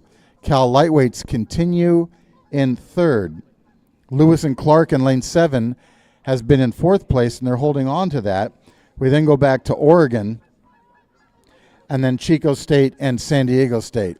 So the field continues to separate more and more with greater amounts of open water between each boat. But the leaders from Santa Clara and University of Portland are almost side by side here as they come in. Well, not side by side, but within contact. Now the Cal Lights, right past the 1,000-meter line, they're trying to make a push to get back water from lane 1, University of Portland. University of Portland, though, can look across their starboard oars and see exactly where Cal is and keep them behind. So, Whitney, this is another example where you're in a boat where the coxswain's laying up in front, and yet you don't want to sit up a lot and look around. So you've got to pay attention to the field, but you have to do so very carefully. You could not be more right about that, and it is a little nerve-wracking sometimes when you are in that leadership position and you know that all of these crews have a target on your back, and you have to keep your head on a swivel, but you also can't sit up too much because obviously any movement a coxswain makes disrupts the boat, which slows it down. So we want to stay very, very still And we have to actually trust our rowers. So a lot of times, like if I am ever in a bow loader like this, I will try to get my stroke seat to either say something if somebody is making a move that I cannot see or feel or hear. And it looks like we have, as we speak here, our leader at a 33. So 33 stroke rate, followed by, we are about to get some more numbers here for you. University of Portland, we have at a 31, and I'm not sure that they are going to be able to make up the distance that we are seeing on this Santa Clara crew, which again looks very, very comfortable in this first place position. And we have Cal Lights at a 31. Again, that is lane 3. So we can still see all 3 of these boats in our screen here. That is Santa Clara, University of Portland, and Cal Lightweights, with Santa Clara again sitting comfortably in that lead. Again, that coxswain may have to rely a little bit on a stroke seat to say something if anybody starts to sneak up on them. But it is her job to keep their heads in the race here and just execute the race plan that they have been practicing and were given. Well, and we're seeing something here too. The Santa Clara women's program here with this women's four, this is the future. And I know the coach there has been really trying to work recruiting, and she's been getting some good recruits coming into the program. And look at this novice women's four. They're on fire. They have open water over everybody. And this is just a heat. So this is looking really good for Santa Clara as they come into the last 450 meters. University of Portland also looking good at a 31. That's a bit conservative. And Cal Lightweights also to 31. At that point, Cal Lightweights really need to bump the rate to try to catch the field if they want to move up. So University of Portland can get away with that as long as they keep the other boats behind them. The remaining field, Lewis and Clark all the way across the lanes in the orange jerseys or unis, they continue in that 4th place position. And then back to the remaining teams from Oregon, Chico State, and San Diego State. But a great showing here for the Broncos from Santa Clara University as they walk down the course in control, in command, with tons of open water. In fact, Whitney, I'll tell you, this boat really showed their stuff in the third 500. Nobody got closer to them. An absolutely threatening performance from Santa Clara, and we don't even know, again, if we've showed all of their cards, and they probably haven't, of course, because we have that grand final coming up along with, let's see, who else will be joining them? That will be University of Portland here on the shore side in that purple. Check out those purple unisuits there. You don't see that too often. Very cool to see. So congratulations to Santa Clara here crossing the line first. Didn't even have to sprint. Very comfortable finish. Again, second place, grabbing that second place position for the grand final will be University of Portland. So welcome to California. Talk about putting on a show here. The ladies in purple. Followed by the Cal Lightweights in lane 3 in the yellow unisuits and yellow boat there.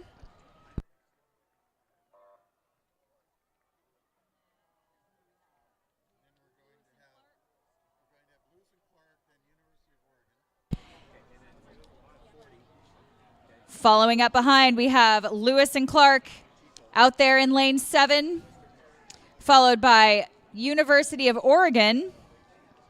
Lots of Pacific Northwest in this heat. And we have Chico and San Diego State rounding out our first jam-packed heat of the women's novice 4.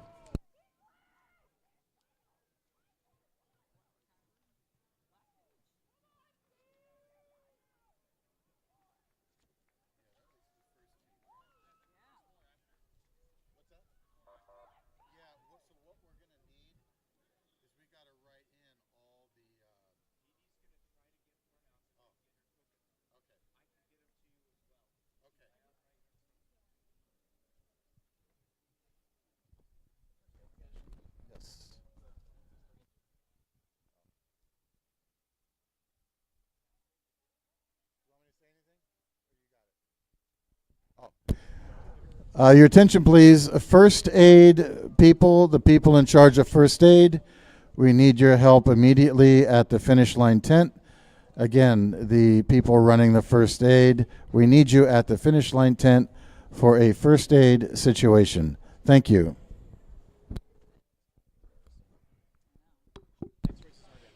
And we have Heat 2 underway of the Women's Novice 4. In Lane 1, Long Beach. Lane 2, University of San Diego. Lane 3, Seattle University. Lane 4, University of Las Vegas. Lane 5, Orange Coast College. Lane 6, Puget Sound. Lane 7, Humboldt. And we are already seeing the field start to spread out here. It's looking like we possibly have lane 2 in the lead here. So we get a beautiful shot from our drone here. That is University of San Diego, lane 2, followed by lane 5, Orange Coast College, followed by Humboldt on the outside. So again, our leaders, University of San Diego, University of Las Vegas, and Humboldt on the outside. Again, those are our top 3, and only 2 will progress to that grand final.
So in Heat 2 of the Women's Novice 4, the leader continues to be lane number 2, University of San Diego, by significant open water over the remainder of the field. We then go to lane 5, Orange Coast College. So those are the top 2 boats, University of San Diego and Orange Coast, separated by open water between themselves. Now Orange Coast has open water behind them to third place, Humboldt State University. Humboldt State being challenged by lane 1, Long Beach State. Right next to Humboldt also is University of Puget Sound. Now, that's a race for third place, and none of those boats at this point are in a qualifying position because everybody's chasing second place, Orange Coast. We go back to the 5th place position of Seattle University in lane 3. And then in the trailing position, University of Nevada, Las Vegas in lane 4. All boats are now past the halfway markers as we look at heat number 2 of the Women's Novice 4 come into the second phase. And my favorite part of the race, Whitney, the third 500. That's where you make it or you break it.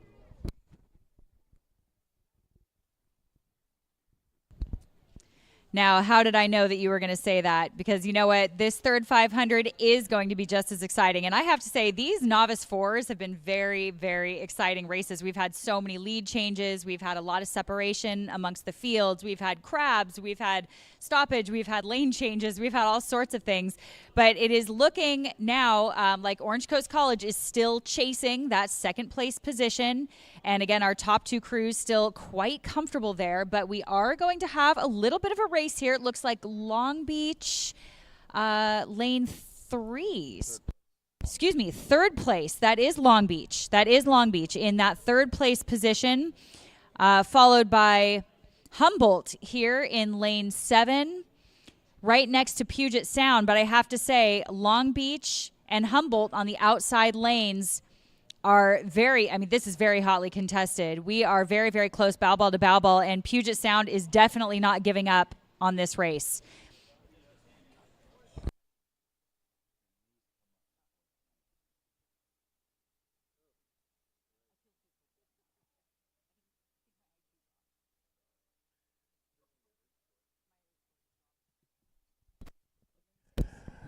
So the leader here, ladies and gentlemen, University of San Diego in lane 2, they had an explosive first 1,000 meters. They have so much open water right now that they're not threatened in any way, and they can really kind of just cruise to the line and save it for tomorrow's grand final. Orange Coast also doing a super job here, holding off all the crews behind them by, again, a lot of open water. So this is one of those races, Whitney, where things are just, it's so scattered here, so spread out, that the concentration of boat speed in the grand final will be a lot more exciting to watch. We certainly know that everyone wants their teams to win here, but there's so many different levels of ability here depending on whether it's a Division I school, a club program, or Division II or III, because that's just not differentiated here in the Women's Novice 4 event. So you've got a real mix here of programs racing at different levels of ability and funding. And University of San Diego is a top flight Division I program, and they're really showing it here.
And University of San Diego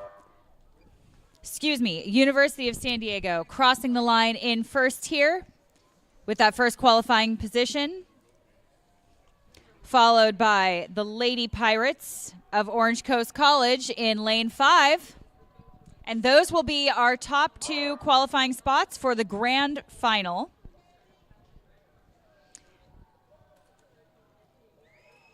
And in that 3rd, 4th, and 5th position, we have Long Beach here in lane 1 along the shore.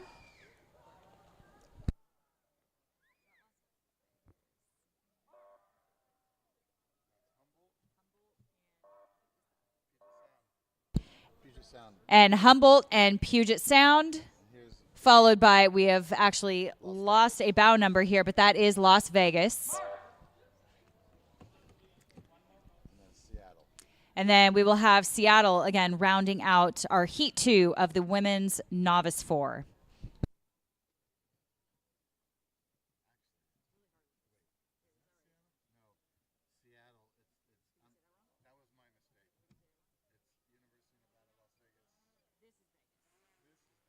So we want to make a correction, our apologies here.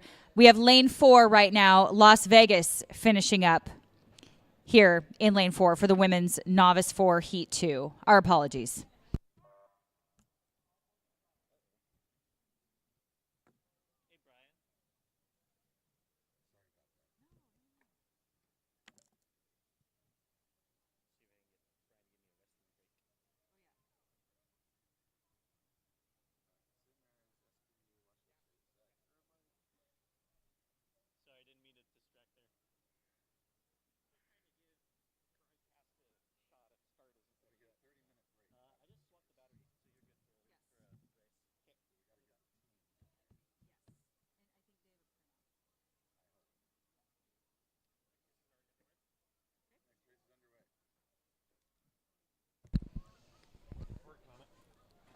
And our 3rd heat for the Women's Novice 4 has begun. Lane 1, St. Mary's.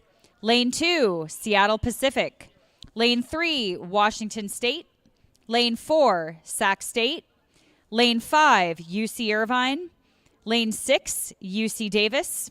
Lane 7, UC Santa Barbara. And again, when we get a view here, we have blasted off the starting blocks here, but when we get a better view, we will give you some placing as we see it for now. But as you have seen in the last 6 races or so, we have had so many changes that it's so hard to predict anything this early in the game. So we will see where they are placed off the blocks and as they start to settle into the body of the race. And right now it is looking like St. Mary's in first by open water already, followed by lane 3, Washington State, followed by what looks like UC Davis, possibly, and Seattle Pacific. Very, very hard to tell here. They are very, very close together in that third place position, also followed by, let's see here, Washington State and, let's see, UC Santa Barbara. Again, this is a jam-packed race here, 7 lanes across. Love to see this kind of racing, but our early leader here is definitely St. Mary's with open water.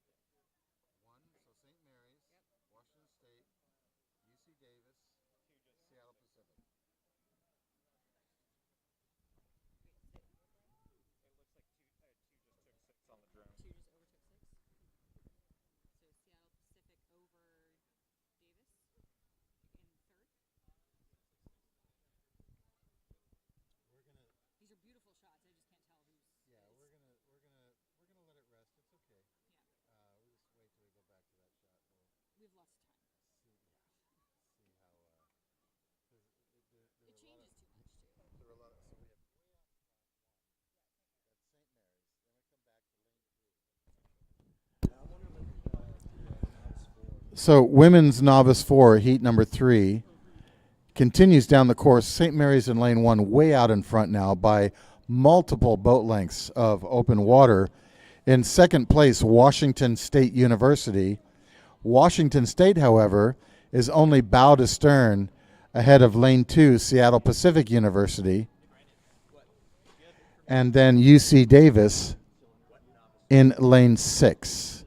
So this is a close race as these crews are all chasing lane 3, Washington State.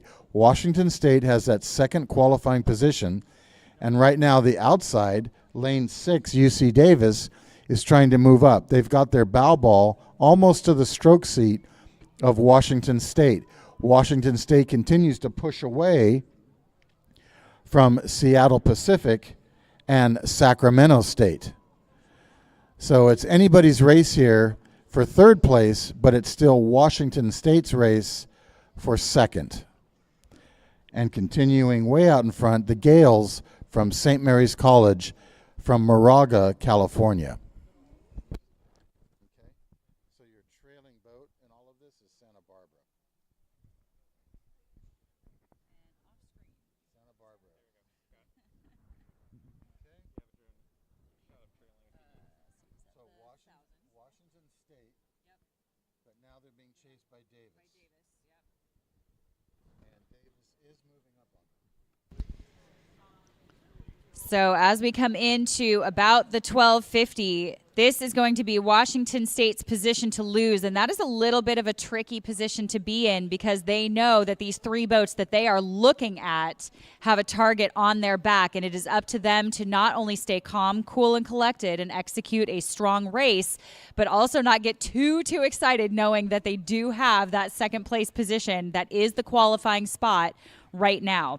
So we do have UC Davis, though, hot on their heels, honestly closing the gap, it looks like, from our angle to kind of come in. They're trying to move in on that second place position, and we'll see if they have enough water to do it. They might be able to if they can stay strong here on the outside. Well, right as you said that, Whitney, I was watching the screen here, and right as you were making that commentary, Washington State took a power 20, and the water that Davis had taken away from Washington State just took it back. So Washington State continues in second place, Davis in third, but it's a 3-way race again for third place between Davis, Seattle Pacific University, and UC Irvine. No, correction, Sacramento State. So the trailing boat is UC Santa Barbara. They're back in lane 6 or lane 7, and they're just not holding on to the pace. And it continues to be Washington State's race for that second qualifying position. Davis made a gallant charge there, but if you lose contact with the boat, it becomes more and more difficult to keep the crew motivated to go after it. If you're in contact, it's like you can taste the blood in the water, and it makes you go for it even harder. So right now, Davis falling back to a greater deficit, and alongside them is Sacramento State, their crosstown rivals or cross-causeway rivals. So it just got more difficult for Davis as Washington State holds on to their advantage. I think you are absolutely right. As we see Washington State walking away here, broken away, as we can say, and just opening up water here. I think that was a really smart move from their coxswain taking that 20, because she broke away from the bow balls of the other boats that are chasing them there. Now, the question is, again, as we have seen time and time again today, it is not over until it is over. So if she thinks that her crew can get a little bit more squeeze out of that finish, out of that sprint, then I think she has made a very, very smart move here, breaking away from those other crews. And as soon as we can get a nice view of the finish here, we will give you a little bit more. But again, we still have our leader here along along the shore, St. Mary's. Give them a round of applause here. This is Heat 3 of the Women's Novice 4. St. Mary's just making this look easy. As we all know, rowing is anything but. So the easier they make it look, we know that the more finesse they have brought to this race. That's a smooth-looking boat from St. Mary's. Really good release work on the blade work at the catch. So all that technique has paid off for them, and you can look at their advantage, ladies and gentlemen. They have at least 200 meters of open water. So that's going to be a boat to watch in the grand final tomorrow. Washington State continues in second place. That is the last qualifying position as heat number 3 comes to a conclusion here for the women's novice 4s. Right behind them, Sacramento State and UC Davis. Then back on the inside to Seattle Pacific University. Then back outside to UC Santa Barbara, and then finally UC Irvine trailing. The Cougars from Washington State, and there they are, second place. That's unofficial, but a good race for them. And Sacramento State overtaking Davis right at the line for third in the heat. Now Seattle Pacific, and then finally the last 2 boats from Santa Barbara and Irvine. Folks, will then be going to a 30-minute break before we continue with third level and petite finals to wrap up today.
And we have the start of our men's varsity 4 third final.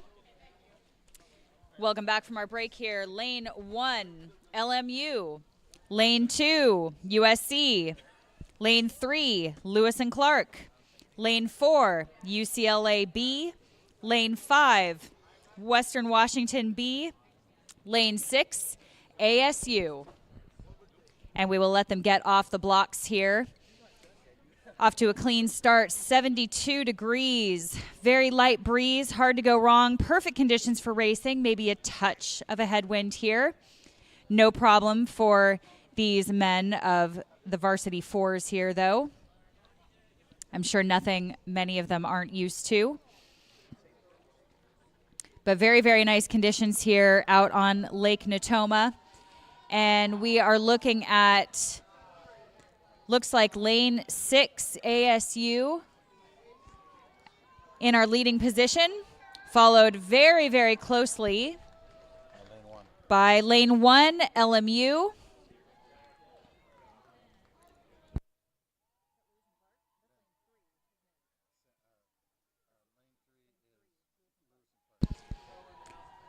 So in that second place, again, that is LMU, followed by third place, lane 3, Lewis and Clark, followed closely by UCLA B.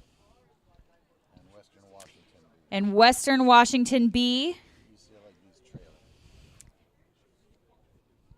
My mistake again. That was Western Washington in the lead over UCLA B. We have a better view with our drone here.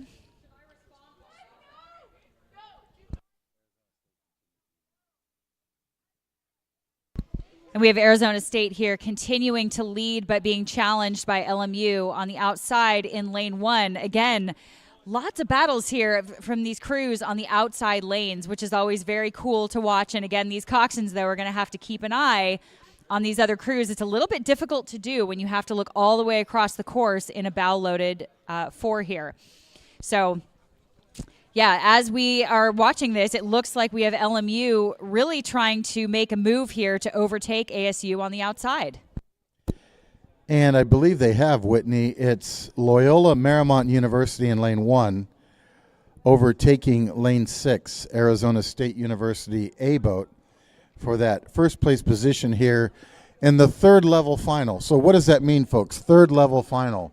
So the grand final is the top 6 boats. The petite final are boats 7 through 12, and then these are the remainder boats. So whoever finishes first here can claim 13th place overall among the men's varsity 4s. So Loyola Marymount, the Lions of Loyola, continue in the lead just ahead of Arizona State's A-boat. The Arizona State A-boat just ahead of Western Washington University's B-boat in lane 5. We then go back to Lewis and Clark. Lewis and Clark in that 4th place position here in the third level final. So it's a matter of racing for honor at this point. These crews, they know they didn't make the grand final or the petite final, but they certainly want to still win a race and bring home some honor for their program. Now, Arizona State, one of the younger programs here, is doing a great job as they go up against these very established programs. And at the halfway markers, Arizona State still in 2nd place here in the third level final against first place Loyola Marymount. And one comment, Whitney, is to me, if you're in a bow loader 4 and a coxswain, the advantage is to be in outside lane because all you got to do is look in one direction or the other and you can see the whole field. You are not wrong about that. Now, it is still easy if you are up in the lead. So lane 1, it's looking like LMU is still going to be a little bit hard for her to look all the way across and back. So it is a little bit tricky sometimes, but you are right about that. You can just look one direction. And it's looking like even now on our screens, we see maybe a little bit of free speed from that Beard in the 2 seat here. from that ASU boat. We can't overlook the power of the beard here in lane 6. We always hope every team has one. But here in lane 5, we see Western Washington overtaking the beard here. Just briefly, though, we'll see. It looks like ASU is actually trying to counter. You can see that Coxon looking over, making those calls, and looks again like they've brought their rate up. I don't want to speak too soon. I don't have the clock on in front of me. But it looks like they are countering, so they are not going to give Western Washington that walkaway on a silver platter. And it looks like Western Washington is actually starting to overtake LMU here on the outside lane in lane 1. I mean, what a move from Western Washington. Maybe they've gotten to a point in their race and their mentality when they're like, anything goes. Yeah, this is a good race, definitely, between lanes 1, Loyola Marymount, and lane 5, Western Washington. Now, Western Washington is understroking. That means they're taking less strokes per minute than the Loyola Marymount boat. And with 500 meters to go, again, we saw this earlier on with the USC men's Novice 4, where they were long and strong, focused, and that's what this Western Washington boat looks like. And I wouldn't be surprised if they end up overtaking Loyola Marymount here to win the third level final. It's going to come down to the sprint and how focused they stayed and making sure they don't have any major technical errors. But yeah, Western Washington in the hunt, down 2 seats from Loyola Marymount with 400 meters to go.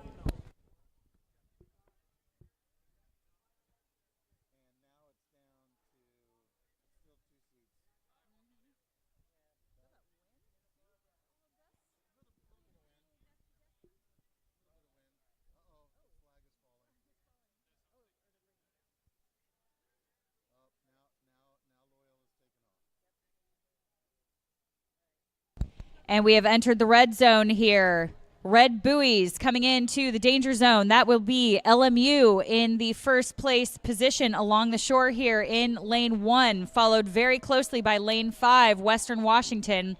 Looks like they are still bow to stern, but we may be out of water. Again, we don't say it's over until it's over, right? But we have Western Washington bow to stern with LMU, who has made a very formidable move here into the last couple hundred strokes, 100 meters. And we have, it looks like, Arizona still on the outside. They have not given up. Lewis and Clark here in the middle. And all these crews are trying to finish their racing very, very strong here. Congratulations, LMU in lane 1 along the shore here. Western Washington very happy with that second place finish there. Well raced, guys. Lane 6, Arizona State. Congratulations to the Beard and his crew, followed by lane 3, Lewis and Clark in the orange. UCLA B will be rounding out this men's varsity 4 third final.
And we have the start of the women's pair petite final. In lane 1, Arizona State. Lane 2, UCSB, Santa Barbara. Lane 3, Puget Sound. Lane 4, UC Davis. Lane 5, UC Davis B. Lane 6, University of Oregon. And we are off to a banging start here. We have some steering issues already, and we're going to try to see what lanes we have crossed over. Red flag. And we have a red flag from the refs here. Racing has stopped.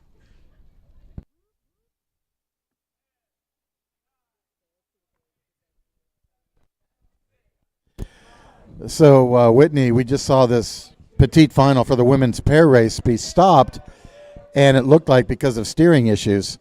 And as we've said, this is the hardest boat to row and steer. So I'm not surprised to see this, to be honest with you. We'll just wait to see what the referees say. Chances are they will just bring him back to the line and start him.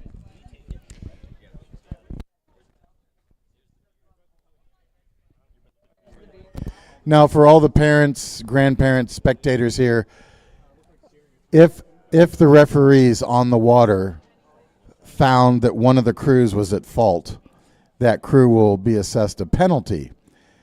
And the way it works in rowing is if a crew is given 2 penalties, then they're disqualified. So if any of these boats here were found to be at fault, when they line back up to restart the race, if they start too early, if they do a false start, that could get them eliminated from the race. So all the crews now are going to be really on guard to make sure they have a clean race and no more penalties.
So, Whitney, tell me, you're noticing the beard in the Arizona sport. Are you a fan of beards?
Okay, so here we go. Now we got to watch this one closely. And so, ladies and gentlemen, the petite final for the women's pair is now back in the starting platform. We do not have any sort of news to relay regarding any penalties. However, we will be watching the start closely, as will the referees, to make sure we get off to a clean start and fair racing for all boats.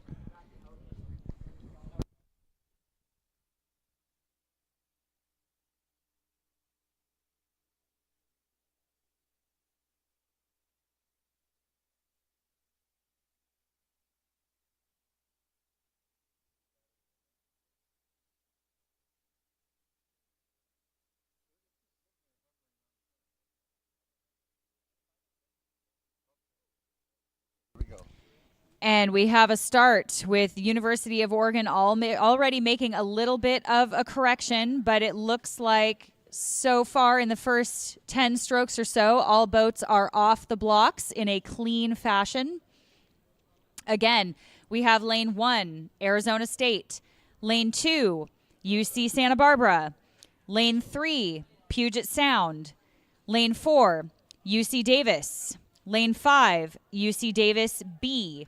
And lane 6, University of Oregon. And again, when we can, we will give you a little bit more accurate placing here. It's looking right now like UC Santa Barbara in lane 2 is our current leader off the blocks. But it looks like University of Oregon is hot on their heels, followed by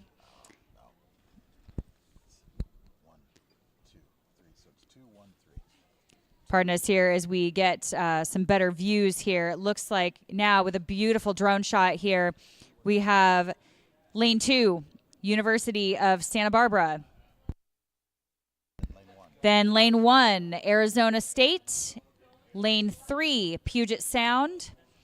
Followed by lane 6, University of Oregon. Followed by UC Davis A. And trailing is UC Davis B. So again, we will probably see a little bit of a spread here as this starts to shake out just a bit. But we will keep an eye on these top 3 boats right now, which again look like Santa Barbara, Arizona State, and Puget Sound. Well, certainly a much better start to this race after that first start was called back to the line due to steering issues. So far, lane 2, University of California, Santa Barbara, doing a really great job here steering, holding their lane nicely, and they've now worked out to about a stern advantage over second place, lane 1, Arizona State A. So this is a petite final. What does that mean? That means the winner of this pairs race can claim 7th place overall among the women's pairs. The other top 6 boats will race in the grand final tomorrow. So continuing on now, it's UC Santa Barbara over Arizona State. Arizona State moving ahead of University of Puget Sound and UC Davis A. University of Oregon, the outside, we're also keeping an eye on them, but they have fallen back into a 5th place position, and UC Davis B is the trailing boat here. So Whitney, right now, without a coxswain present, it all comes down to who would call the race plan here. Is it going to be bow seat or stroke seat? You know, that is a great question. And personally, in my experience, I've actually seen both. But usually bow seats, I don't want to say have a little bit more power steering, because the steering here in this pair is so crucial when we're talking about power curves and getting their blades in at the same time. It is so crucial. One wrong movement or a little bit more pressure in one part of the stroke can change the course of the entire race for these women. So I would say oftentimes it's the bow seat, but I have seen both, and it kind of depends on who's running the show, who's running the show. But, the bow seat is the one that can do a little bit more of the steering. So I'm going to give it to a bow seat. Well, very good. And then something else, there is a little bit of a breeze on the lake right now. And I think we both know that in a race like this, being it's a slower race, it's not as fast as an 8 race, you can give yourself an advantage by getting a little bit more bow swing into the wind, a little bit more layback into the wind. What does that do? Creates a little bit more momentum and sends the boat into the wind instead of it slowing down more quickly. So we're seeing that. Some of these boats are getting a little bit more layback at the end of each stroke to push into the wind, what I call punch a hole into the wind. The leader continues to be lane number 2, UC Santa Barbara, followed by Arizona State in lane 1 here in the petite final for the women's pairs.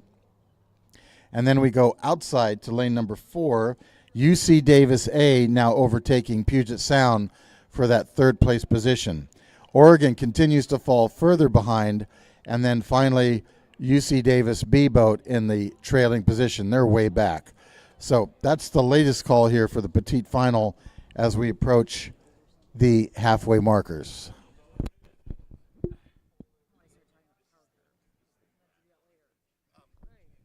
or I'm sorry, power curves. Tell me more about power curves, Whitney.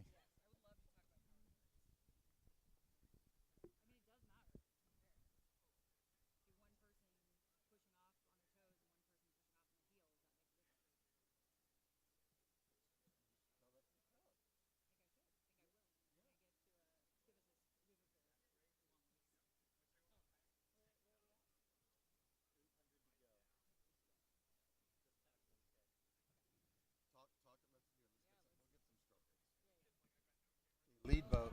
All right, as we move into very roughly the 7:50 to go, again, our field is a little bit spread out here. Our second place boat here is at a 31. We're going to try to get some stroke rates for you. So we have.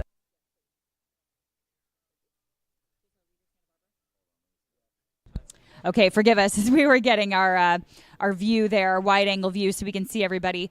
We have Santa Barbara still in the lead, and they are at about a 33 here, so pretty good for the body of the race. And chasing, we have Arizona State, and we're getting a 36 on our clock. So they have really brought the rate up there, about 3 pips over Santa Barbara there, and we'll see again if they have enough water to make up the distance. Our third place, UC Davis, at a 31. So understroking just a little bit, but they have not given up on Arizona in lane 1 there because they are kind of starting to move. And again, as we pull out just a little bit, we'll try to get that view on our drone at some point. But we are just keeping an eye on those 2 boats and see, again, if they have enough water to make up the distance. I'm not sure if they will. As we pull up next to them, it looks like quite a ways that they would have to make up there to get close to Santa Barbara and Arizona State.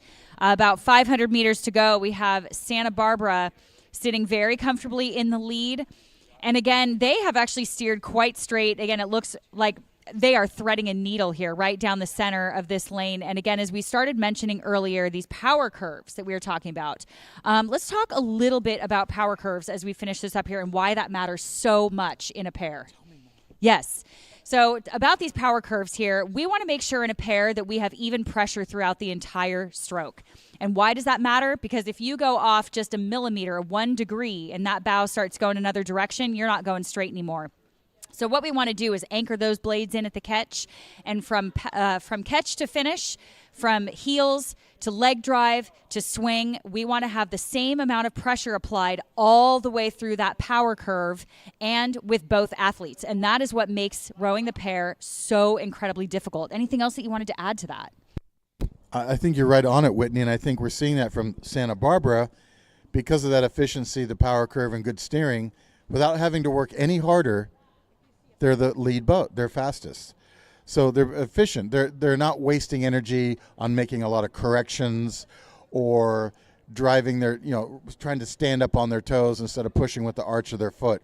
So really working well here. And as they come into the spectator area and the last few hundred meters, you can see they've been in the lead all the way down the course, folks, and they're making this a pretty easy finish for them in the petite final. So Santa Barbara, if they take this all the way to the line, they'll be the 7th fastest women's pair overall in the WIRA League. So good racing for them. Along the shore, Arizona State also doing a good job here. A little bit more of a steering issue in their boat as they wander back and forth in their lane. UC Davis, their A boat, coming on a little bit stronger here in the finish as they try to chase down Arizona State.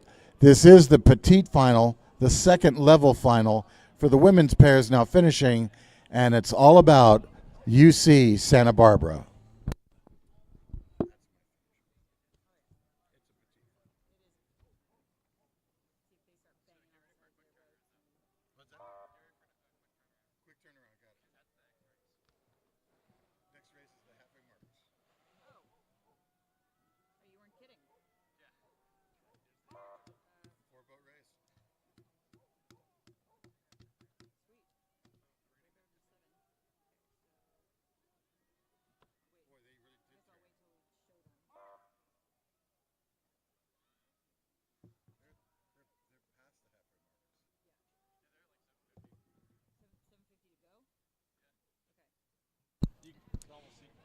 And we have the men's double petite final on the course already, headed down towards the shoreline. Will you be able to see them? Lane 1, University of Oregon. Lane 2, Seattle University B. Lane 3, Humboldt B. Lane 4, Chico State. And as soon as we get our eyes on this race here, we will give you some better placing. But for now, again, this is the men's double petite final.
It looks like Humboldt's missing, and it looks like it's Chico. Want me to try and get a bout number? Sure. It looks like Oregon, Seattle, and Chico are in the race. Bout 3. This is Humboldt. So Humboldt's in first. Seattle B scratched. Okay. So Humboldt and then Chico. I don't know. This is a tough one to call. 3 votes. Tough one. You're really throwing me into the fire here. Come on. I'll put on the funny SNL skit for you. And we are past our 500 to go, and we have a 3-boat race here.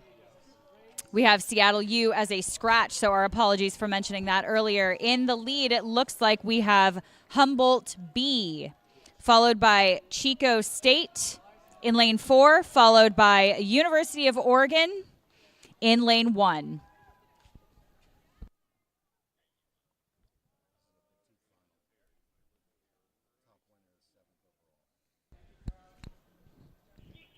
And again, this is the men's double petite final. So they are going for the title of 7th place overall.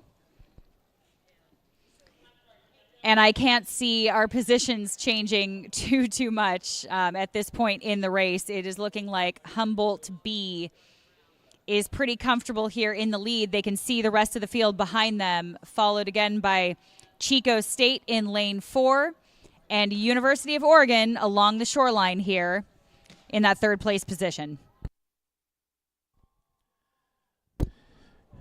And again, to remind the folks, the winner of this event can claim 7th place overall among the men's doubles.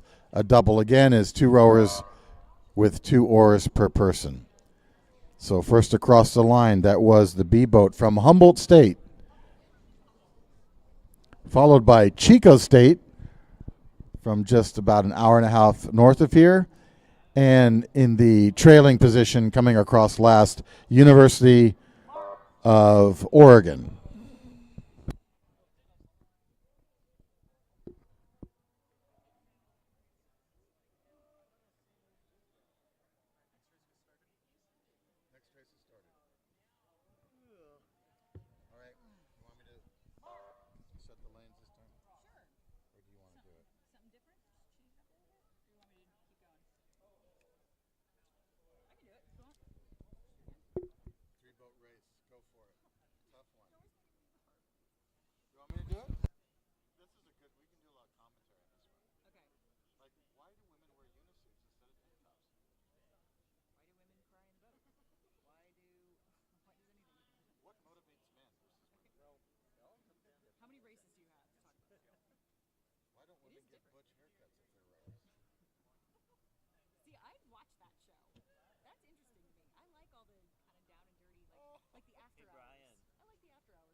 And we have the women's double petite final heading out now.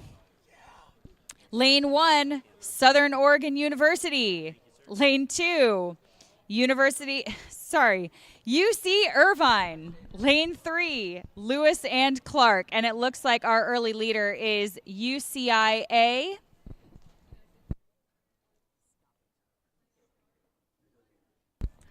And we have quite a spread here between these three boats already. So like we said, lane 2, UCI in the lead, followed by a few boat lengths open water on Southern Oregon University. And trailing again, Lewis and Clark. And again, a formidable performance by Southern Oregon University coming down here from Ashland. Beautiful little town up in Oregon. It is lovely to see them here racing against some other Oregon schools. But UCI holding their lead in lane 2.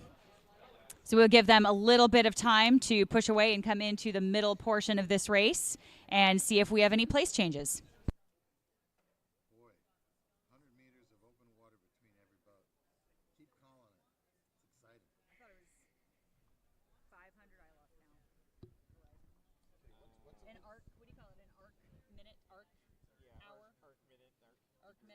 We're going by astronomical associations now.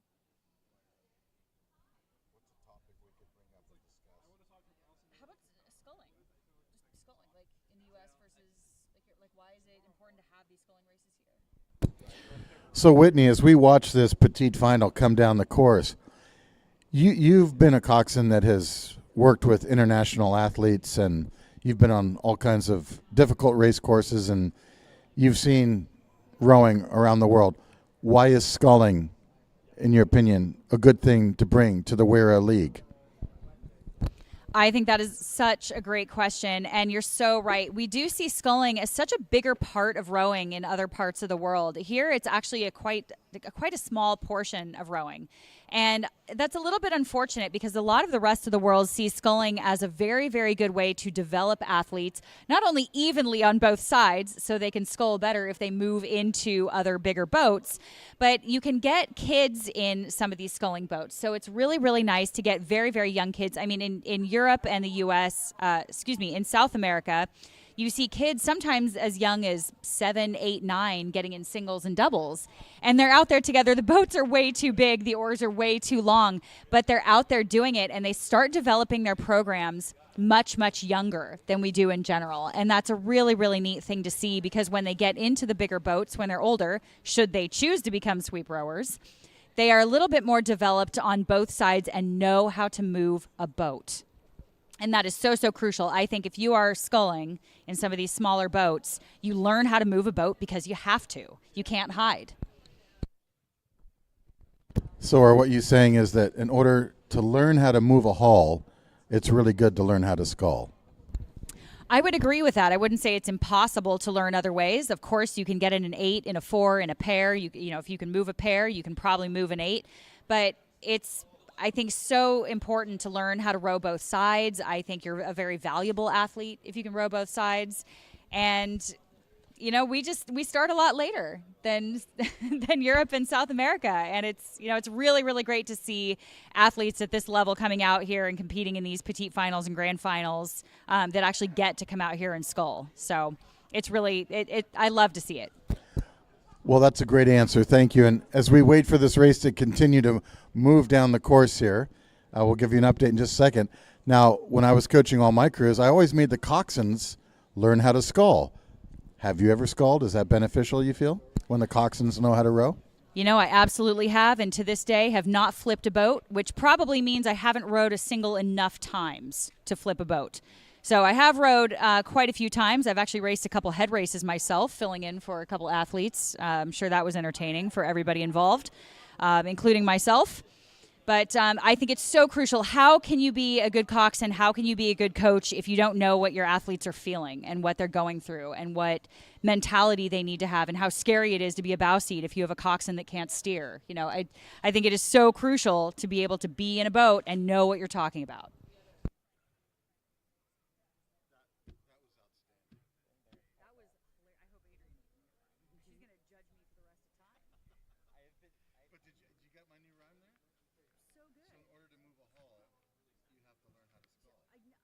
miss a beat. You gotta come up with at least one before today's over.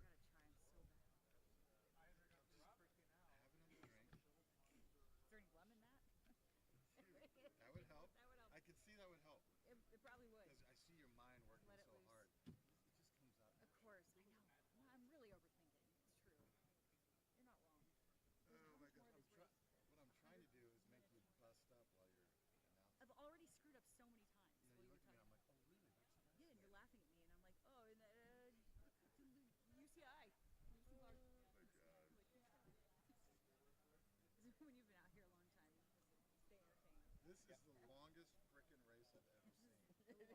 I look up and I was like, cool, we're at the 1500. No, that's the 1,000 buoy. Never mind. Holy cow. I want to say something. I want to snort this so badly sometimes. This one started early too. Like, all right, I've woken up from my nap, and now I'm ready for the second half of this race. I feel refreshed. Oh. Yeah, we're A&W. I love it. A&W. I love it.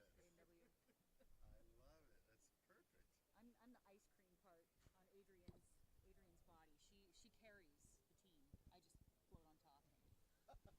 Little cherry on top there. You're the cherry on top, okay. Keeps us afloat. Yeah.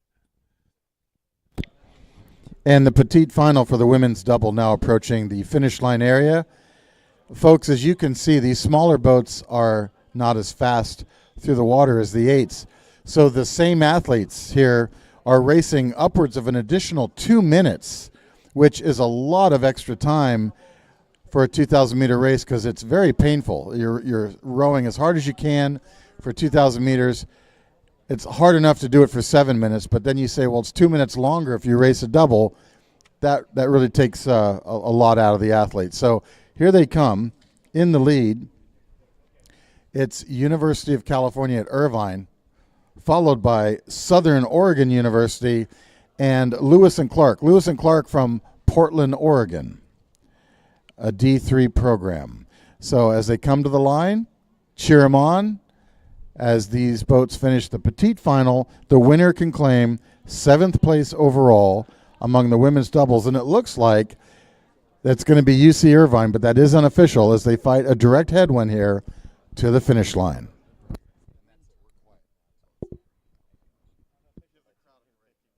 Sorry, I just woke up again.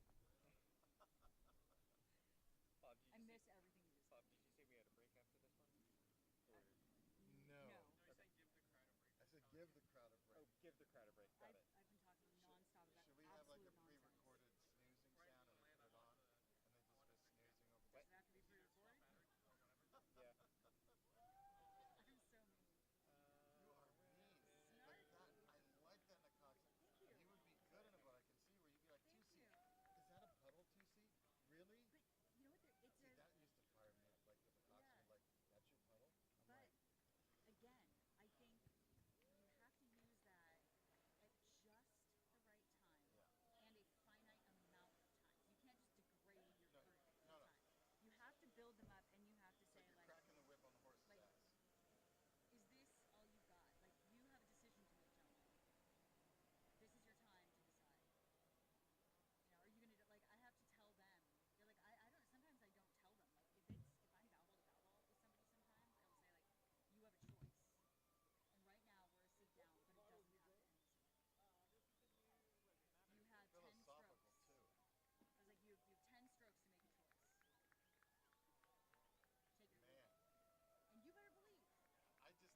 And ladies and gentlemen, the petite final for the men's novice 4 now underway. Here are the lane assignments.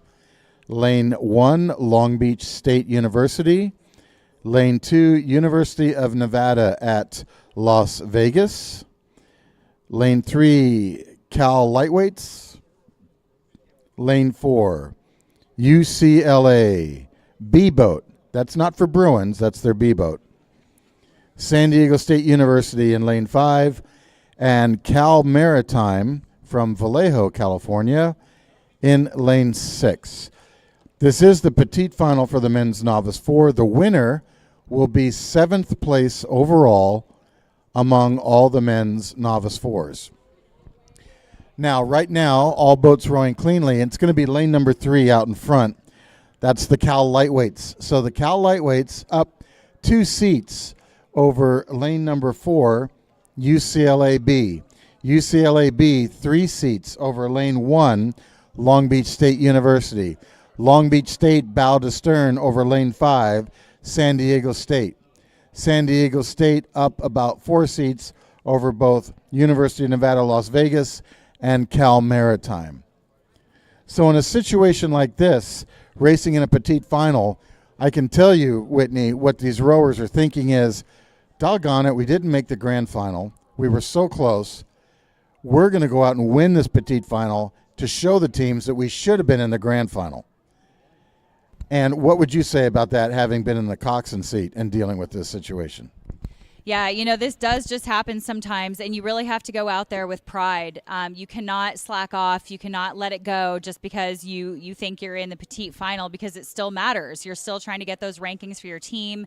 It is a race for pride. So, you know, as we look at Cal Lights here, we want to say, let it roll or pay the toll, because look at this. You are watching right in front of us as we see letting their boat run. And that is why they have not lost the lead in this race over UCLA B, who is trying to challenge them, maybe stroking a little bit higher, but that Cal Light boat is just rumbling along like a freight train. Absolutely unstoppable.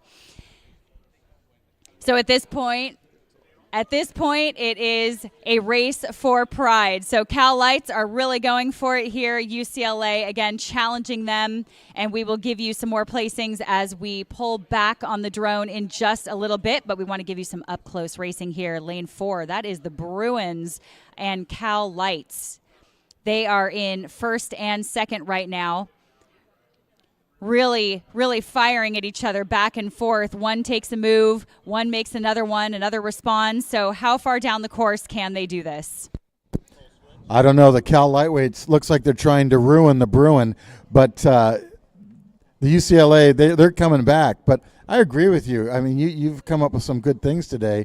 And right here, it's still a dogfight. Look at that. The Cal Lightweights, a high strength to weight ratio, taking on these big heavyweight guys from UCLA, and they're bow ball to bow ball. And in fact, just as we said that, Whitney, right here at the halfway point, Cal took a power 10. They were down 2 seats, and now they're just ahead again by a bow ball over the Bruins. So this is a bow ball to bow ball fight for first place in the petite final. Now going to third place, lane number 1, Long Beach State University. They are down about 2 seats open water from both the Cal Lightweights and the UCLA Bruins. So this is a great race to watch here between UCLA and Cal, both brotherly schools in the UC system, but the Cal Lightweights, of course, weighing a maximum of 155 pounds, and they got to take on these bigger guys.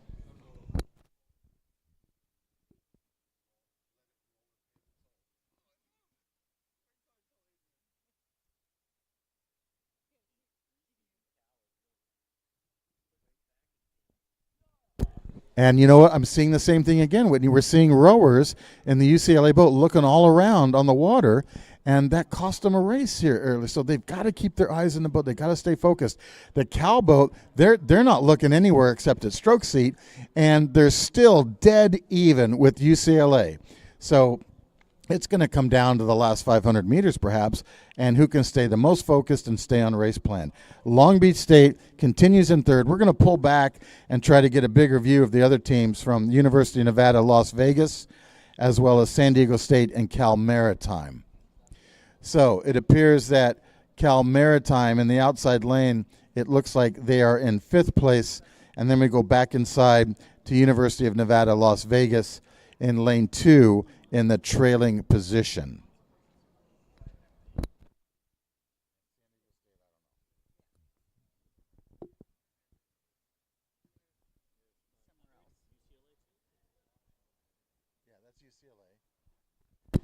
Well, UCLA overtaking Cal Lights now by about 2 seats, but we still have about 400 meters to go. So anything could happen here, folks. If you are with one of these teams, get down to the edge of the water, start cheering them on because they're going to need it. The Cal Lights putting in a really good fight here against the heavyweights from UCLA. Long Beach State along the shore. They're going to be closest to the beach, trying to catch up with these two crews. The winner will be 7th best overall among the men's novice fours. Will it be UCLA or the Cal Lights?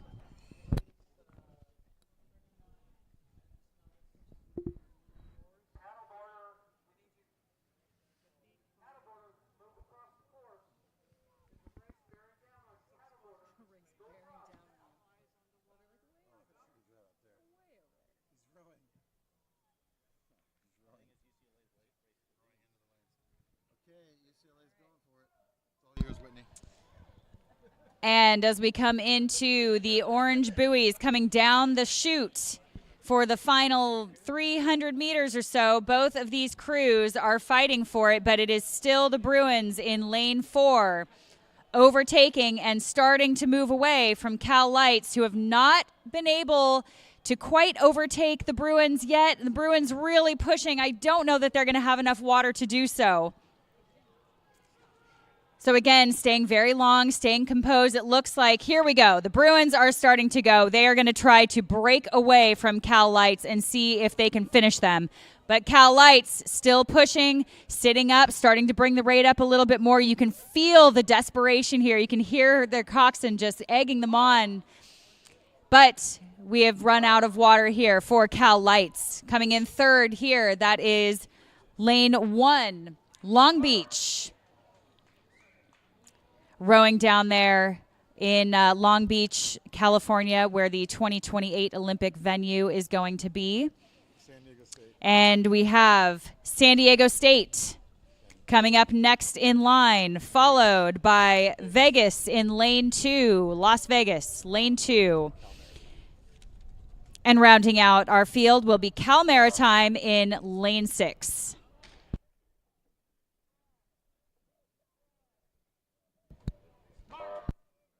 So congratulations to UCLA for the men's Novice 4 Petite Final.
Start a panic, a rush. You're gonna bum rush away from the beach. Yeah, you're gonna bum rush the taco Hawaiian Sunlight Delight smoothie. All right, lane 5 is trailing. Lane 5 is trailing. This So is Seattle. Okay, so Seattle U trailing. How many boats here, Whitney? 5? We have 5. Exciting.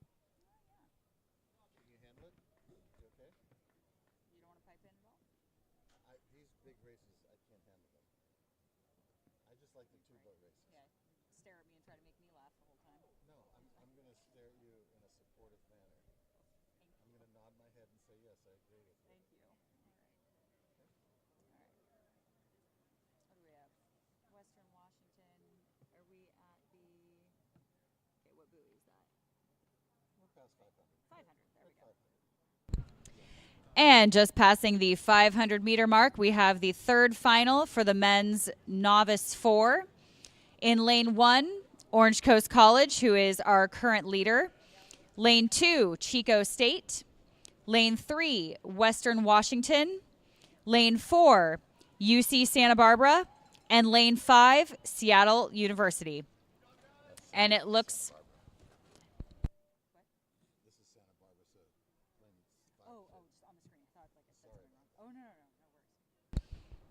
And it's looking like our current leader, again, is Orange Coast College, the Pirates of Orange Coast College, in lane 1 along the shore, but followed very closely by Western Washington in lane 3, being challenged by UC Santa Barbara in lane 4. And then we have Chico State and Seattle University. And again, we will keep an eye on these. We have Orange Coast College and Western Washington still connected. Orange Coast College, bow to stern, it's looking like. We'll give you a little bit more accurate view here as we pull away.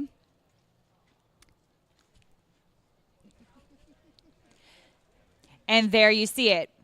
Beautiful shot here. Lovely water, 72 degrees. Orange Coast College along the coastline, still trying to push away from that bow ball of Western Washington.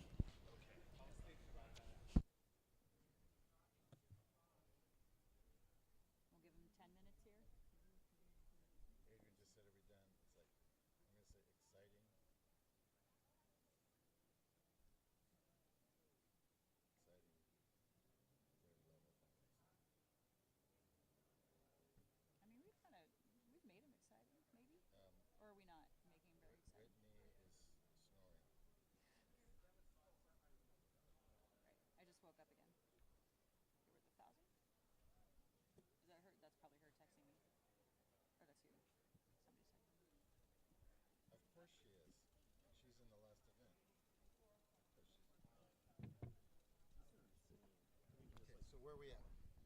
I'm going to bring some spice. Ready? So just tell me who's Orange Coast College, then Western. At 1,250 meters in the third level of the men's novice 4, it's Orange Coast College, a community college from Southern California, a 2-year program. In the lead, followed by Western Washington University. Western Washington in lane 3 down 4 seats from Orange Coast. Here in the third level final, the winner of this can claim 13th place overall among the men's novice 4s. In third place, we go to UC Santa Barbara, the Gauchos, from that beautiful part of California known for surfing and studying. Chico State, just north of here, in fourth place. Chico State, also known as a great school, right nestled up against the Sierra Nevada, rowing on the out of the Four Bay Aquatic Center. And then finally we go to the two trailing teams from Humboldt State University that had that heartbreaking race earlier today, and Seattle University. My apologies, not Humboldt State, Seattle University. So as these boats now pass the 1,500-meter line, they're coming into the last 500, and the leader continues to be Orange Coast.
Okay, now how are we looking between second and first?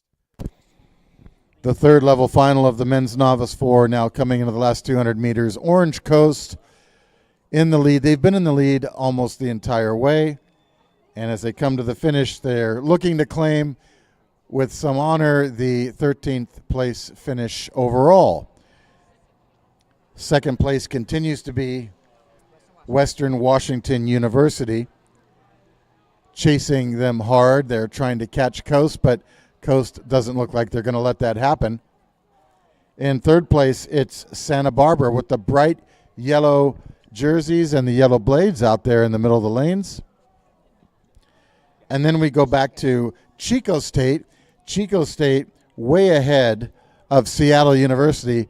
When I say way ahead, I'm talking about almost 200 meters of open water. That's pretty good. That's really impressive for Chico. Doing a great job. And there's Coast, first place in the third level final. Followed by Western Washington.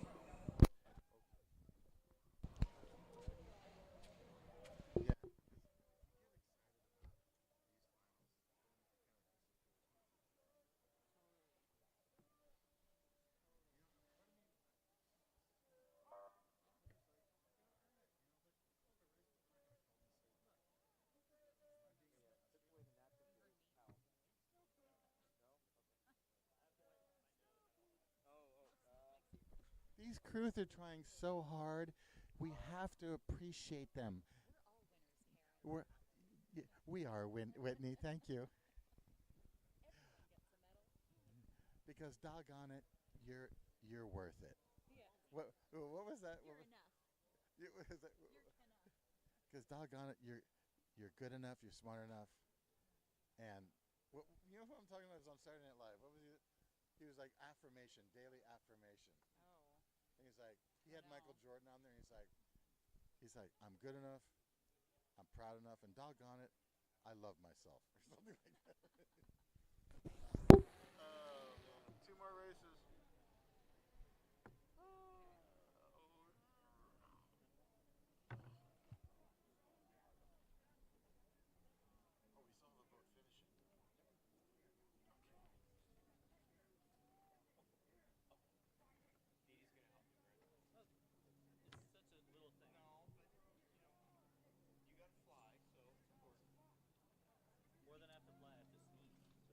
Are you going to be here tomorrow?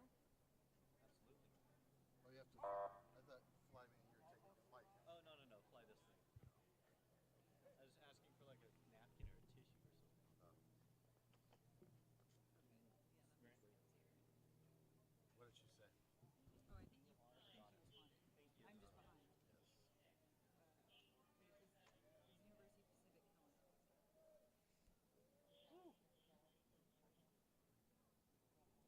University of the Pacific? They're out of the business. She means Pacific University. Yeah, that's cool. I'm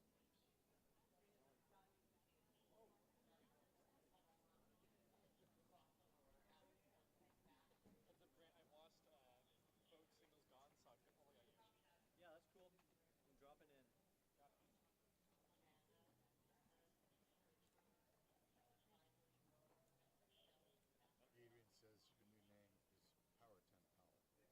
Where? For 10 strokes,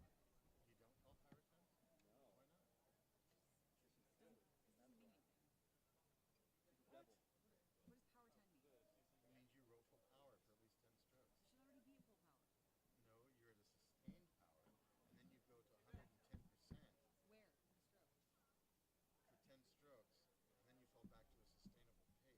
power 10, and it teaches the crew how to come from behind.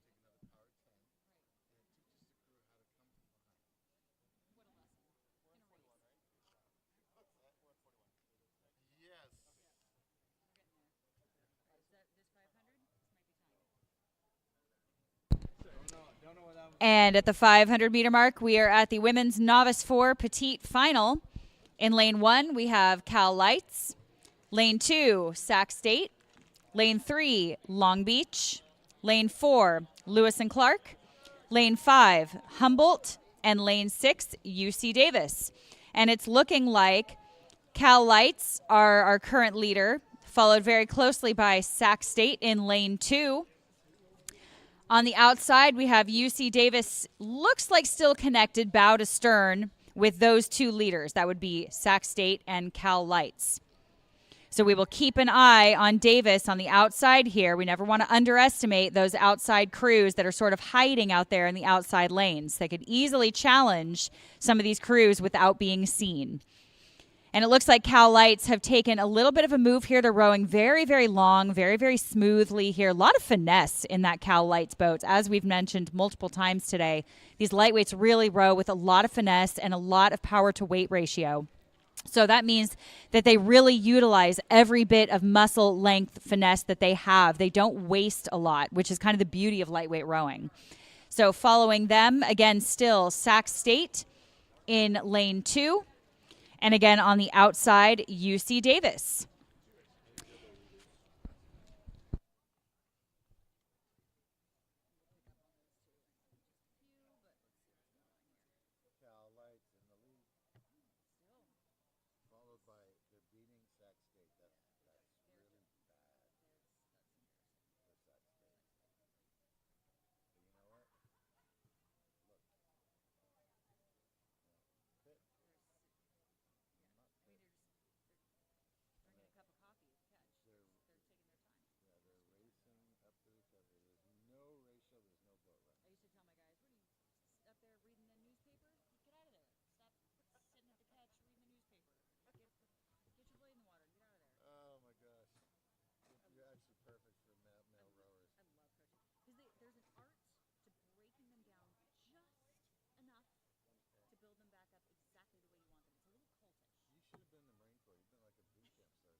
And passing through the 1,000 here, almost the 1250, nothing has changed. We are still seeing Cal Lights in lane 1 along the shore, our current leader, followed again very closely, still overlapped by Sac State.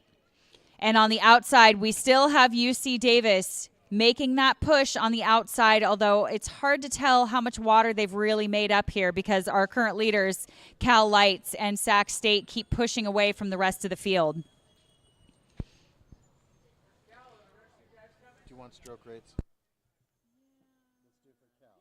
1, 2, 3, 4, 33 and a half. And we have our leader, Cal Lightweights, rowing at about a 33, 33 and a half. So not too high, actually, for lightweights. Same rate. And we have the same rate here in lane 2 for Sac State. So pound for pound, match for match, these two boats are actually not even. However, the heavyweights are having to chase down the lightweights. And on the outside here, UC Davis are also at a 33. So very well done to UC Davis for not giving up that spot. You can see them just pushing, pushing, pushing. They are really trying to challenge Sac State and might even be overlapping a little bit now. If I can see, if we can get that angle, we'll see if they are actually overlapping. If not, they are making up a little bit of water at a time, but we will see when we get that shot. It definitely looks like Cal Lightweights are starting to move a little bit. They have opened up a little bit of water on Sac State in lane 2. They are not just going for the win. They are trying to shut them down. Well, when you're light, you got to have fight. And that's what I say, that the Cal boat here has open water now with 500 meters to go.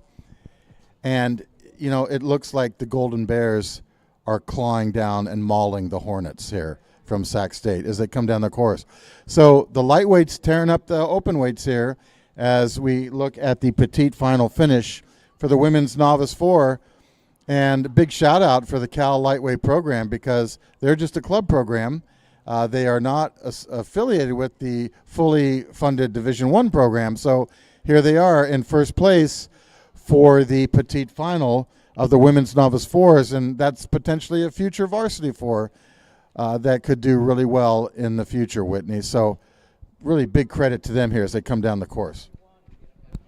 Absolutely. And you can see that an element of their success surely is getting their knees down together here. They look pretty good. They've stayed really composed for a novice four. I have to say, this crew doesn't really look like a novice four to me. They're getting their knees down together. They're swinging together. Is it absolutely perfect? No, but it does not look like a novice four to me. It's very impressive what they've done here, and they are still pushing away and opening up water on the second place Sac State.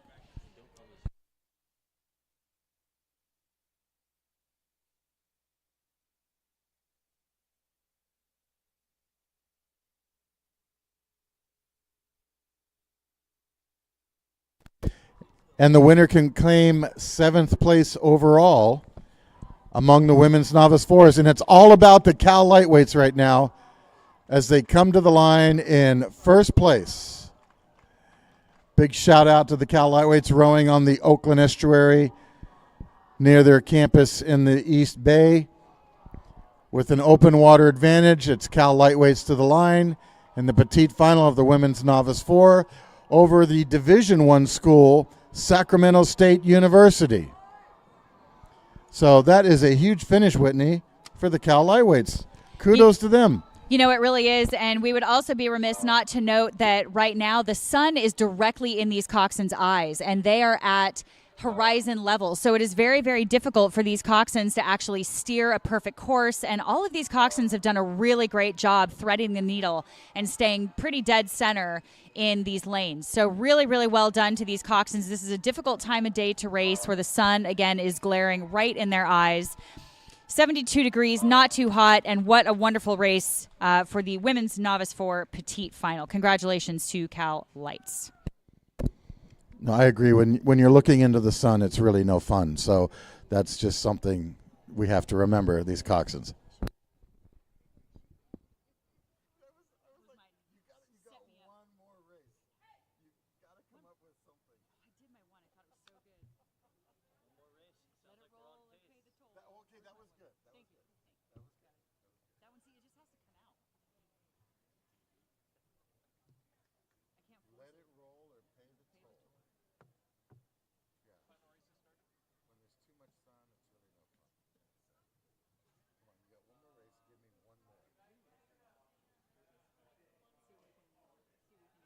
Third level final. Final. Denial. No, that doesn't work. Final's a tough one. Okay. 13th overall, but no, that doesn't work. I don't know, man. You want to call this last exciting race? I'll help too. I'll help you.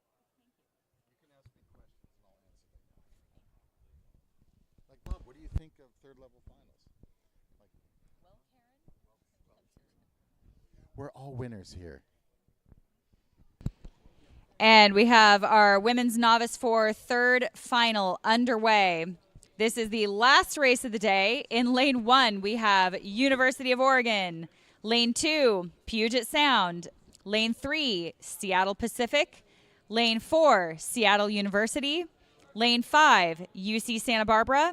And lane 6, Chico State. And we actually have a bit of a tight race here between lane 3, Seattle Pacific, Santa Barbara, and Chico State. But we cannot overlook University of Puget Sound in lane 2, who looks to be challenging Chico State on the outside. Again, Chico State is going to have to keep an eye on those far lanes over there. It's very, very easy to overlook somebody sneaking up from behind on the outside there, especially in those bow loaders and when the sun is in your eyes. There's a lot going on here. So to keep your crew calm and collected and focused on the race ahead while also steering and keeping an eye on these other boats is quite a task for these coxswains.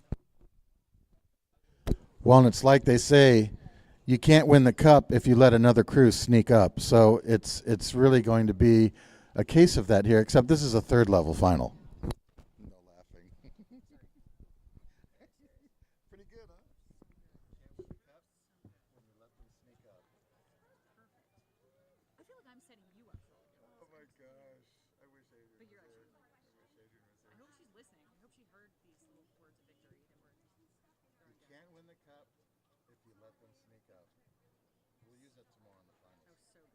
I know. I'll sit here and I'll just whisper it behind your phone. Just whisper sweet nothings in my ear. Let it roll or pay the toll. That might be all I got. my God. I'm not sure. So good.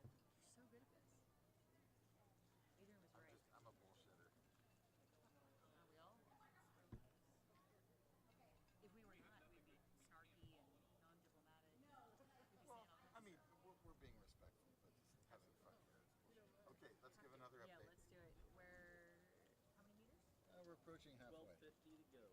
12:50 to Yeah, go. we're approaching Okay. halfway. All right, and can we see our field here? 1, 2, 3, 4, 5, Make sure they're there. 6 boats. So it's 1, 2, 3, 3, 5 are the leaders. 3 and 5 are the top 2. And approaching the 1,000 meters to go, we have lane 3, Seattle Pacific University, followed very closely by lane 5, UC Santa Barbara, and they are still overlapping. We have University of Oregon in lane 1 on the outside, very closely matched here with Puget Sound in lane 2, and we will keep a very close eye on those two. However, we have Chico State in lane 6 really starting to make a push. They know that they only have a finite amount of water to make their move, and boy, are they doing it, because they are actually moving up on some of our leaders here. Santa Barbara and Seattle Pacific. And we have just crossed the 1,000 here. Not much has changed. Still lane 3, Seattle Pacific University, followed by lane 5, UC Santa Barbara. It looks like Seattle Pacific has inched up just a bit, and it is going to be tough for this 4 to try to break away from lane 5, UC Santa Barbara. And Santa Barbara is not going to hand them this race on a silver platter, that is for sure. Again, on the outside, lane 1, we have University of Oregon. The dark shell in lane 1. Let's see if they can sneak up behind some of these other crews, like Chico State on the outside. So the two outside lanes, again, looking across at each other, trying not to lose sight of who's inching ahead. But right now, I'm going to give it to University of Oregon. For what?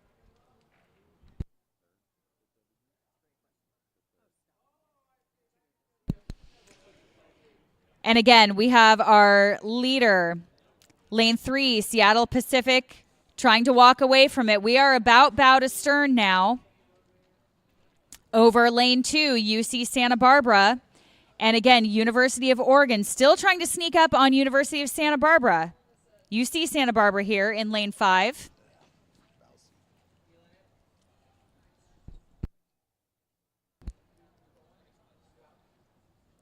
So again, our top 3. Lane 3, Seattle Pacific University, followed by UC Santa Barbara, followed by University of Oregon.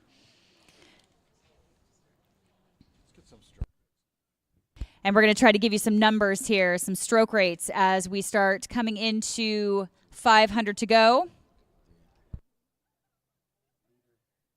And our leader, Seattle Pacific University, at a 32. Followed by lane 5, Santa Barbara at a 32. So stroke for stroke, they are matched. University of Oregon in lane 1 is at a 30, so slightly under stroking. However, they have not dropped off too much. But our leader, Seattle Pacific, moving into 500 to go. And we will see what kind of sprint they throw down to see if they can absolutely leave this field in the dust or if they are going to let Santa Barbara try to make that move. Well, like they say, Whitney, when it's 500 to go, it's really time to row. That's when you got to put the hammer down and turn it around. So as these crews come down the course, they're trying hard to bring home some honor to their program and at least win the third level final and claim 13th place overall for the women's novice fours. And I know you understand that, Whitney, and I know these these same thoughts are in your head. So any other thoughts you'd like to share with us regarding what these crews might be facing at the end of the day? Come on, they're waiting. Here. All right, and what we are seeing here is Seattle Pacific in lane 3 starting to make their breakaway move, coming down the track, trying to break away from UC Santa Barbara, who has also broken away from lane 1, University of Oregon, along the shore here. So let's stay loud for these ladies here, the women's Novice 4 third final.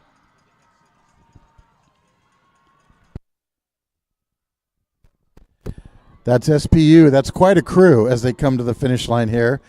And they could end up taking this first place finish in the last race of the day here on Saturday at Lake Natoma for the 2024 WIRA Championships.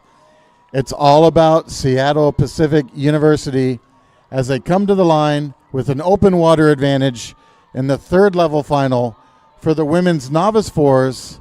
It's all about Seattle Pacific.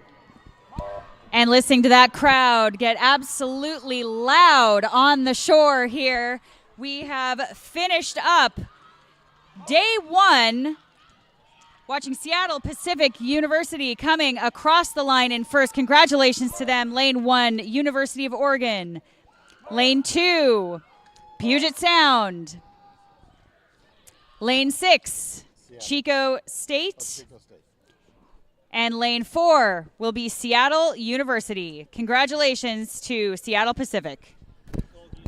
And ladies and gentlemen, that concludes the racing today. We will be back tomorrow for the grand finals of all the top events, the 8s, the 4s, the pairs, etc. Before you leave today, please, please, please, so that we may continue to use this venue, clean up any and all trash around your tents or anywhere you see trash. Please grab it, pick it up, and dispose of it properly so that we leave the state park facility cleaner than we found it. Please also have a safe trip back to your hotels and motels or home, and we'll see you tomorrow morning bright and early for more racing here at the WIRA Championships. Whitney, thank you for your announcing today. No, thank you. It was an absolute pleasure. It's always a good time being here, seeing some fantastic racing that we saw today. So much action out on the water, and I cannot wait for tomorrow's racing. Bob McLean, thank you so much for joining me today. It was an absolute pleasure, and you have been a wonderful teammate, and we will see you all tomorrow for the finals.